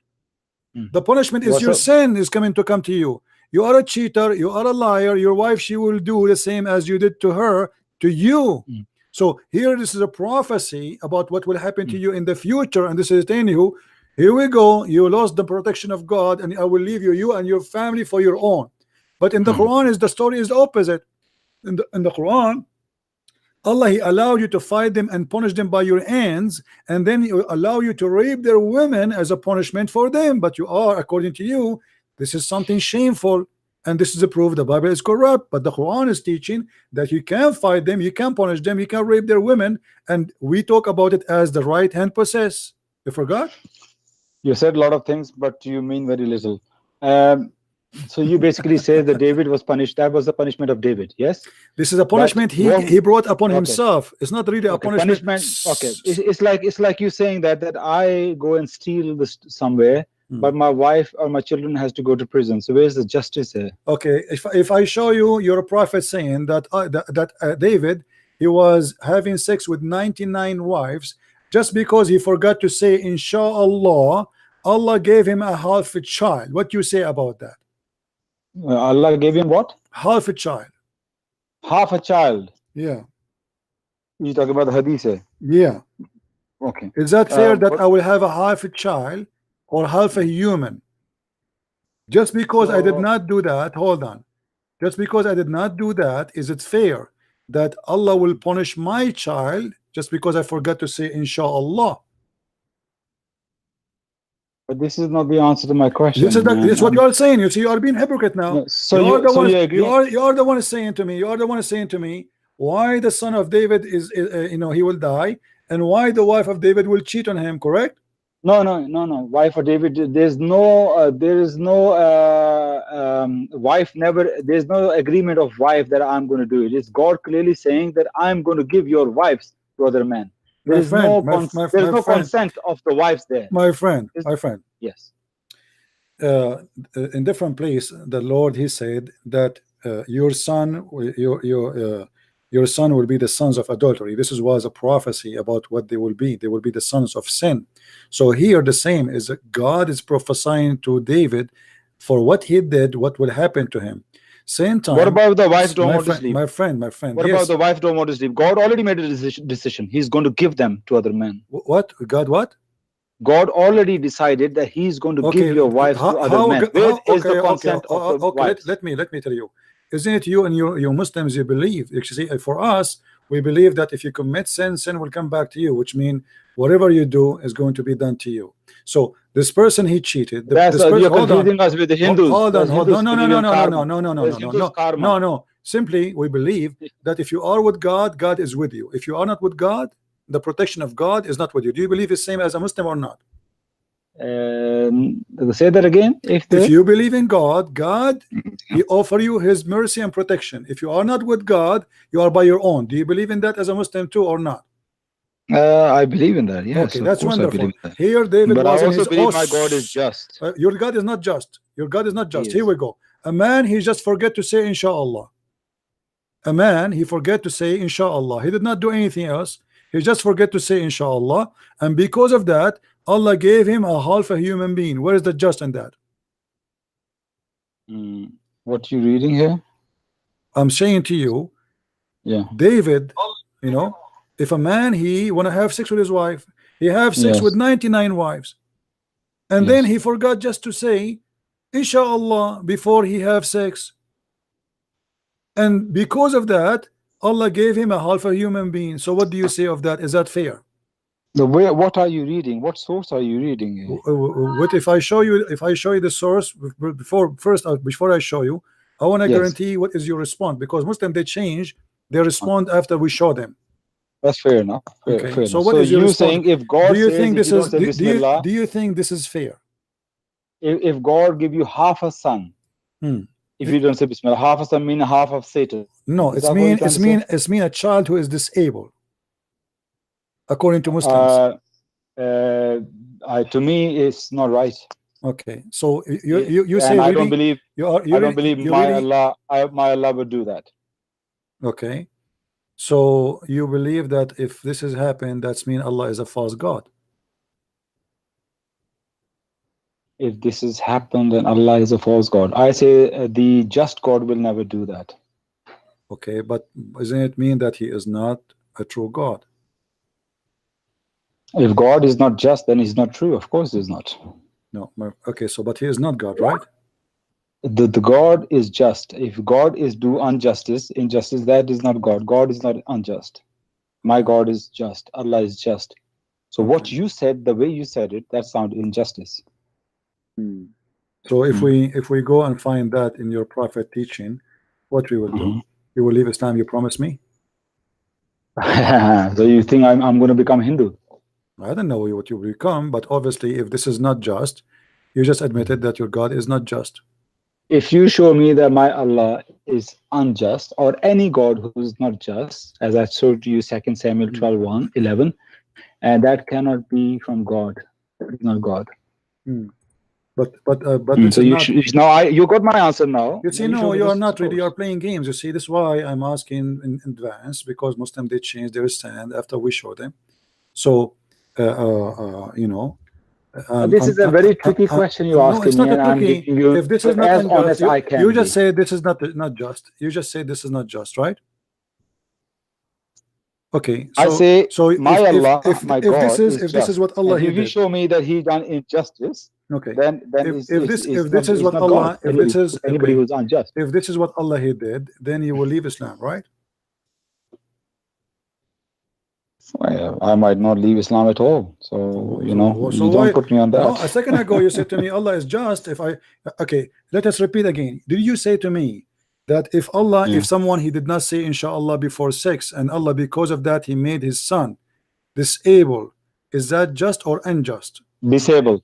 It's disabled. Yeah. Okay, now I tell you why I answer the way I answer. Because there are things, there is a story or context behind it. So until I don't follow the context. But if the context is just because he didn't say Bismillah, that's why his child is disabled, that is wrong. And that is cannot be from true God.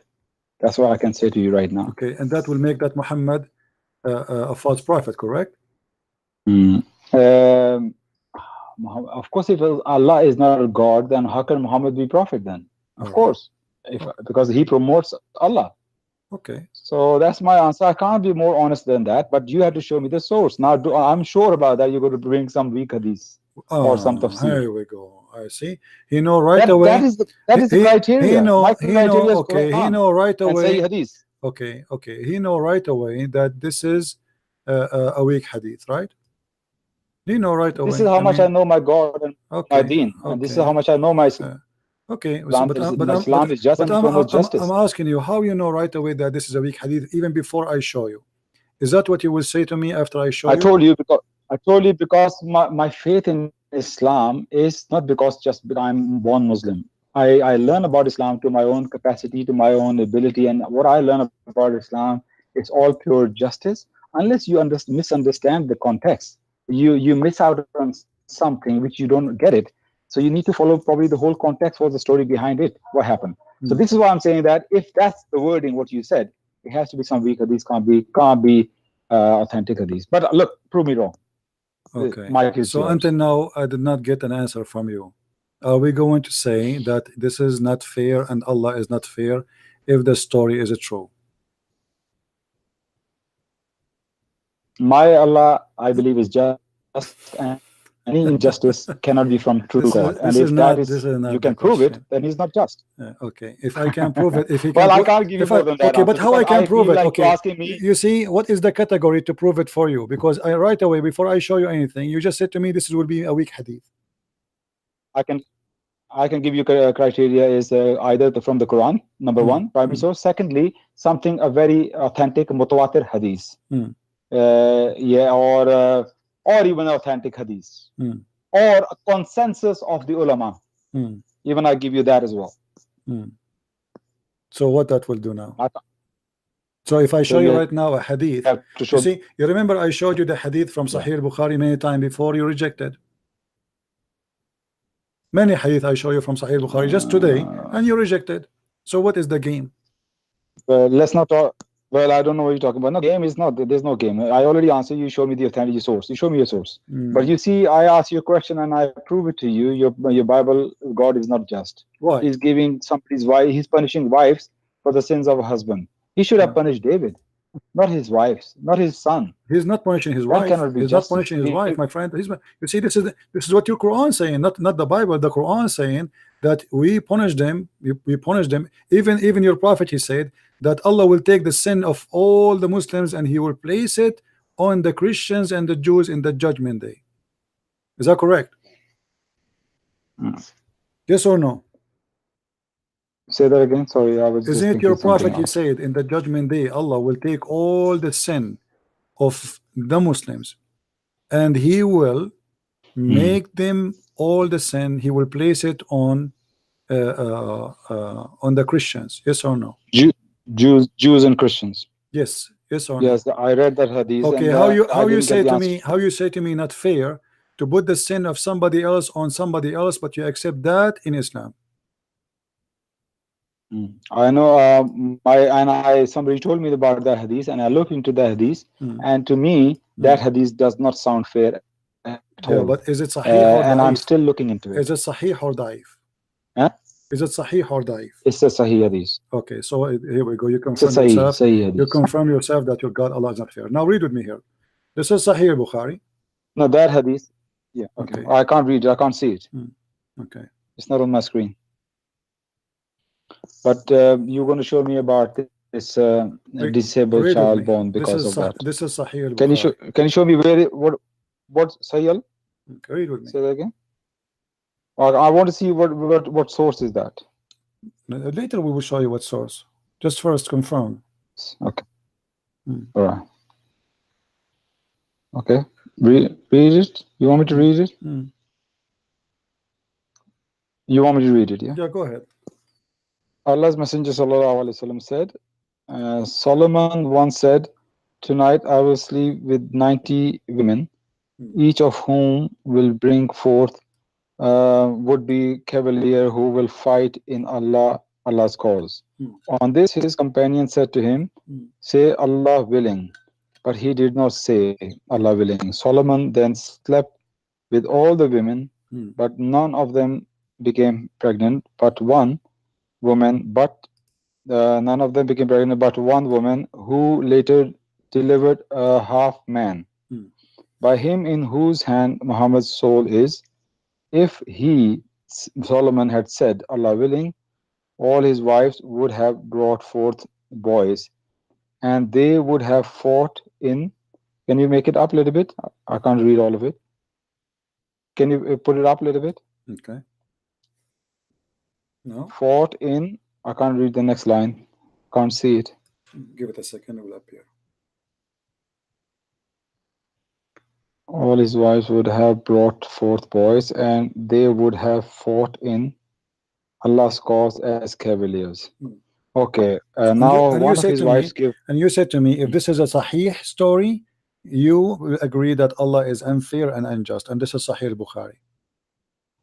I didn't say it exactly that way. No, you said that way. You see, this is why I'm saying Muslims are liars. You see, I'm trying not to insult you. No, I'm not. You see, my friend, everybody is my witness. The reason I did not show the reference right away, because I wanted to make it clear, and you repeated many times, that if this is really what happened, this is not fair. The guy, he just said he did not do anything. He just said he just forgot to say inshallah. He did not even do anything. He just said forget to say inshallah. He slept with 99 women. 99 women, yeah. And the purpose is what? To make babies to go and do jihad and join ISIS. Okay, now just because he forgot to say inshallah, Allah made the child disabled. Where is justice in that, Mr. Justice? No, go ahead. I understand what you're saying in the position you're coming from. I'm not coming from any position. I'm asking you, this is your logic. I'm using your logic. When I answer Muslim from their logic, you see, my friend, I don't answer you from my logic. I'm answering you from your logic. You are the one who said to me, why Allah will punish Adam for his child if child is not the one who commits sin? I'm going with your logic. Here we go. This is a child. He did nothing wrong. Sulaiman is having sex even to do jihad. He's not having sex for fun. He want to have sex with 99. By the way, all of us in the Middle East, we can have sex with like 100 women a day. It's very normal, by the way. 99 women a night. 99 women in one night. I mean, what this guy is about, how you can have sex with 99 women in one night. The night is 8 hours. Let me show you how hypocrite liars your prophet. 8 hours, and now we are going to divine the 8 hours into 99. That means your prophet Solomon, he was having orgasm every 8 seconds. Yeah. Okay. Can I say something? Or 8 minutes. CP, okay. So now, CP, is it fair? Is it fair? You've been up for 7 hours as well. I think you must be very tired as well. And I had quite a long day. But is it possible? Can I call you back with this hadith? My friend, no problem. Talk about it. But I want you to be. Yeah? I want you to be the man. You see, I feel like inside you have a person we can respect somehow. Like you are different from the Muslims somehow. So I want to respect the man who is decent inside, my friend. Okay. So why you don't say right now that this is absolutely bullshit? I want to say first of well, it's going to go long in detail if I explain myself. No, I'm here. I'm going to sleep here. No problem. I'm listening. You see, you just said I am here for many hours. I will sleep until tomorrow. Tell me, please. I know. You know, first of all, I like to explain myself. First of all, my primary source is the Quran. Yeah. Second source is the hadith, mutawatir hadith. My friend, this is mutawatir. This is Sahih Muslim. This is Sahih Bukhari. Stop playing this game. I can show you from different book. All of them, they are Sahih. Please, listen. I just said I'm assuming that you are a decent man. Please let us not to play games, my friend. This is my problem with Muslims. This is not a game. It's about God. It's about belief. Yes. Here we go. This is Sahih Muslim. The story is here in Sahih Muslim too. Do you see it? This is Sahih Muslim. The same story. This one Bukhari here. This is Sahih Muslim. I'm showing Sahih Muslim. The same story. So this is mutawatir. This is not in one place. This is not what repeated. It is repeated by many. And nobody say this is weak. So we don't want to play the game of weak and strong. I promise to you, I will call you tomorrow. Okay, and do you talk see about here? This This is Sunan al-Nisa'i. This is Sunan al-Nisa'i. Does it say Sahih? It says Sahih, right? Listen, in my experience of Islam, my friend, in my experience in Islam, that Muslims are hypocrite, and when they get them busted, they change the topic, they have to go, and you are not being fair. Thank you very much for calling me. Take care. No.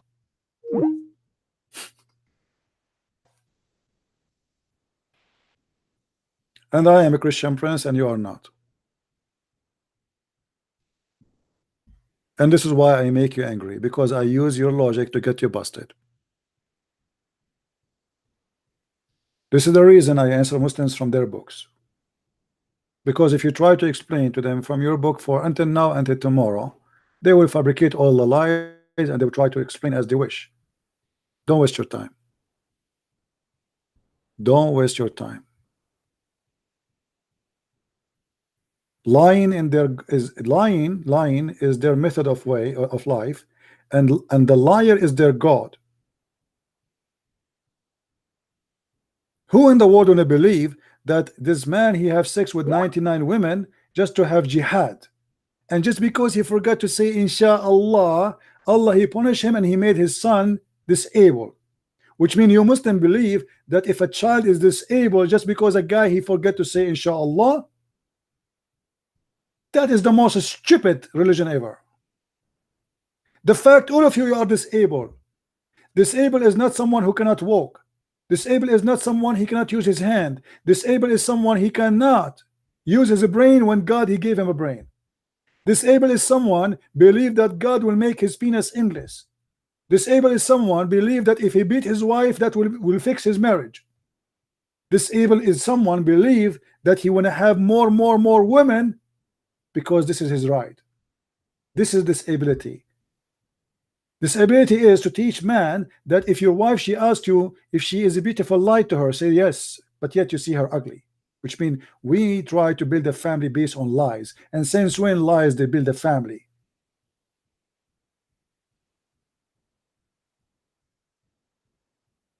You Muslims are suffering from disability. Having sex with watermelon is disability.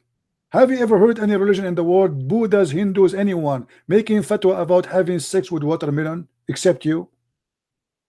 Even watermelon is not safe from your hand.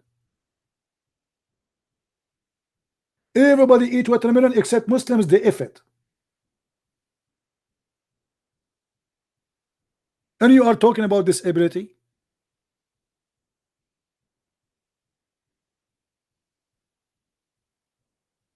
In the heaven of Allah, Allah will give us 80,000 little boys. That is disability, my friend. You are disabled to the point you want boys to serve you.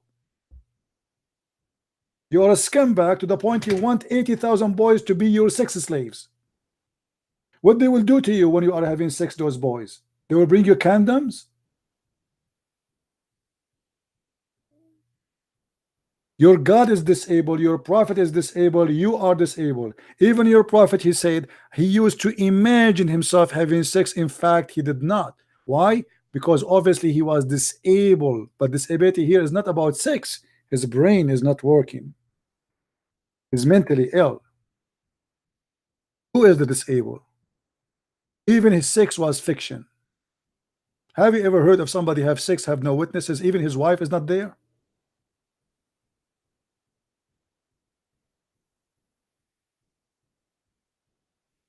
We show them a hadith, they say weak. This hadith is weak. Disabled hadith. We show them the hadith, it says sahih, which means correct. They say no, it's disabled.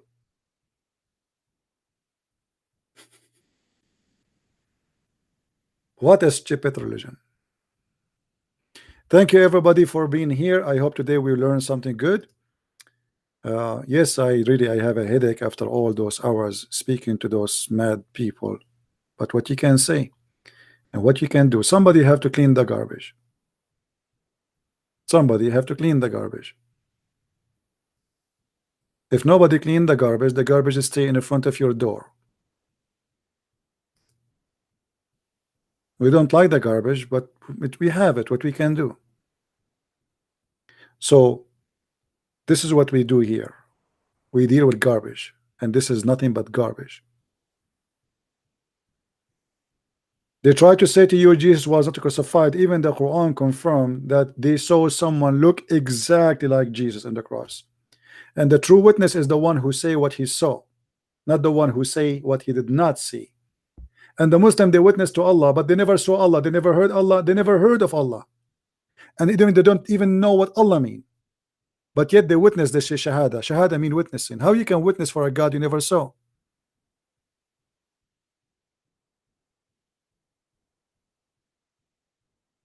The Bible is corrupt, but yet their prophet, he witnessed and he takes shahada over the Bible. That's mean he's a false prophet. When Muhammad, he take an oath over the Torah, either he is a false scam person, because only false people take false oath over a false book, because an oath over a false book is a false oath.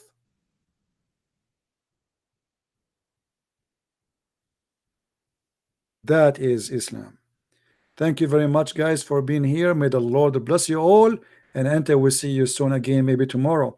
For those who maybe they will not go in the internet until after the Christmas, I say to you, Merry Christmas to you, and I pray that the Lord, he will bless your family. Stay vigilant, for the Satan, he will try to kidnap your children from you. Teach them, don't make them ignorant. Be a person who stands for the truth. Don't be a liar. Be decent with your wife. Don't be a cheater like Muhammad. Don't be a fabricator. The father of all lies is the devil, and the second you start lying, you are working and serving the devil himself. Don't go there. Don't go there. Don't be Muhammad. We have enough Muhammad, and he destroyed the world. So don't be a second Muhammad. One is enough, and we are victorious over his name. Thank you very much, and may the Lord bless you all. See you soon. Bye-bye.